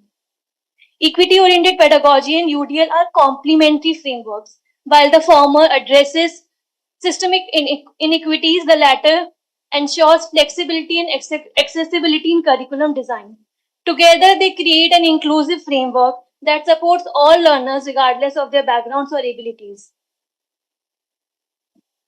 As the world moves towards greater recognition of the importance of inclusive education, the integration of equity-oriented pedagogy and UDL represents a promising approach to address the diverse needs of students. Both frameworks lead to enhanced academic outcomes, greater student satisfaction, and the development of critical life skills such as confidence, teamwork, and problem solving. For example, programs integrating these strategies report improved student participation and holistic growth. There are certain recommendations that were made based on the reviewed literature. Based on the findings, some actionable recommendation was to emphasize a multi-level approach involving policymakers, educators, and institutions to effectively integrate equity-oriented pedagogy and UDL for fostering inclusive education. This includes mandating flexible curriculum designs, equitable resource allocation, and clear accountability mechanism to monitor its implementation.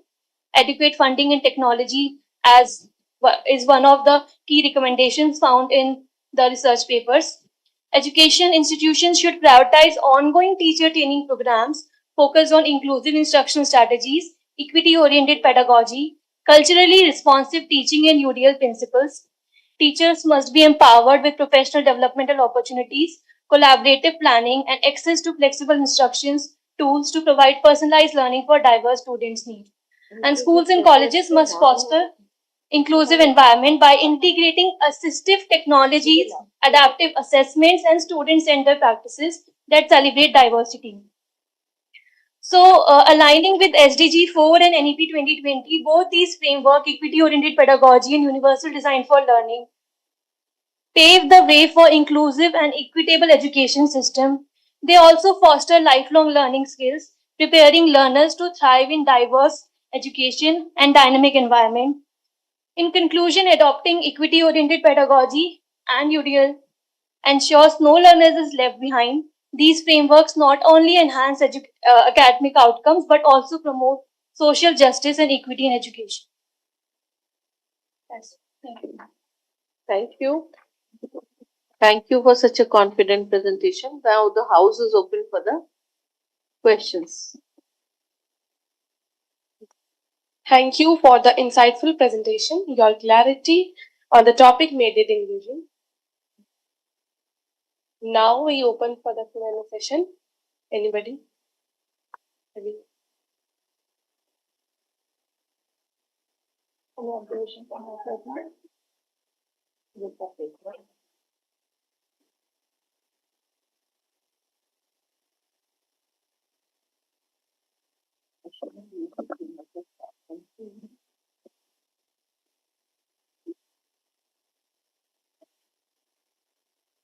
So, Divya Tiwari, thank you for your presentation. And of course, I would like to know this inclusive learning framework you have done, developed based on universal design of learning, right? And this is for which level you have developed? Ma'am, UDL is for everyone. UDL is for everyone. Okay. And what will it do? What will it do? How it will be helpful?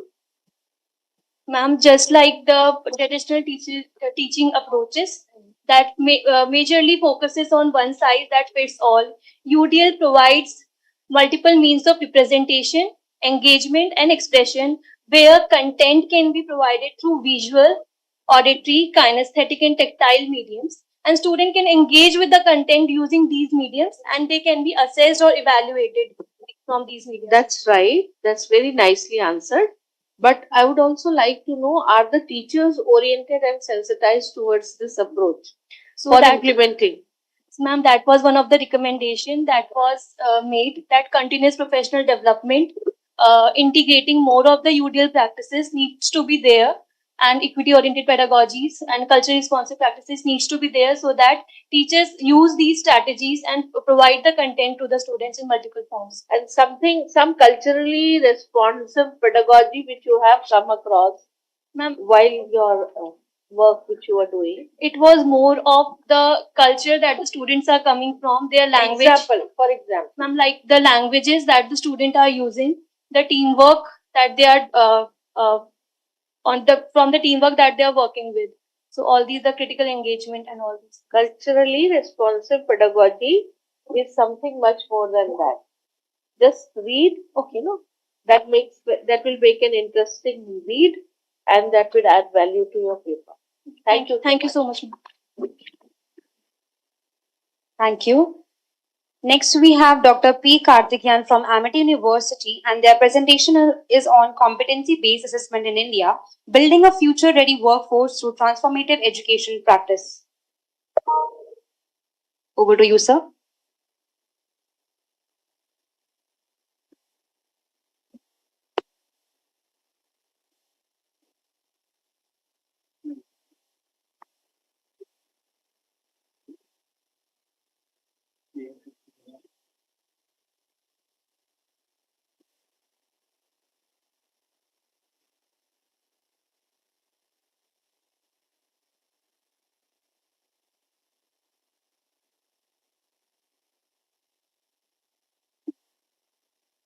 Somebody from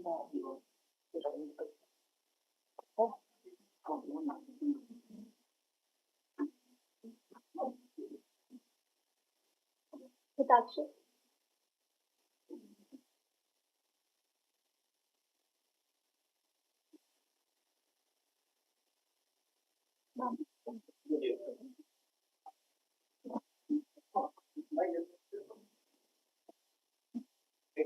Once the participants are so ready.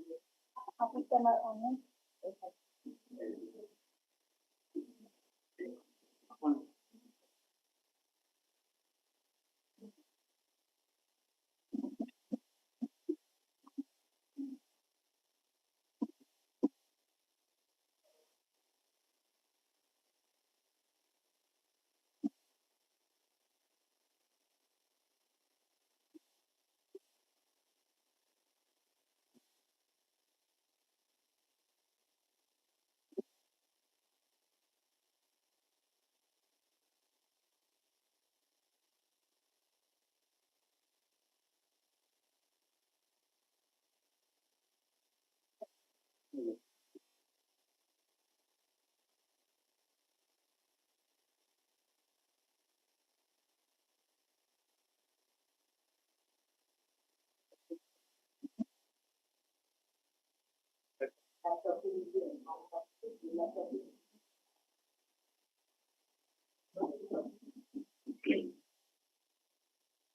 afternoon, everyone in the dais and off the dais.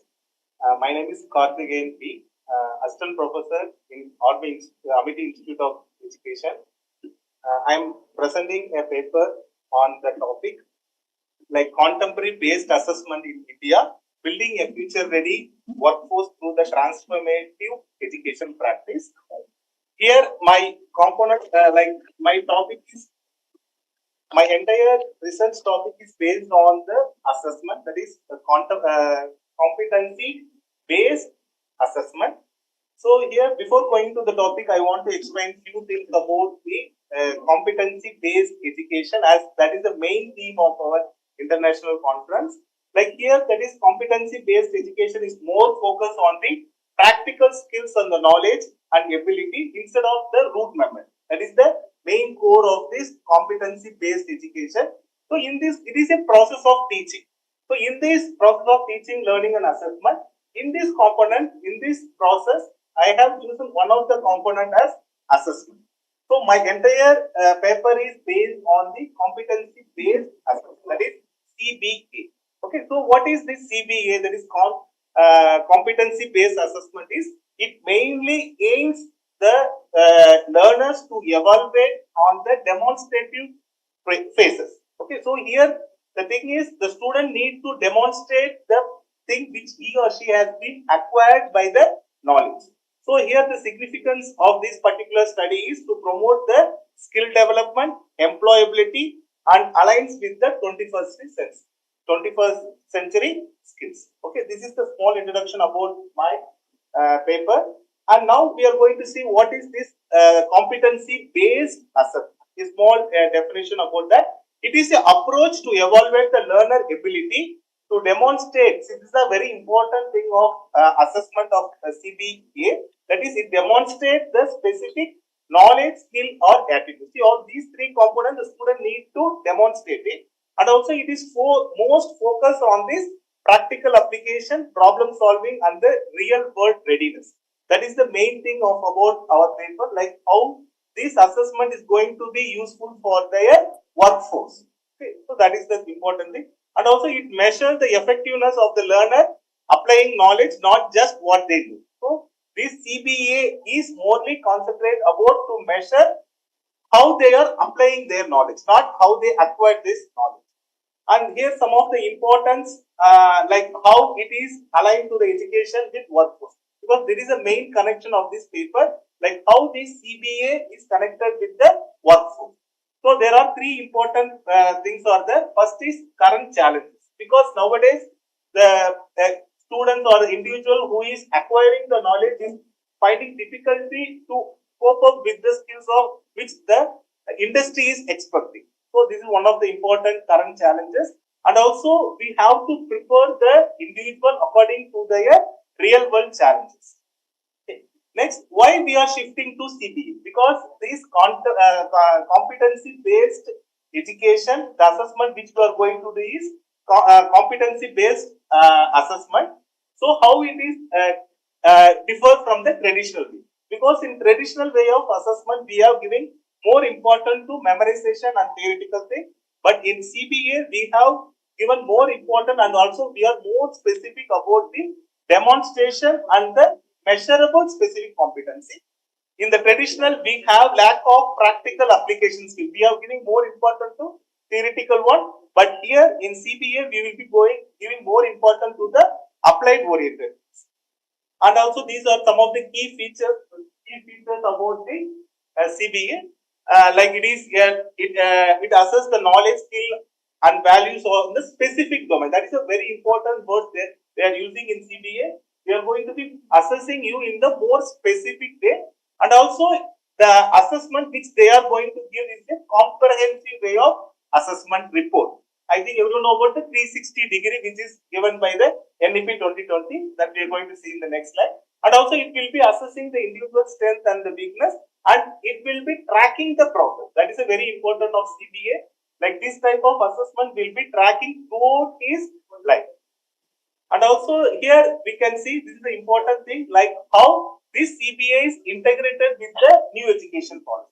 Okay, because the new education policy 2020 insists of three important things like holistic development, vocational integration, and student-centric learning. All these three components has been taken considered into the CBE. Okay, and also I think everyone know about the role of Parak. This is a very important thing playing for the CBE. Okay, because in NEP 2020, the Parak, the first important component is like Parak. Okay, we are going to discuss how this important component is going to be useful in the assessment process.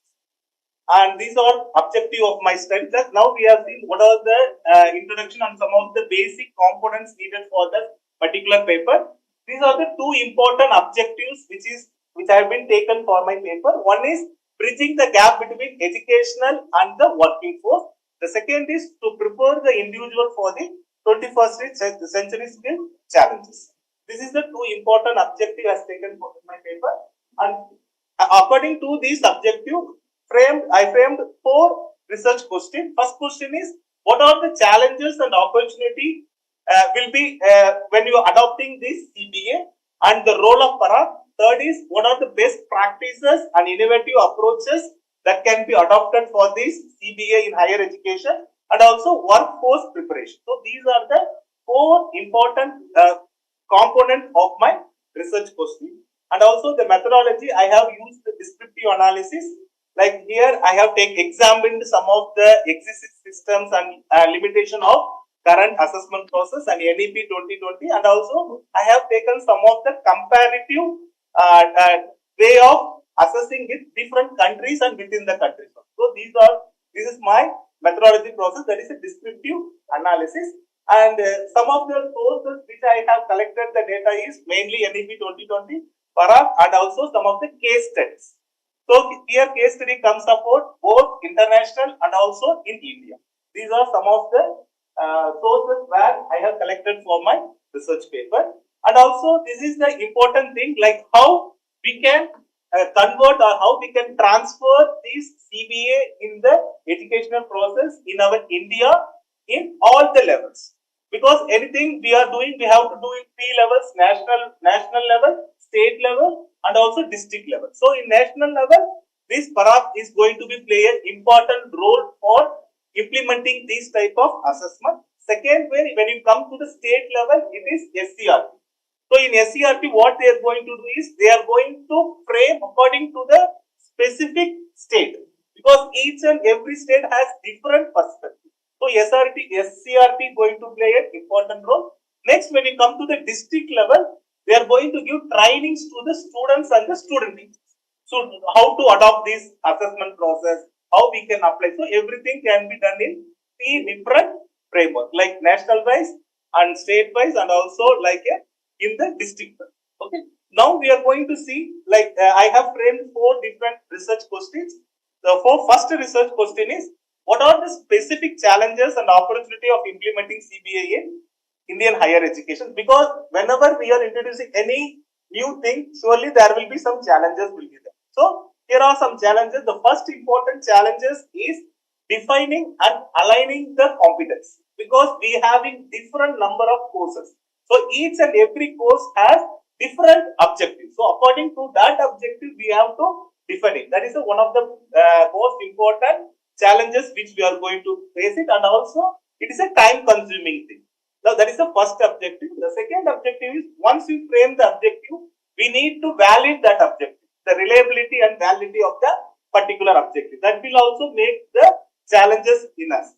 The third is, we have to change the things. So for that, we need the support of these faculties and the students. So these are some of the challenges. And once we make these challenges into the positive ways, and the opportunities, or n number of opportunities are there. One is the student-centric learning. When we are changing these complete process into CBA, the assessment process, then we will be giving more importance to student-centric learning.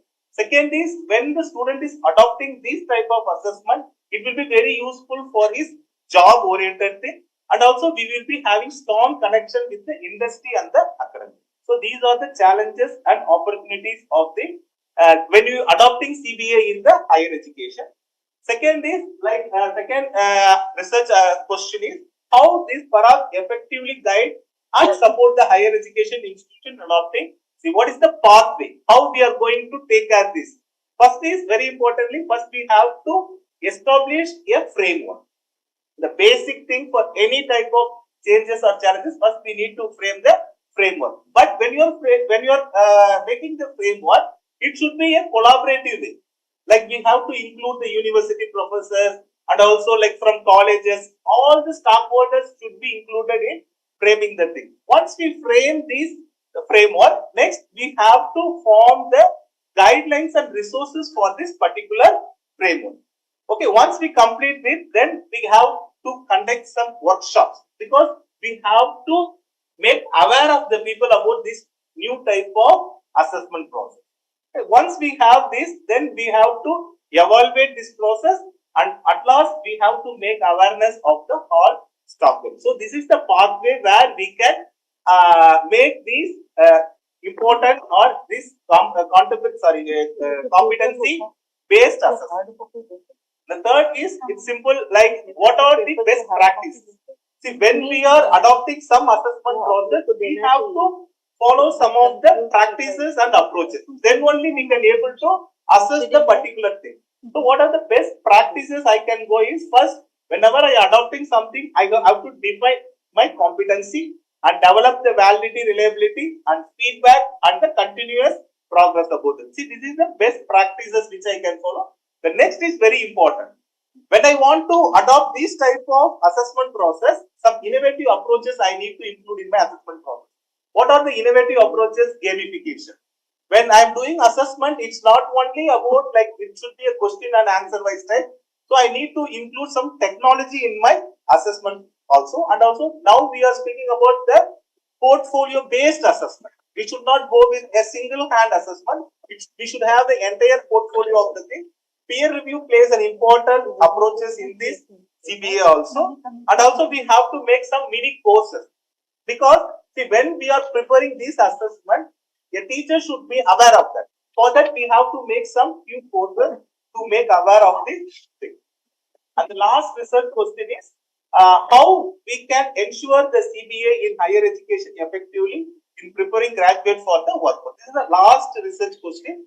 Like how this particular component, because CBE, that is competency-based education, has different component like teaching, learning, and assessment. Okay, how this particular assessment process will make the student to transfer for the workforce with all the ability. Here there is a three thing, like we have to align the competency according to the workforce. For example, we are taking a B.Ed curriculum. What is the schools are expecting from us, from their teacher? So according to that, we have to make our assessment. So that is the important thing. So we have to have collaborated with the industrial experts and also focus on the transferable skills. I think this is a very important thing because nowadays we are not talking about any degree. Nowadays we are knowledge. We are more talking about the skills. So we have to train them according to the skills so that our assessment process also should be give more important for the skill oriented thing. The second is thing where we can use for this workforce is like linking assessment with career outcome. Because usually when you are preparing a objectives or the thing, we will be when you are preparing a course, there will be some objective will be there. So our assessment should be matched to that particular objective so that it can be used. And also we have to go for the evidence-based method of evaluation. So without that, and also it should be a transparent. The evaluation should not be that, it should be a transparent. And for example, we are using rubrics. In rubrics, I think it should be a transparent. Like we have to tell these are the criteria in which I am going to evaluate you. So it should be the transferable one also. And here other thing like monitoring the graduate success and gather the employment feedback, regular updating the curriculum and promoting the lifelong learning. So these are the some of the points where we can make this type of assessment that can be useful for their workforces. And I can conclude with two things like conclusion and also the future direction. Here I conclude with two important points of my research paper, that how this CBA is going to be very much useful in bridging the gap between the education and the employment. So that is an important thing, because when we are assessing someone, it should be a purposeful assessment should be there. So by using this CBA, that is competency based assessment, surely we can able to bridge the gap. And also here the NEP plays a very important role in CBA, because once you go through that CBA, that NEP 2020 paras thing, there are four important components will be there. The first important component is CBA, that is competency based of assessment. So that role is also very important. When you come to the future direction, there should be a collaboration with the stakeholders so that it can be easy to transfer, and also continuous evaluation and lot of research should be done on this particular type of assessment, because assessment is one of the very important component in any course. So that assessment should be in a more holistic way and also more transparency. Okay. Thank you. Thank you. Thank you for your valuable insights during the presentation. It was truly informative and engaging. Thank you. Now we open for Q&A session. Anyone? Please have Yes, sir. Thank you for the presentation. You have positioned your research in higher education actually, but you also mentioned schools and teachers and diets. So, what is the implication of what is your idea of workforce readiness? What is the implication of that element for school education, like at a primary level, elementary? Any insight? So that in higher education, how the teacher education will be there. So my perspective is on that particular thing. So I have included that consideration. But how to make the teacher education? Like it's more specifically, I went for the teacher, how the BH student assessment is there. When once they are going in the school point of view, how they need to assess the particular student. So that is my particular specific area about teacher education. Thank you. For teacher preparation, of course, that is applicable. Yes.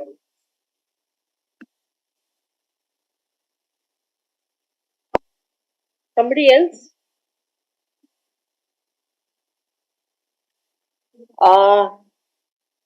May I? Yes, sir. I have a lot of questions for you, Karthikeyan. Throughout the presentation, which was very enthusiastic, every time I found you speaking some terms which were contradictory to each other. Okay.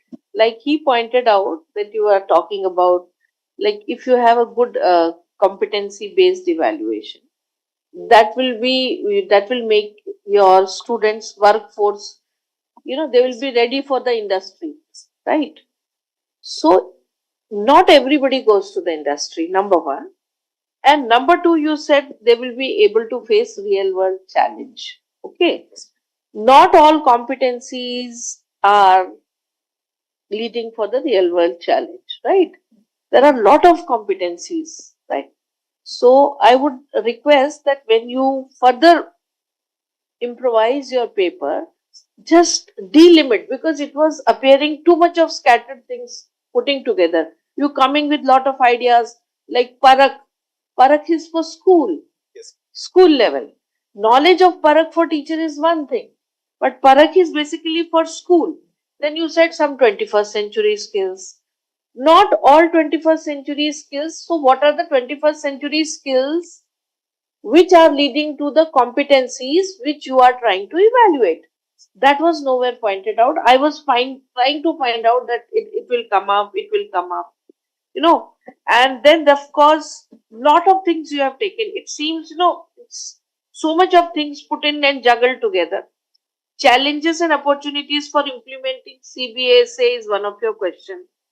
How can Parak Parak is something different. Parak is body. Now you say 36, they will know about 360-degree evaluation, and that competency-based assessment and 360-degree evaluation would be same. No, not at all. One is assessment and one is evaluation. and assessment and evaluation are never the same. Okay, so many terminologies which you have used synonymously, which are creating a confusion in in my mind at least. I may not be clear. I am not an assessment expert. Number one. Number two, that is. Can I explain that? Let me understand, because I'll need a separate session to understand what exactly you wanted to convey. And then, of course, there are learning outcomes which are prepared on the basis of competence, right? If you have seen the National Curriculum Framework for Foundation Stage and Secondary Stage, the learning outcomes have emerged based on the competency. And competencies for different levels have been designed. Now, one has to be very clear of the competencies, and not all these competencies are leading to the workforce or industry ready. You see, when the child is preparing for the workforce, it is at a higher level, that is secondary. Okay, and as a teacher, you have to address the competency at each level, and these competencies are evolving. It is not that कि यहाँ पर दूसरा competency और यहाँ पर दूसरा. One competency evolves from another. Okay, develops, evolves like that. So that spiral thing is missing when you were present. Maybe you must have taken cognizance of it. Anyways, and then definitely lot of other terms are there. Competency-based assessment, which you have used synonymously with evaluation, and best practices also. You say that if we use competency-based evaluation, our student will be industry ready. That's too big a finding. That's too big a finding. How it is, that remains to be seen and to be established through literature and empirical evidences. That itself makes a bigger point of research. Okay. Anyway, I appreciate your enthusiasm with which you have presented, with the passion which you have presented. Look into these and make a better one. Thank you. Thank you so much, sir. Now we have Mr. Abhishek Kumar and Professor Dr. Rashi Singh from Manav Rachna University on the topic Stepping Up the Learning Level, Shaping Pedagogical Strategies of Government Primary Teachers in Uttar Pradesh through Competency-Based Teaching Learning Methods and Tools. Over to you. Thank you.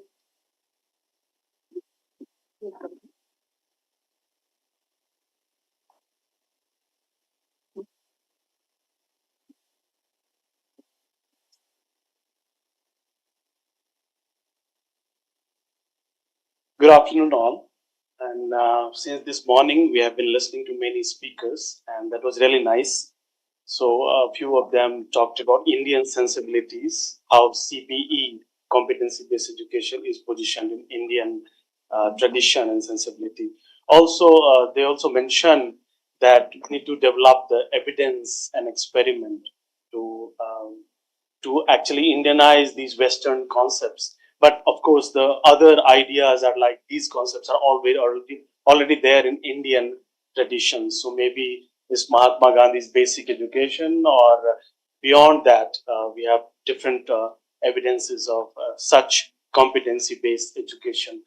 Of course, the debate is around how that can be materialized in Indian context right now in the context of NEP 2020. So I am Abhishek Kumar, and I'm a PhD research scholar at Manav Rachna University. My co-author is Professor Rashi Singh. She's not present today. I will try to explain an empirical study which is actually analyzing how competency-based education is being implemented in certain pockets of our country. One of the examples I am going to mention. Do you need my laptop for that? So I will just bring further.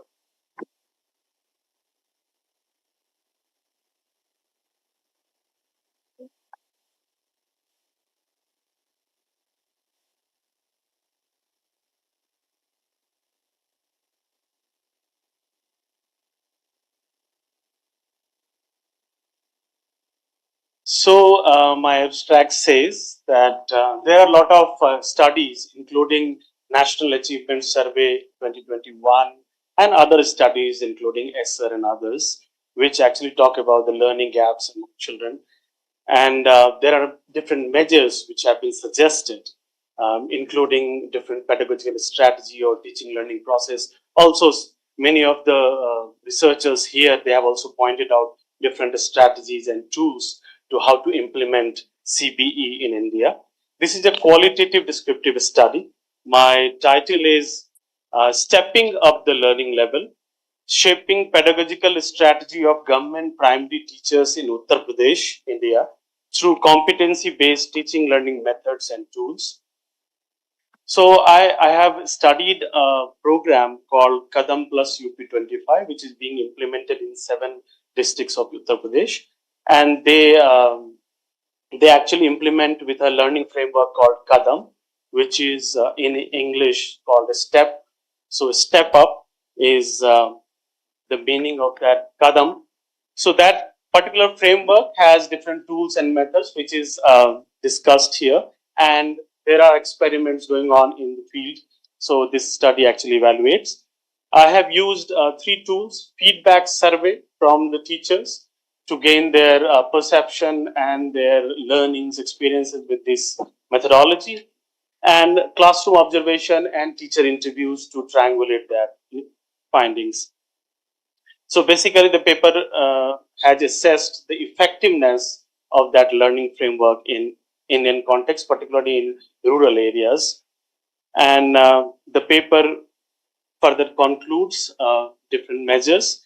So the context is, of course, clear. The NEP 2020 talks about the overall changes to be brought in Indian education, as well as there is a pending task of universalization of education. So these two make the context. And the rationale is that the NEP and the NCFSC, School Education Framework 2023, they talk about the competency-based education to be implemented in Indian education. So Nipun mission is going on, which talks about FLN and then focus on CBE. So all the suggested measures take us through the different strategies to be adopted in the field. So NCF-SC proposes a learning framework which is based on 4 dimensions: knowledge, skills, values, and disposition. So all 4 actually comprise the competence. And there is a working definition in NCF-SC that competencies are learning achievements that are observable and can be assessed systematically. So there are numerous literature review, mostly in higher education. The competency-based education was became very popular in US, and then there are other studies which actually conclude that to implement CBE, we need well-defined competencies, opportunities, and support for self-paced learning, effective learning resources, and means of adequate assessment. So these 3-4 elements already discussed by other researchers. So I'll just briefly introduce what is this Kadam Plus UP25. It has 2 aims. First is to enhance the age-appropriate learning levels of the students, and the second in empowering the GPS teachers, the government primary school teachers. So it's a competency-based learning framework, which is actually based on the competencies developed by NCERT. So 540 competencies, which comprise the entire primary schooling. So this particular curriculum framework is the learning framework is based on 10 progressive steps. So each grade has 2 steps. Step 1 to consist of grade 1. So 10 steps. And there are 11 thematic learning headings. So different life skills are also considered in that. So a set of tools which is used in this framework is workbooks, tools for assessment, including self-assessment by children. So it is like tracking my progress card, tracking our progress chart for peer assessment, and also for teachers there is progress book, which has baseline, endline, and grade and test, besides the formative assessment tools.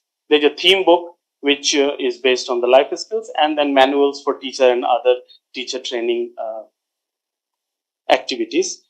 So this study has taken a hypothesis like 75% of GPS teachers, they follow that learning framework, they utilize it, and they find the effectiveness of this learning framework and the tools. The 3 study tools, they have tried to answer 5 research questions. So to summarize it, so do GPS teacher really practice the progressive teaching learning, which is required for competency-based education? Does training workshop impact them, influence them in their teaching learning practices, the toolkit, the method, the processes, and whether there are on-site support provided to the teachers, whether that is also beneficially. This on the screen, you can see the parameters for all these 5 questions. So just to mention one question, that was whether teachers are practicing, that was assessed through classroom observation. So the 5 parameters were physical setting of the classroom, social settings, including the teacher-student relationship, parent-teacher relationship, teaching learning processes, activity and social outreach and professional development of teachers. That comprise one one tool, that is classroom observation, answering the first question. The rest of the question were answered through teacher feedback and teacher interviews and triangulated with classroom observation. So methodology was kind of assessing whether these tools and methods have influence on teaching learning practices and strategies adopted by the teachers. Data analysis was done by different softwares and tools, sampling all the GPS teachers from 3 districts. So that was 569 GPS teachers from Meerut, Jhansi, and Siddharthnagar. They were contacted for teacher feedback survey. Around 343 teachers responded, since it was choice-based, and a random sample of 42 teachers were selected for classroom observation and in-depth interviews. So tools, all these 3 tools, and that was also, the tools were inspired by the Pindex made by NCERT, and there are other tools used in earlier studies. So basically the teacher interview and teacher feedback survey had 4 component: teacher support workshops, toolkit, methods, and on-site support. They were asked the question on a 3-point scale, including adequate, excellent, and inadequate, 3 pointers. And then reflections, they were asked to give their suggestions and reflections, application of learning from the workshop, application challenges in their teaching learning process, overall reflections on the project, and suggestions to the project. So I will just go through the findings. So around 32% were females teacher and 68% were males. The youngest teacher 27 years, oldest 62 years, and 71% have additional responsibilities as headmasters. So teacher support workshops, they actually responded with 47% around teacher found it excellent, and 52% found it adequate, and around 2% teachers they found not adequate in terms of improving their knowledge skills. So that kind of findings we got when we assess teacher training workshop support to the teachers. Similarly, teacher Kadam toolkit, the particular toolkit, they had teachers perception about excellent 43% and then adequate for 55. So I will just go overall, cut short. So the adequacy level was around, I will just come to classroom observation, but adequacy level was around 92%, both adequacy level, adequate and excellent. So around 9-10% teachers, they found it not so useful or applicable. Classroom observation had similar kind of, when we triangulated, I triangulated with this research. So other findings, 92% around was the mean of the adequacy. So I will come, the 5 questions were discussed, and based on the findings, I will come to the conclusion. So against the target, 75% of teachers. So the findings is around 90% of teachers found these tools effective, these methods, these support, and they have adopted, they have utilized these tools, methods. The intervention has been effective. But yes, there are a lot of other challenges. This study is also supported by the findings of other studies. So this study is in coherence with other studies as well that is mentioned in the paper. The training workshop was good, but then again, the rigor of organization and facilitation was had to be improved. The Kadam toolkit was effective, but then for some teachers it was complex. So a kind of recommendation for toolkits to be enhanced. Kadam methods and processes supported and creative positive environment. A few teachers they mentioned that as a teacher their confidence has increased after being part of this initiative. This initiative is in collaboration with DIET, District Institute of Education and Training, Government of Uttar Pradesh, Humana People to People India, and Rural India Supporting Trust. So there are 4 multi-partners, and then community were also involved. So conclusively, Kadam may be developed further to address the need and practicalities. More assessment is required for the detailed assessment of the intervening factors. There are different elements, not only the intervention itself, but the community, the socio-economic factors of the children. That also has a lot of implications. A tracking tool for guides who go for on-site support, they can assess their own. And then some qualitative studies are required. There is no available mechanism for after school support in the school and in the program itself. So after school support has impact. Parents are most of the parents are daily wage workers. They can't support their children's education. So government and the implementing agencies can think of these kind of after school support. And the government of course needs to improve the systemic situation. So thank you very much for listening.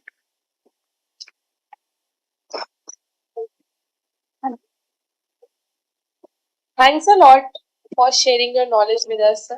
It was really appreciated. Now we open for Q&A session. Anybody? So I'll reserve my questions till the last because I'm getting feelers from the organizers that we have to wind up the session, and the earlier ones took a lot of time. There's one more participant. Yeah. So yeah. Thank you. Thank you, sir. Thank you so much.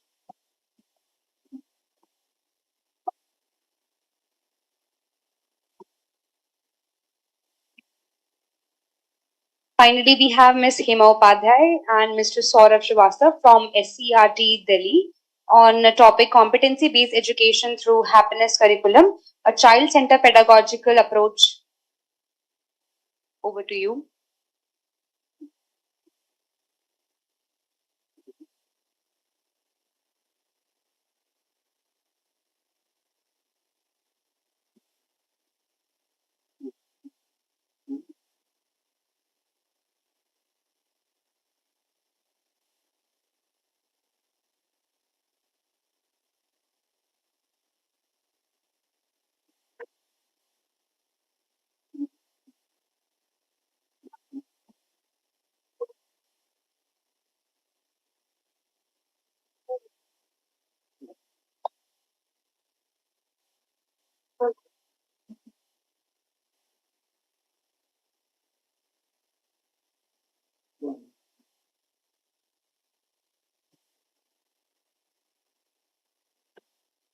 Meanwhile, ma'am, you can present your introduction for the audience.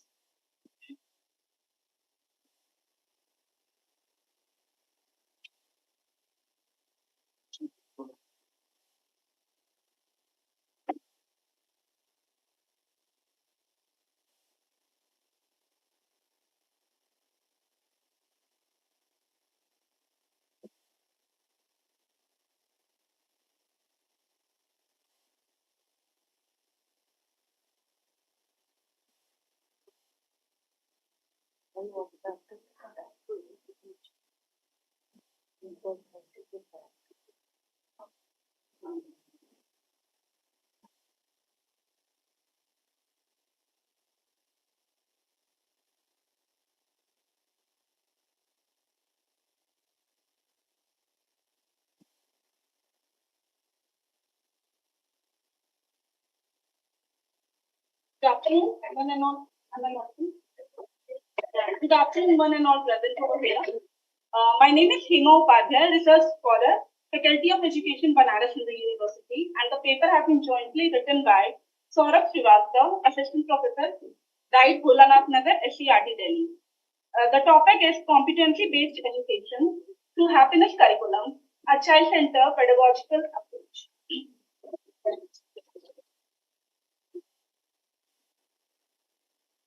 Swami Vivekananda said, the end and aim of all education is man-making and character-making. So education, which is a transformative tool, empowers individuals to lead fulfilling life, unlock opportunities, ensure personal and societal growth. As change is a universal rule, so same applies for education as well. In present scenario, changes in social system, over-dependence on technology, stress and anxiety, political and ideological changes, and various other issues has made the mind and life more complex. Mere traditional method of education is not helpful enough to make an individual future ready. But an education system which is competency based and can be implemented in real life situation has become the need of future generations. The need of competency based education is for future ready learners, real life application, and holistic development. The main aim of competency based education is to make the learners learn the skills required to live a life. Same even NEP 2020 emphasizes on competency based education. The main World Health Organization states 10 fundamental life skills that is self-awareness, empathy, critical thinking, creative thinking, decision making, problem solving, effective communication, interpersonal relationships, coping with stress, and emotional management. They enable adaptive and positive behavior, mental and social well-being, and empowerment and contribution of the learners for the positive life. Now I would like to call Saurabh Srivastava. Researchers advocate that integration of life skill development with a curriculum can promote a healthy lifestyle and nurture a connection between subjects and life outside the classroom.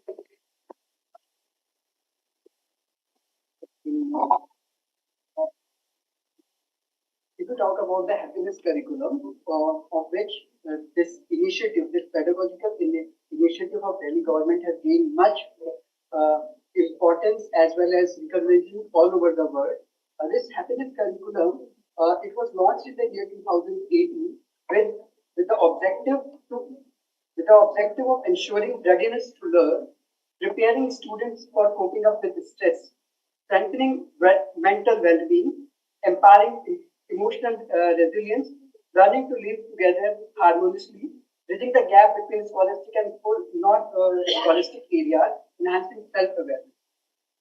I would like to quote here that SDG, Sustainable Development Goals, the third sustainable goal before the education, quality education, points on mental well-being. It is the well-being is more important than comes the education. And this is the objective of happiness curriculum. The happiness curriculum works on 4 basic pedagogies.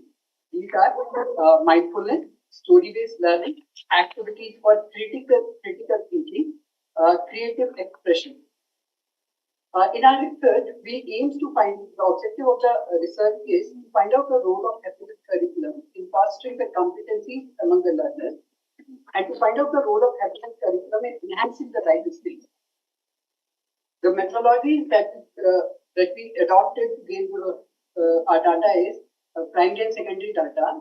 We have interviewed 25 academicians in happiness curriculum. There are 13 nomenclatures. There were 18 happiness teachers teaching the happiness curriculum in Delhi government school classrooms. 3 coordinators. Each school has a happiness teacher coordinator. So we have interviewed 3 happiness teacher coordinators. There were 2 district happiness coordinators, and this leads to the sample of 25 people. The key interview questions were: what competencies needed to be developed as per NEP 2020? How does the happiness curriculum foster these competencies? How does It enhances life skills. How does it prepare teachers for competency-based education? The key finding from the interviews is enhancing life skills, fostering competencies, subject-specific competencies, alignment with NEP. Here I would like to quote some of the raw data that we have gained from the teachers' interview. One of the teachers, while asking the happiness curriculum कैसे आपको मदद कर रहा है, he pointed out विद्यार्थी यदि critical thinker या observer नहीं है, तो साइंस की बारीकियां समझ नहीं सकता. Mindfulness, it is one of the basic pedagogies that happiness curriculum focus on. तो mindfulness minutely observe करने के साथ logical discussion भी सिखाता है, and this enhance the competencies among the students. One of the another teachers pointed out that बच्चे explorer बनते हैं. जब हम हैप्पीनेस करिकुलम क्लास में कराते हैं तो हैप्पीनेस करिकुलम में माइंडफुलनेस में बच्चे अपने आसपास के आने वाले अपनी करंट सिचुएशन के प्रति जो है थोड़ा अवेयर हो जाते हैं. तो बच्चे एक्सप्लोरर बनते हैं. जब तक उन्हें आंसर से सेटिस्फेक्शन नहीं मिलता व्हाई एंड हाउ, तब तक वह शांत नहीं बैठते और डीपली सीखते हैं. साइंस भी वही व्हाई और हाउ पर चलता है. This was one of the answer from science teacher. There are many. We actually interviewed. We tried to interview different subject teachers so that we can gain information that whether this happiness curriculum is actually helping that subject teacher and in academic areas also. And we came to know that this SCRT is on the way of a research that how does this happiness curriculum is enhancing the academic achievement of the student. There are many more answers that we have gained from the teachers that shows that happiness curriculum is working towards enhancing the competencies. The impact of happiness curriculum that we have noticed is positive environment. Students are now they have gained a stage where they can express themselves. Problem solving skills, emotional and social skills, holistic development. The future of education is happy school, competency-based learning, life skill education, holistic development. And the conclusion, in the last conclusion, happiness curriculum is a valuable intervention that can enhance competency-based education by fostering life skills and promoting holistic development. By embracing this approach, we can create a more equitable and fulfilling educational experience for all. Thank you. At the last, I would just like to say that the day ends with happiness. Thank you.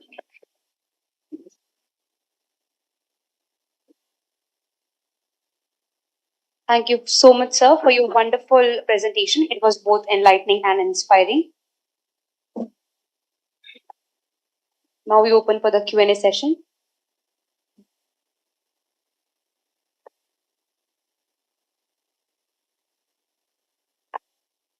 No questions?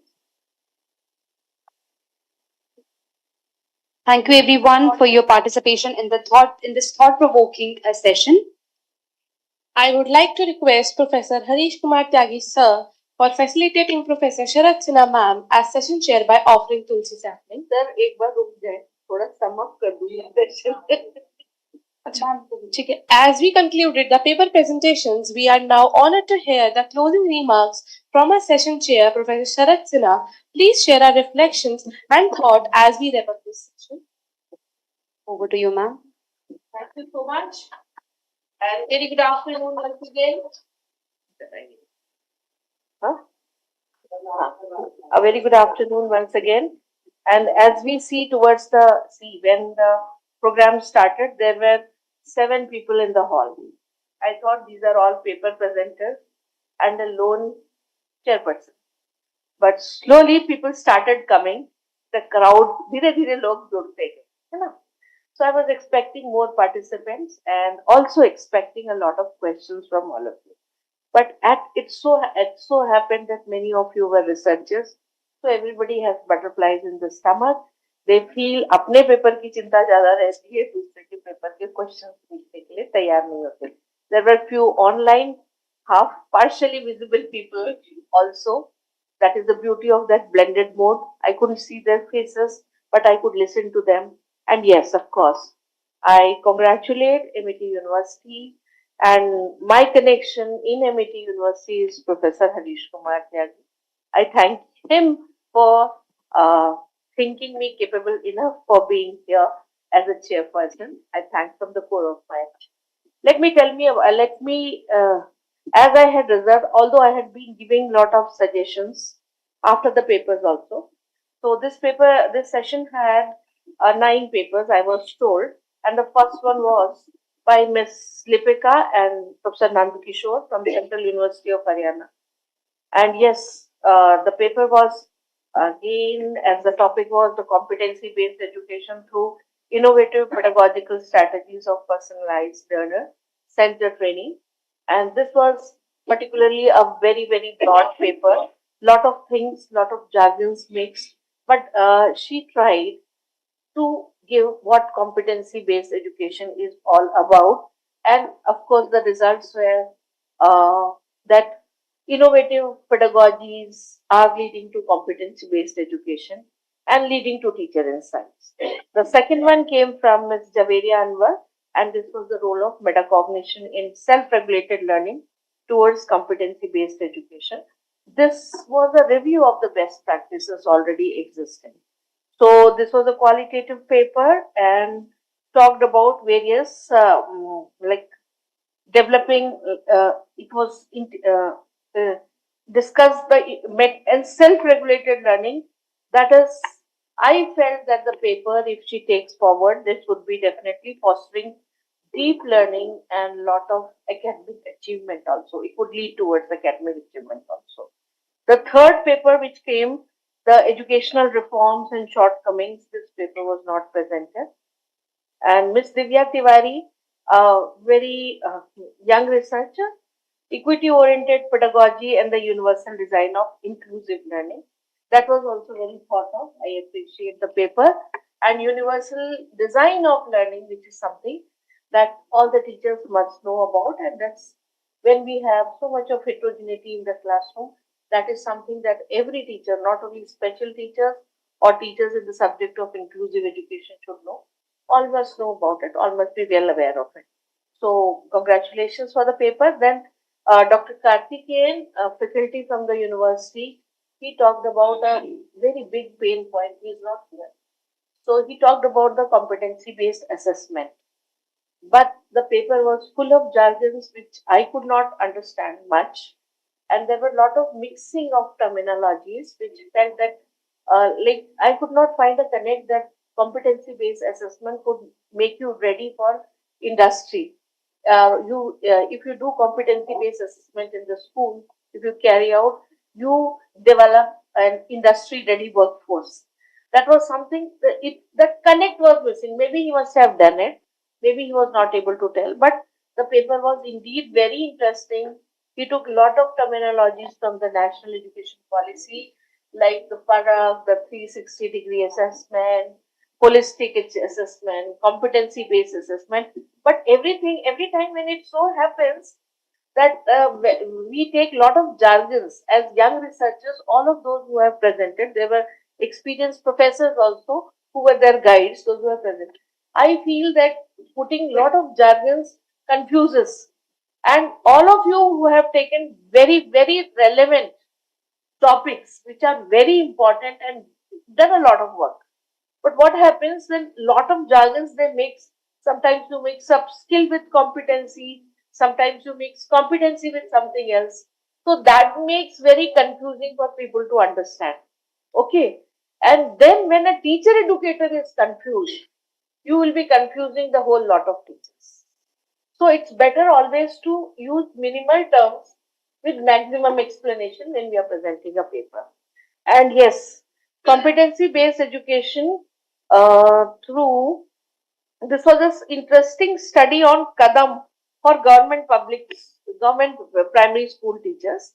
That was very interesting. I haven't come across this initiative, but definitely this type of study or the toolkits you were mentioning for the teachers, that leads a lot of, I feel that we need a lot of work in this area. If it comes out to be something very good, then some app after the toolkit, the researcher could come up with that app which could be very useful for the government primary school teachers. The competency-based to happiness curriculum is something which is being taught world over. The implications are good, and all those, if you have to do something, once you are happy, you can do it. If you are tense and unhappy, you cannot do. So I appreciate and applaud both the presentators, Saurabh and Dr. Saurabh and Himaji, for taking up such an interesting. And of course, I also applaud all of you, all those presenters who have come up and taken these topics which are very, very opportune and relevant to the times. These further researches in these areas are very much needed, because competency-based education, that is something, learning outcomes, we talk of learning outcomes. Somebody mentioned more than 570 learning outcomes in the National Curriculum Framework for Secondary Education. They are stage-wise, grade-wise, subject-wise learning outcomes are mentioned. And I see, whenever I get a chance to go to various forums, I see people get so badly confused between skill, competency, learning outcomes, and there's another word that is called learning standard, which is there in the National Curriculum Framework for Secondary Education, secondary education, and NCFAC. I would school education. I'm wrong. It's National Curriculum Framework for School Education. Now, what happens when everybody gets confused in this terminology? As a teacher or a teacher educator, your students are bound to get confused further. So, first of all, it is very much important to know when a policy has come, a document, we need to understand in terms of that. And that clarity should be reflected in the paper also. Of course, all these approaches, be it by Ms. Lipika, they are all student-centered approach, and they always deserve a mention in the teacher education circles. And of course, taking a research-based papers, all the papers were research-based papers. Some of them were qualitative, some of them quantitative. So, as a teacher educator, as a researcher in teacher education, as a learner teacher, I found all of the papers very interesting. Lot of work has gone behind, and it enriched me too. It was a pleasurable experience. It was indeed a very pleasurable experience to sit on the chair and listen to such thought-provoking presentation. Thank you very much, Professor Harishji, for providing me this opportunity. Thank you so much, ma'am, for your valuable insights.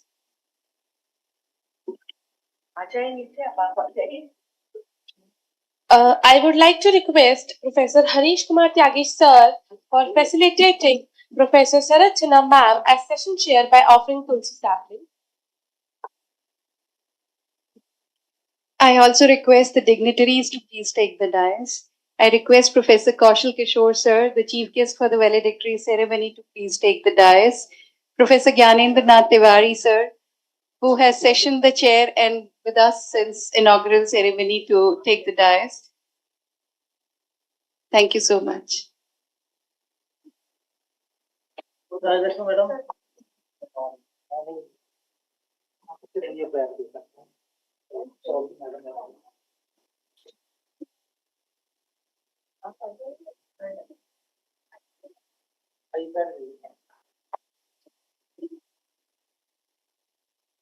And a special thank you to all those who listened.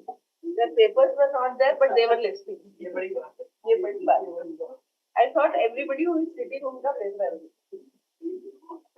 To conclude this session formally, it's my honor to invite Dr. Neha Gupta ma'am for proposing vote of thanks. Over to you, Neha ma'am.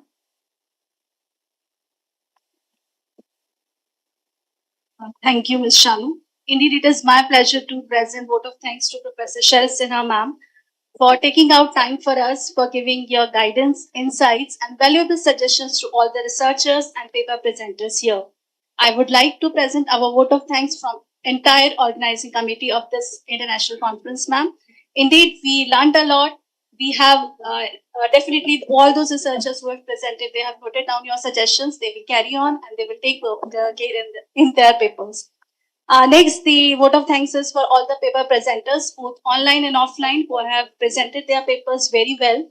And on the basis of the suggestions and on the basis of the views that ma'am has shared, definitely we will look forward to have those incorporated in your research papers. Also, the thanks to all the student coordinators, IT teams, and everyone. Thank you so much. Now, to improve this golden moment of opportunity and catch the good that is in our reach is the great art of the life. Very warm good evening to all present here, invited guests, professors, students, ladies and gentlemen.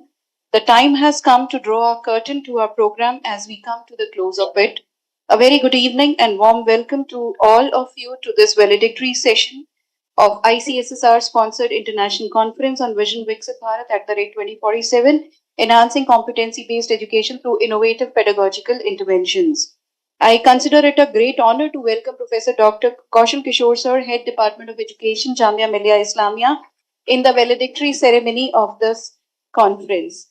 And for this auspicious movement, we cordially invite Chief Guest of the valedictory ceremony, Professor Dr. Kaushal Kishore Sir, Head Department of Education, Jamia Millia Islamia, and Conference Chair, Professor Dr. Harish Kumar Sir, Head Amity Institute of Behavioral and Allied Sciences, to please welcome the Sir with a Tulsi sapling.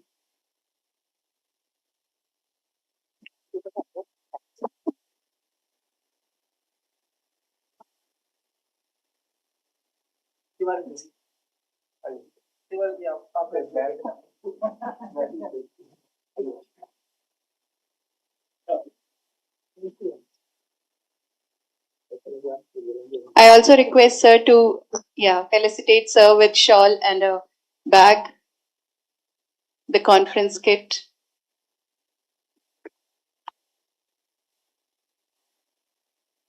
Professor Kaushal Kishore Sir joined Central University of South Bihar in 2013 as an associate professor and rejoined it again. And before joining CUSB, he has worked as in Guru Ghasidas Vishwavidyalaya as well.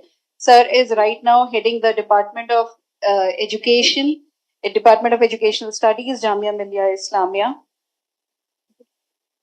May I please request Sir to deliver his valedictory address?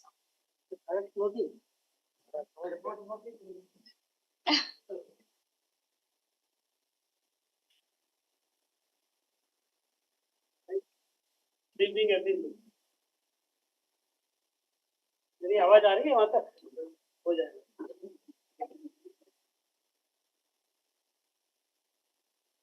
चेहरे मुझे देख के ऐसा लग रहा है कि आप ये कहना चाह रहे हैं कि खत्म करिए हो गया ये मुस्कुराहट आप करना खड़े हो गए या ये उम्मीद की अब ये क्लोजिंग है तो अब एक खुशी की बात है but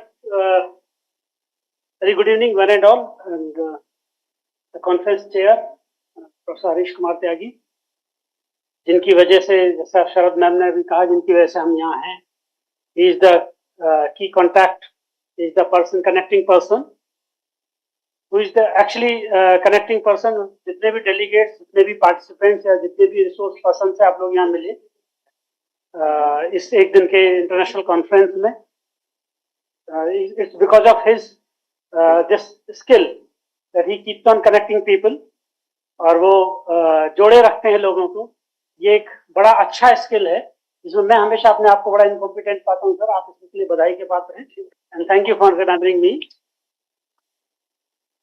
professor Sharad Sinha ma'am जो हम लोगों की सीनियर हैं गाइड हैं मेंटर हैं टीचर एजुकेशन को लीड कर रही है इस वक्त देश में एनसीईआरटी की तरफ से आप सब लोग उनको जानते हैं जो भी टीचर एजुकेशन में रिफ्लेक्शन अब आपको नेशनल एजुकेशन पॉलिसी 2020 के बाद दिख रहे हैं that all are under the leadership of professor Sinha तो मेरे बड़े भाई इस इंस्टीट्यूशन के पुराने करता धरता प्रेजेंटली नागालैंड यूनिवर्सिटी के टीचर एजुकेशन के head professor Gyanendra Nath Tiwari Why I said Bade Bhai because Professor Tiwari and I started our career together in 2004 from a single room, from the same institution, same university. और अभी हम लोग यहाँ साथ में हैं. It's a very pleasant surprise sir, मुझे लग रहा था कि आप ऑनलाइन जुड़े हैं, sir hybrid programme, but when I saw you in person, it was a very pleasant surprise. And courtesy Harish Tyagi sir, it was because of him. All the paper presenters, participants, and all the guests present here. Look, the idea of this any valedictory address is about to conclude the program. Whatever the complete business was conducted during the program, to sum up that. But the theme is quite wide, and as Professor Sinha was reflecting that there were different papers covering different dimensions related to theme. So I congratulate all the presenters. I congratulate the organizing team, the complete team of Amity University, the whole institution, including the Vice Chancellor and her team, for visualizing this theme, this program, and the ICSSR for providing financial support. I believe that they are providing financial support for this program, 100%. So, look, the idea of this innovation, the pedagogical approaches for innovation. We are talking about these things for a long time now. NEP is also talking about different other documents, other reports have been talking about such innovations, empowering the teachers, giving space to the teachers for to innovate, and with the help of these innovations, the competency may be achieved, the things, the objectives, the goals of education may be achieved. But in the back of my mind, sometimes I get confused that what exactly we are looking for in the name of innovation from the teachers. And when I say this, I meant with all the teachers, whether school level teachers or higher education teachers. And I get confused sometimes. Are we prescribing them how to innovate? Because innovation is something which cannot be prescribed. Sometimes I get surprised when I see some deliberations or some articles, pedagogy of innovation. It get कभी-कभी लगने लगता है कि क्या सचमुच में can we have a certain or fixed pedagogical approach to innovate? And what actually requires to innovate for the teacher, particularly Indian teachers? When the school education scenario in India, when school teachers in India, it's a very common scene कि जब school में BEO साहब आ जाएं, block education officer BEO साहब आ जाएं, a person who is not exactly directly related to teaching learning, indirectly obviously is his job to facilitate the quality teaching learning, but जब साहब school पहुंच जाते हैं तो फिर सारा स्कूल का ताना बाना, सारा एकेडमिक्स डिस्टर्ब हो जाता है क्योंकि साहब आए हैं. I sometimes think that is it possible for a teacher to keep on teaching continuously in his or her class when his or her boss, that may be the school principal, that may be PEO साहब, that may be the DM साहब, school teacher के तो अगर बहुत सारे साहब होते हैं, सारे ही लोग साहब हैं, उनके तो डीएम पहुंच जाए वो भी साहब है, और the vice chancellor in case of university or the principal in case of college. The teacher is teaching something and the vice chancellor enters into the class and the teacher keeps on teaching the routine way, or the teacher has this dare to say, why are you entering into my class? Are you a student of my class? You are not a student of my class. How can you enter without taking my permission? Can we imagine such scenes in our class? कह के देखे कोई teacher. और teachers, are we able to provide that confidence to our teachers? Because if you want to innovate, you have to go beyond the fixed path. Leak से हटना होगा, और leak से हटने के लिए हिम्मत चाहिए। हिम्मत चाहिए इस बात के लिए कि हाँ कुछ गलत हो जाएगा तो मैं जिम्मेदारी ले लूं, या मेरे साथ मेरी टीम खड़ी है पीछे, मुझे बैक करने के लिए, सपोर्ट करने के लिए कोई खड़ा है पीछे, और मैं भी अपना पूरा देने के लिए इसमें तैयार हूं। पूरा मुझे जितना इनपुट मेरी जरूरत पड़ेगी मैं भी ईमानदारी से पूरा इनपुट में दूं। Someone is there to support me. Are we able to provide that confidence to our teachers? नहीं, हम तो इस बात के लिए तैयार हैं कि टीचर वो कर दे जो हम कह दें। अगर आपने ऐसा नहीं किया तो फिर हम आपके खिलाफ एक्शन करने के लिए तैयार हैं। And then we say them innovate. Then we tell them to innovate. हम शुरू से जानते हैं ना, इनोवेशन के लिए आपको एक फर्टाइल ग्राउंड चाहिए, एक इन्वायरमेंट चाहिए जिसमें आप सोचने के लिए समय दे सके। क्या हम सोचने के बाद जो साइड लीक से हटने वाली चीजें हैं उनके लिए तैयार हैं, उनके कॉन्सिक्वेंसेस? एक तो ये मामला इनोवेशन, जिसके लिए डेफिनेटली एडमिनिस्ट्रेटर जो एडमिनिस्ट्रेटिव रोल में है उनको सोचने की जरूरत है। और मुझे अभी मैं कहीं बोल रहा था इस बात को, मैं फिर से इस बात कहानी को कहूँ, आप लोगों ने सुनी होगी। If I am not wrong, it's about the American prime minister Abraham Lincoln when he decided to visit a school, when he was Prime President, American President Abraham Lincoln, when he decided to visit a school, and he asked the principal, he sent the message to the principal that I want to visit the school. He was seeking the permission of the principal to visit the school, but the principal refused. He denied. तो ये situation, वो भी बात ये कि भाई अभी मैं अपने स्कूल प्रिंसिपल का जो पॉइंट था, जो तर्क था, जो कहानी में कहा, जो घटना है, कहानी है, जो भी बात है, तो उसमें कहा जाता है कि उन्होंने कहा कि अभी मेरे स्कूल में मैं बॉस हूं। Every student, every teacher, everyone understand that I take decisions here, but when you will visit here as a president, I have to offer my chair to you, and it will be a message that no, I am no more a boss. I am not taking in the sense कि वो boss के मामले में, point ये है कि फिर ये समझ में आ जाएगा कि इससे भी ऊपर कोई और है।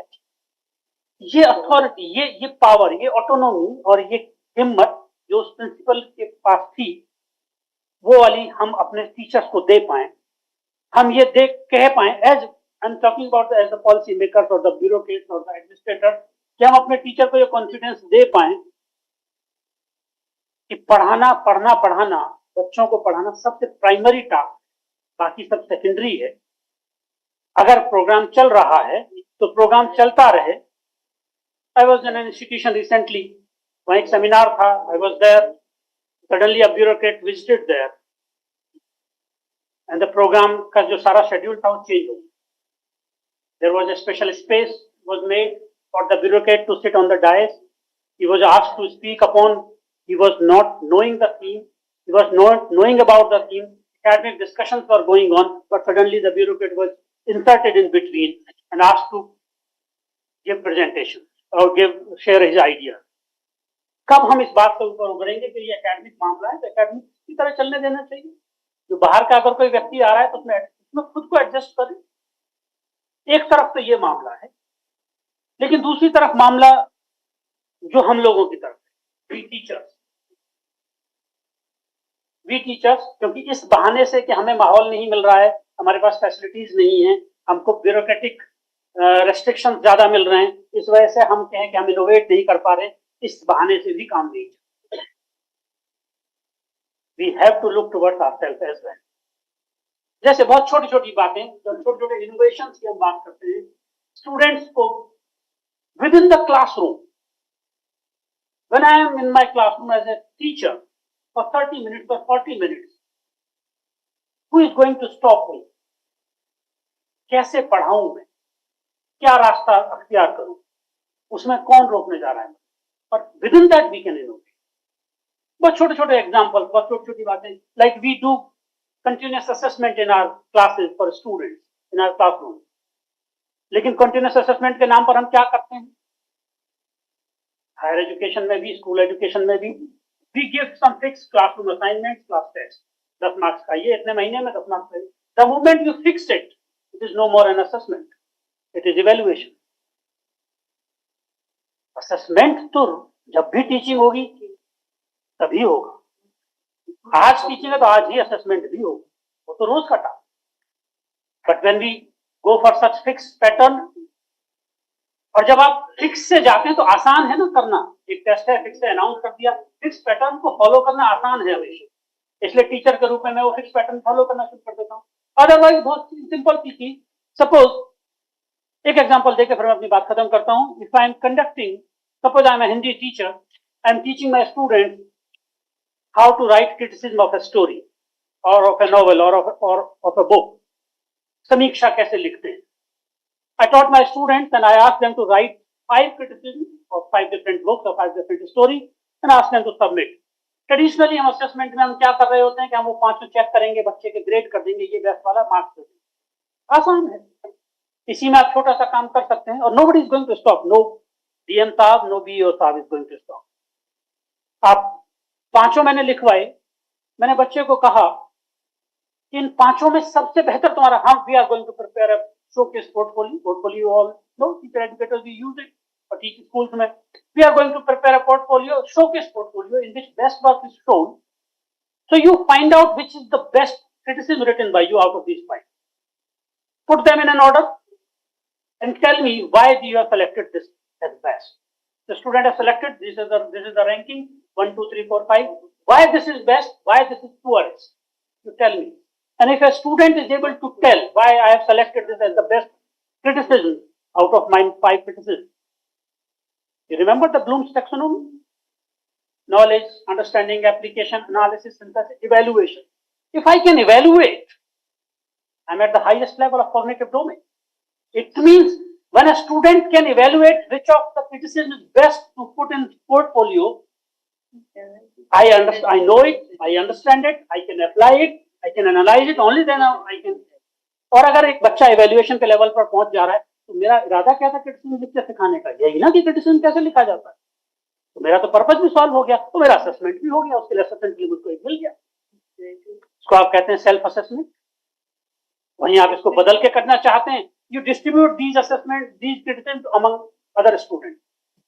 उसको कहिए, दूसरे को कहिए कि ये रहे 5, इनमें से लगाओ 5 को क्रम में, पीयर असेसमेंट। वो काउंटर, ये तुमने क्यों लगाए, ये रीजन बताओ। बच्चे से कहो कि तुमको एक्सेप्टेड है ये 5, नहीं तो तुम काउंटर करो, I am the facilitator as a teacher, peer assessment is going on.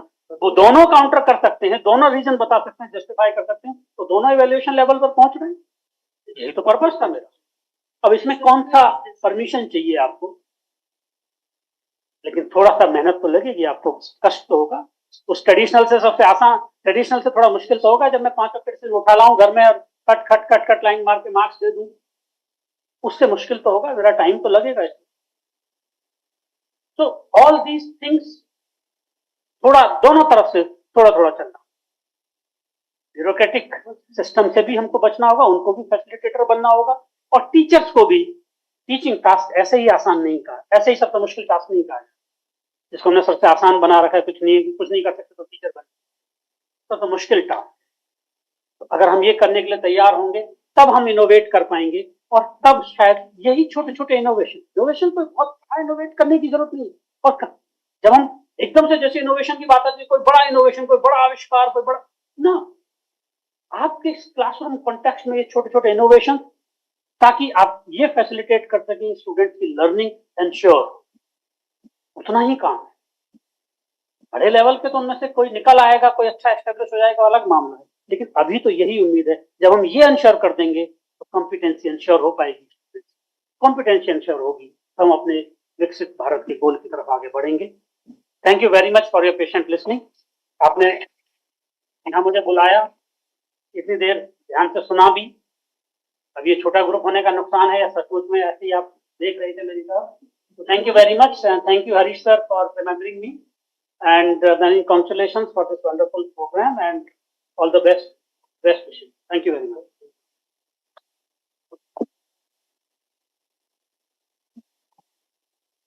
Thank you so much, sir, for your influential and invaluable insights and sharing your profound knowledge with us, emphasizing upon innovation and explorations.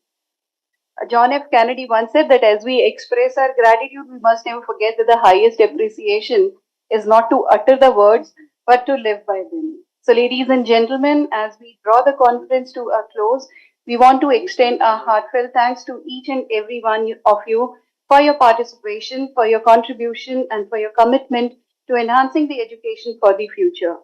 This has been an incredibly enriching experience, and we hope that the insights and connections made here will definitely continue to inspire and drive changes in the world of competency based education.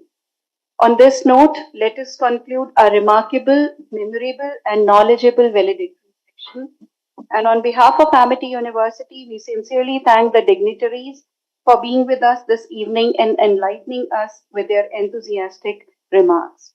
We share our heartfelt gratitude to the professors and everyone of the conference family for their wholehearted support rendered in the success of this session. Thank you very much.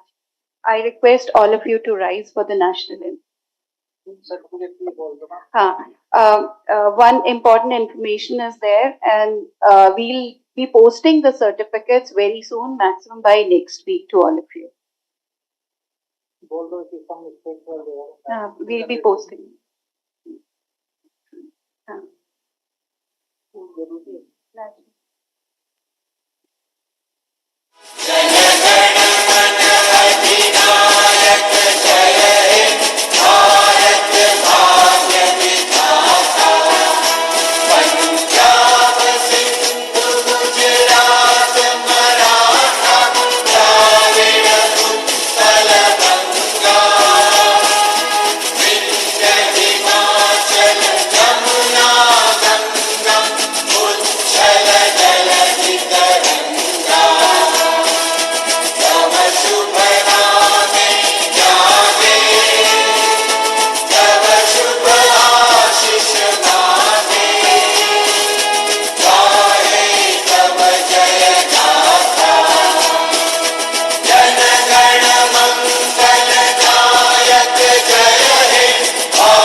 Thank you all. I request all the presenters, volunteers, and faculty members for a group photograph. Please come forward for the group photograph with our dignitaries.